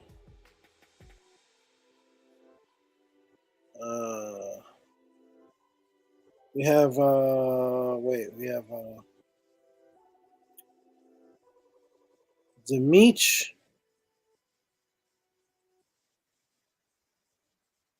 Okay, hold on. I have to do something for Demich. 1 second. Hold on. Demich gave some support. He gave 2 supports, but I'm going to post one in the. See? Demich. Shout out to Demich. Oh, wait a minute. Shout out to Demich, who was one of the most. He was a consistent high supporter. Still is. He actually gave 2 supports. I'm only going to post one of them upon his request. So shout out to Demich. So he actually gave more than this, but it was broken up into parts. So this one is for you, our Komet, always behind. Let me get this thing off the screen here. For you, our Komet was always the behind the scenes stuff. Okay, shout out and respect for that. And he actually gave more than that, but the other one, I'm just posting that one. Shout out to you, and shout out to that support, and the other one you sent with the message. Appreciate that. Awesome. Shout out to you, Demich, and welcome back, and good to see you again. I thought that you were, thought that somebody accidentally blocked you. Ahati was accidentally hidden. It's something going on with the phones and the buttons. So sometimes I have to go back to hidden or blocked, and I see people's names in there that we didn't do that on purpose. But shout out to you, Demich, and respect. And let's get on to the next one here. Is to Israel Hoyley. Israel Hoyley sends a. Let's see here. Israel Holy, shout out to you. Let me go ahead and put the overlay. And is this you right here? Oh, 1 second, ladies and gentlemen. I have to delete some things here to. I have to delete some things here. 1 second. Delete. I have to delete some things. Oh, wait a minute. That's from last time. Okay, delete. I'm going to go up here.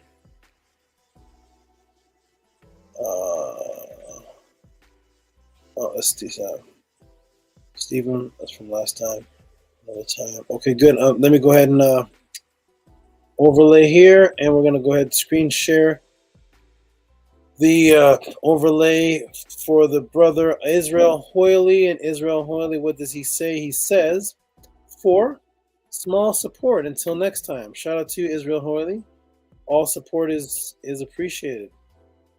Small, large, it is all appreciated. Respect. Let's move on. We're going to close out soon. I'm going to do a couple more and then move on. There actually is just a couple more. True Seeker is back. Matthew. Truth Seeker. Let's go ahead and get you in there. Shout out Truth Seeker for the support. He gives a, looks like a $5 donation. Let me go ahead and put that on the screen here. Put that on the screen. Shout out to you. Go ahead and throw that on the screen. Truth Seeker, who asked some wonderful questions, who gave birth, his questions gave birth to some of the best classes. Truth Seeker, awesome, $5 donation. We appreciate it. I appreciate it. We all appreciate it. The family appreciate it. Thank you. Thank you. I think we have two more, and then we can close out. We have oh,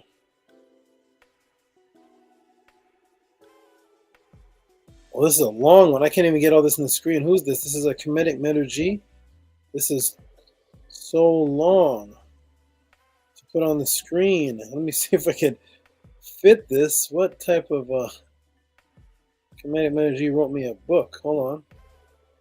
Let me see if I can squeeze. Okay. Let me go ahead and. Oh, I can't put the donation amount. Oh man.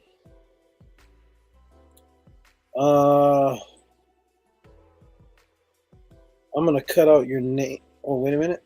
Oh, there's a donation amount. This is so huge. Let's see.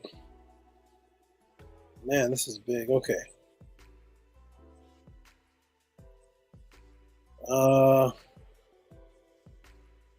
Okay, I'm just have to type $20. Okay, here we go. Shout out to the whole thing can't fit on the screen, but I'm just gonna put the words, the actual words, and then I'm gonna relabel it. This is a long one, ladies and gentlemen. Let's see if all this can fit here. This is from Kinetic Energy, Kinetic Energy. A lot of names. I'm gonna put here rename. I'm gonna put Kinetic Energy for the $20. Nice. Okay, good. Okay, I found a way to do it.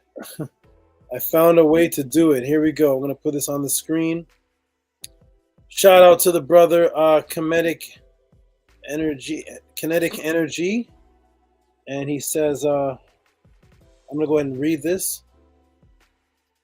Let me blow this up. It's too small. It says, "Good breakdown last week. I would like to, I would to show three things." I'm gonna assume he says, maybe I would like you to show. So I would like you to show three things. Okay. Kwesi's video stating Sumer was founded by First Dynasty. Maybe he's saying I would like to show. I don't know this.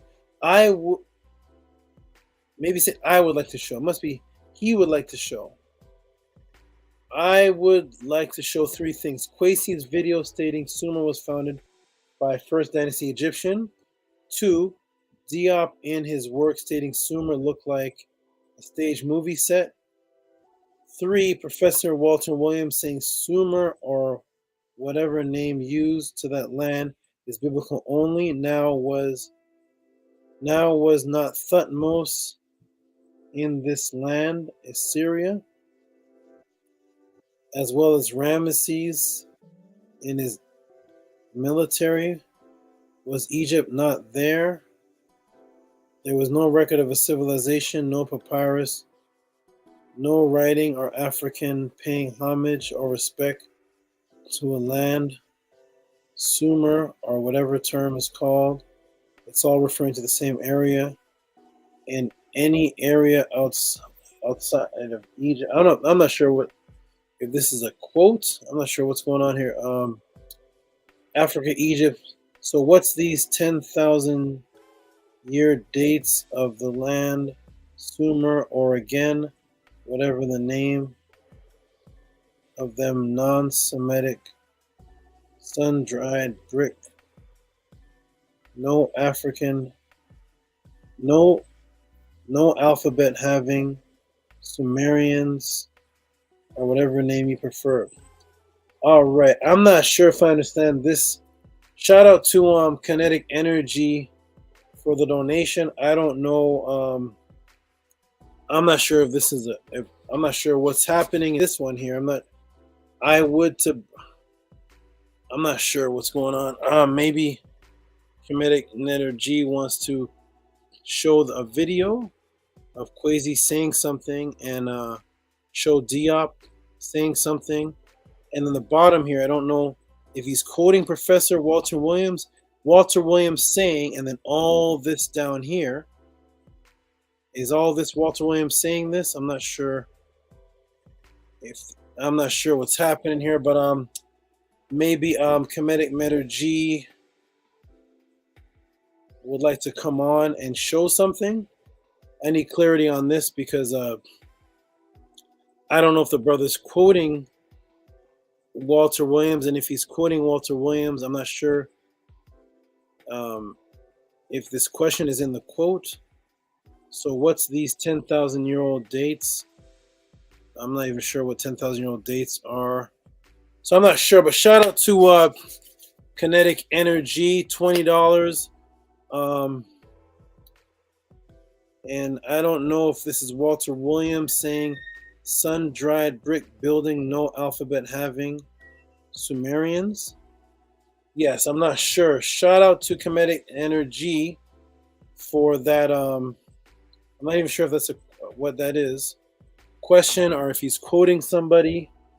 But yes, Kinetic Energy, if you want to show, if you have a link to show, or you want to show a video of him saying this, I would love to hear about it. I'd love to hear. I'm not even sure what's going on here, but shout out to Kinetic Energy. If you want to come on and clarify, maybe you can come on. I'll send you the link. You can come on and clarify if this is a question, or if you're quoting Walter Williams and he's saying he's no alphabet having sun brick dried Sumerian. I'm not sure what's going on here, but shout out to you and shout out to the support. And maybe we'll understand it later. Shout out to I am Kadzenia, first time live from UK. Appreciate you, Tehuti. Shout out to you, and I love that the information is going all the way to the UK. Young Scribe commented to Kinetic Energy saying, should have called in for this question. And I don't even we do better than call-ins. If you give a $20 donation, I send the link in the chat, and you can actually pop up on the screen and actually verbalize it, because sometimes typing these things, I don't know if it's hard to decipher if a person is quoting somebody, if this is their genuine thoughts, if they stop quoting the person and now they have a question about Assyria, if Walter Williams is saying you sun brick dried having you no good, I don't know, it sounds like somebody dissing somebody, you no good having no alphabet. I'm not sure what that is, but when the person comes on the video screen, they can articulate it and say, okay, here's what I want to do. I want to show a clip. Here's what they said. Here's my specific question about it. And then it could be more clear. But I know Kinetic Energy, he's come on before a couple times, so he should have no problem coming on again. Shout out to you. Ahati Ma'at says he doesn't know either. Shout out to you, Kinetic Energy. Maybe next week you can come on. I actually sent the link for you to come on about an hour ago. Maybe he just isn't in the room for right now. But shout out to that right there. And shout out to saying good breakdown. And last but not least, let me refresh it. I think we ended last with Lamar with Scribe the last time. And I thought it was over. There's Raphael Gary. But let me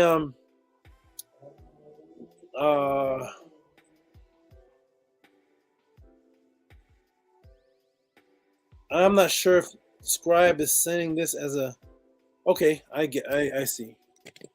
He's sending this to ask if we can have a class. So yes, we can. And shout out to you for sending money to ask if we can. Let me go ahead and put you in the room. Shout out to you. Scribe is awesome. Scribe is a good young man who's gonna raise a good family in the truth. And let me go ahead and put this in the room.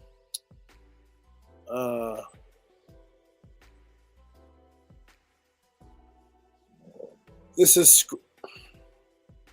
Wait a minute. Hold on. It's not showing it up in the room, so I'm gonna go ahead and get rid of some of this other things here. Hold on, everybody. Get rid of that. We're gonna get rid of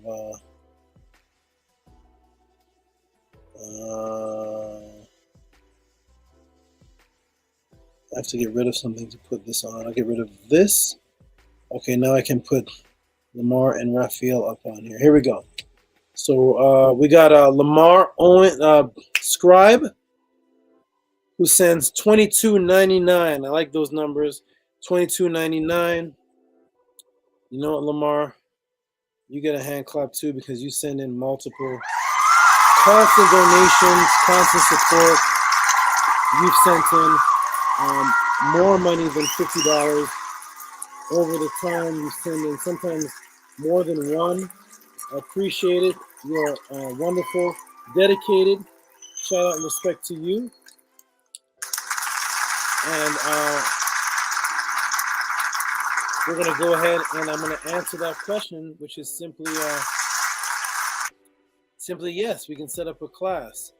You know how to do it, young man. Contact me directly, and we'll set up a time maybe for a Monday.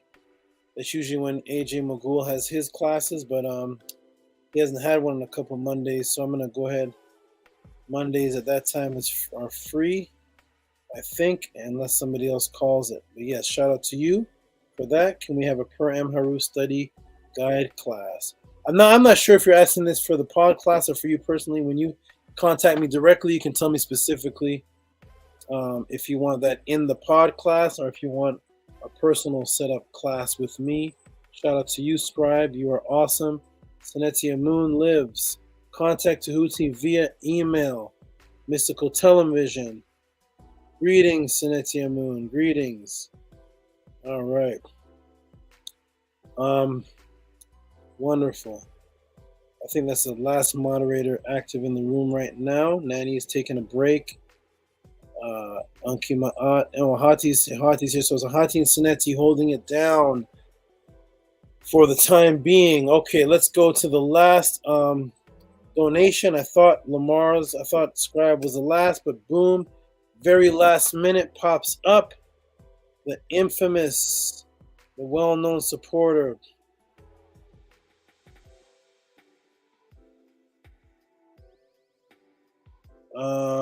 Raphael Gary. I'm gonna put this in the room, and I don't know if this is a question. I'm not sure. I can't even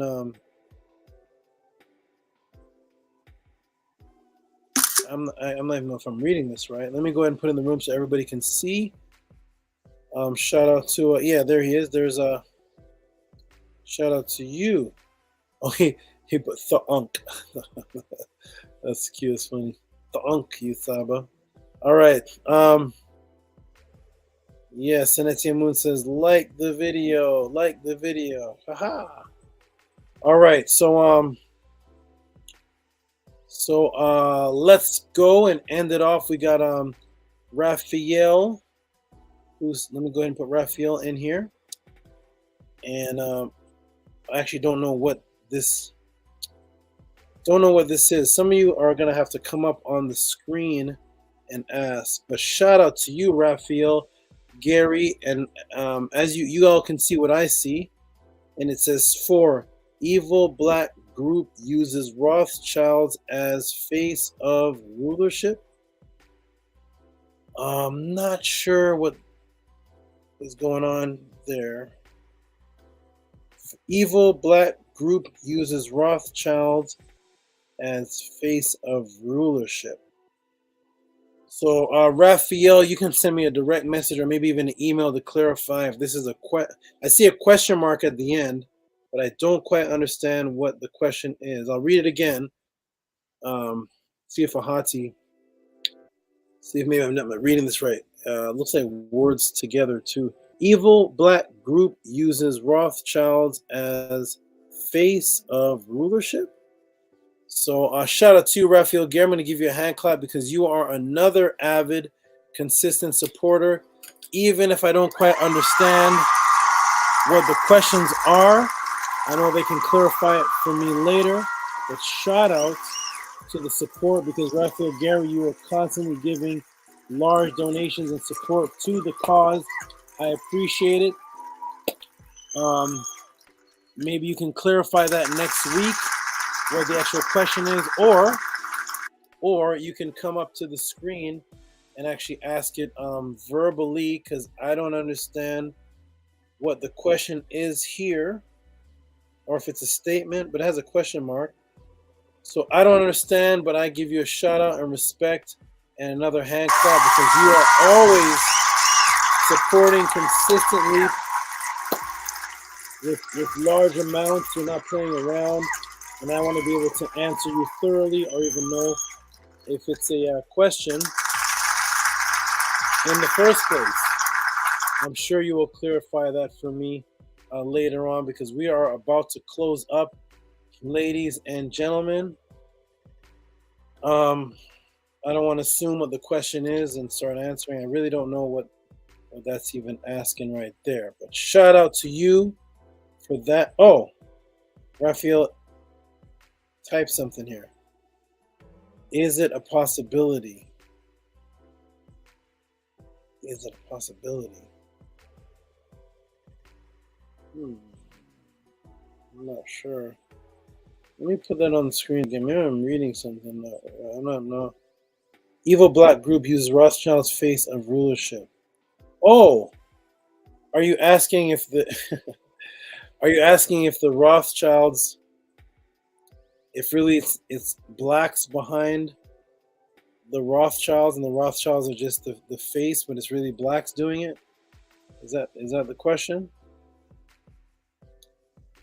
If that's the question, the answer is absolutely not. The Rothschilds are a family that goes back to a time when blacks had no. Okay, beautiful. So first off, I want you to know that the Rothschilds, their symbol is on the dollar bill. The symbol's on the dollar bill. The symbol is the shield of Britain, the red shield called the Rothschild. I don't know if I'm pronouncing his name right because I'm tired. Amaris Rothschild was a part of that meeting that were putting those symbols on the dollar bill. And I just want to let you know clearly that at the time when those symbols, when those Masons were coming together and putting together those symbols on the dollar bill, we're going back to a time of 1776. At the time of 1776, there were no blacks having any kind of power to control any kind of Illuminati at the time, nor were blacks even thinking of that. The Rothschilds go back to a time period prior to blacks even being in the midst of blacks being in slavery. So there's been no indication that the Rothschild family during that time actually goes back to African people. If you do come across any information that goes back to 1776, which is where the Rothschilds became more famous. They were infamous before that, but that's when they became associated with the so-called dollar bill.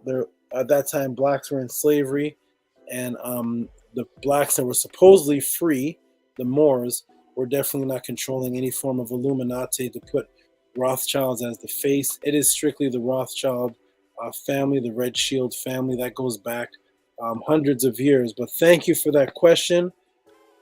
But no, I've seen no indication that there is black people behind the Rothschild family. It goes back to a time when blacks didn't have any kind of money or power to push any European family, nor would Europeans let blacks push them as the forefront. No, I've not seen that. But thank you, and shout out Raphael Gary for that. If you come across any information that blacks, that whites, Rothschild, Caucasians would actually put themselves out in the forefront and blacks behind in 1776, really funding and controlling everything, I would love to see anything indicating that. But to this point that I've seen, I have not seen anything indicating that at all. But thank you for that. There are blacks now in the so-called Illuminati. It's a fake one, but they're in the Rothschild Illuminati. It's not the real one, though. But the real Rothschild family would have nothing to do with blacks pushing them. Well, shout out to you, Raphael Gary. Thank you for that. shout out to that. I'd like to actually know where that question even came from. That's a very unique, interesting question, my good brother. Even if it's not true, one day you can tell me what even sparked it. But no, blacks were in slavery during the time. Okay. That concludes the podcast. That's everything asked. That's everything shown. That is everything saved for the next week. Let's give a shout out to the people in the room before we close out. Shout out to the consistent people that stayed in the room. We have Casey Coogan. We have Vinny. I didn't even see this. Vinny, thanks again, Tehuti. You helped me on my mission. If you want to change the way things are, you better know how they got this way. Shout out to you. Shout out to the scribe. Shout out to Heka Kepara. Shout out to you. Shout out to, of course, Stranger. Shout out to We Plant You Enjoy, who hung in there from the beginning of the class till the end of it. Shout out to you. Shout out to Rob G in the room, who's asking a question. But Rob G, again, please send your questions through means that I can see them. I didn't even see that question because it's not in my notifications. But shout out to you. Shout out to Stranger. Did they pay for the housing somehow? Shout out to that. We're going to find out. We're going to see. Shout out to Shannon. Shout out to Rob G again, who said, thank you, Tehuti, for all you do for us. Hotep, shout out to you, my brother. Shout out. Anki Ma'at is here. Get updates from Tehuti on Facebook. On Tehuti.Brown. Shout out to you. Shout out to the official beats. One day I'd like to hear some of your officially 4 beats. I don't know if you're a producer, but shout out to you if you are, and good luck on all your beat making. Shout out to you. Shout out to everybody in the room. Shout out to all the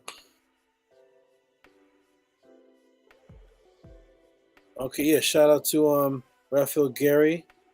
Ahati, yep, shout out to Ahati. Shout out to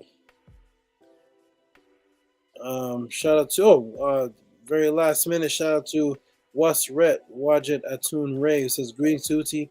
I'm about to send you a donation and important info on Elite Moors Disagreeable. Shout out to you.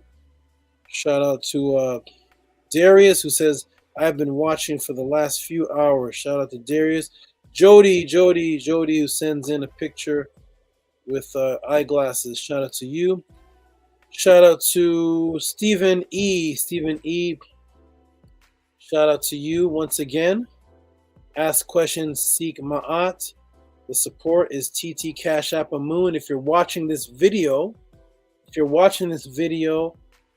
and you missed the class, you can still send support. I'll get it throughout the week. You can still send questions throughout the week, and I'll put them up front in the class. PayPal is at Rocky SV, Cash App TT Moon. Shout out to all the supporters. Shout out to my one and only group of moderators. They are the best. And here they are again. Anki Amat, Nania Set Mur. And I have to do something to show the other one. But I will show it.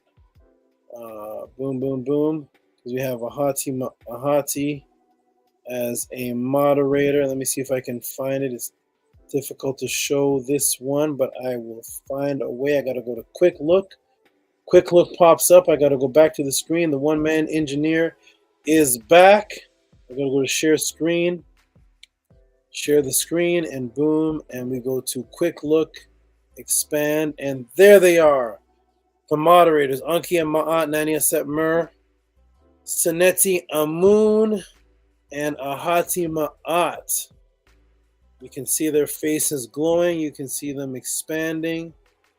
You can see the moderators named by Stranger. That is the moderators. Thank you all for helping and controlling the class. This is my AI moderator. Support with Cash App, TT Amun. Shout out to you, AA moderator. And we know that time is running out. Time is running out. Time is running out. Isn't that obvious, Captain Obvious? Time is running out. We are all about ancestral artifacts over religious opinion. Ancestral artifacts over religious opinions. Okay, we are going to close out in just a moment. Thank you, everyone. This has been another awesome Tehuti Podclass. You all help make it awesome for me. You all are wonderful. Great support. 1 minute. Let me situate something and I'll be back on the screen in a moment. Let me situate one thing. Okay, let me stretch my legs. Okay, here we go. Move over. Over. Yeah. There we go. Boom. And boom. Okay. We're coming back to the screen. We're going to close out this class with the affirmation. I usually begin it also with the affirmation. We didn't do it this time, but we're going to close out with the affirmation. And much respect to everybody. Ancestral artifacts over religious opinion. Always wins, always wins. Shout out to everybody who hung in there. For those who are watching this, if you want to support, you can support by donations, or you can simply, these are the books right here, Melanin Dark Consciousness. You can send a cash app for that. That is 10. And Stepping Out the Matrix. Or you can also send an inquiry on exactly how to get them, and I'll send you the information. You can also ask the moderators, and they will guide you too. We are about to close out. We've been here for 5 hours. 5 hours and 14 minutes teaching, breaking it down. Shout out to the grateful ones. Heka, Kepara, the grateful ones. Shout out to Raphael. Shout out to the moderators. Shout out to the namer of the moderators. Shout out to everybody. Shout out to Nakash. Shout out to Nakash, the beautiful, gorgeous, wonderful Nakash. You'll probably never see one of these on a regular day. He is a hypomelanated, giving me my energy. Super beautiful. Ahati wants this. This is Nakash. This is Nakash. Shout out to you. And shout out to what's on my hat. This is Charlotte.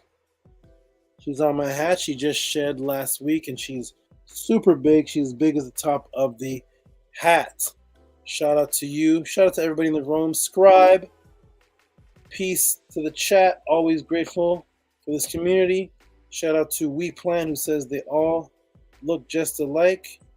I'm not sure what all looks just alike. Maybe the snakes. I don't know, but shout out to you, brother. Shout out to Stranger, who gives a peace sign. Shout out to everybody. We're going to end off with the affirmation and then close out the class, the wonderful class. For all those who don't know what the affirmation is, I'm going to put it on the screen. I'm going to remove the banner so you all can see the screen. Boom. And here's how we're going to end off. Anki Ma'at, Un MS, Nin Tet, Aset and Mayat, Min Hebapet and Mayat, Her and Hukiui, Her Ikut. I live from Ma'at, I exist within her. I do not speak in the place of Ma'at. Every day I advance towards Ma'at. My being is surrounded in darkness. I come forth as conscious light. Thank you, everyone, for coming to the Tehuti Podclass. Once again, send your support. It will pop up on the screen. Send your support when you're watching the video, and I will acknowledge it the next class go around. Ask your questions. Send your support to Cash App TT Amun. We love all of you. All of you are doing a great job helping with this podcast by sending awesome questions to the podcast. when you send those awesome questions to the Podclass, all it does is keep me sharp to answer the questions, which creates great content based on information. Content based on information, not based on drama. PayPal is at Rocky SV. Cash App is TT Amun. You can support either way. We love all of you for doing everything that you can. Jesus Marquez pops up the last minute as we're closing up. Shout out to Jesus Marquez. I didn't see you until now. Shout out to you. And he says, may we all make it safe until the next sun rotation. Absolutely. Master K, you are awesome. Jesus says, thank you for the information. We Plant says, salam. Salam to you and peace to you. Everybody who is a part of the Tehuti Podclass, all of my children out there, everybody out there who's supporting my students, everybody out there. Shout out to all of you. You are all great. And once again, for the very last time, just so people can see, we're going to give one last shout out to the people that help the room and make it smooth. The moderators, Anki and Ma'at, Nani Aset Mer, Saneti, Amun, Min, and Ahati Ma'at. Shout out to you and everybody that helps support the Tehuti Podclass. We cannot do it without you. We need all of you. And Jesus says, thanks to the brother that got you on YouTube. That would be Ahati Ma'at, who kept pushing me until I eventually came on for the public live. Thanks to you, Ahati Ma'at. The people thank you. The people thank you. They know that you are the one that motivated me to come out for the people. So shout out to you, my brother. You are wonderful and a great student. We are going to end off the Tehuti Podclass. We love you all. Peace and blessings. We did 5 hours and 19 minutes. The only Podclass, no drama, no name calling, no insults, strictly facts, strictly information. Come here and get the knowledge. Ankuja Seneb. Peace. Shuna Ma'at. Peace for those who will see me in the morning. You know what Shuna Ma'at is, because it's already morning now. Peace.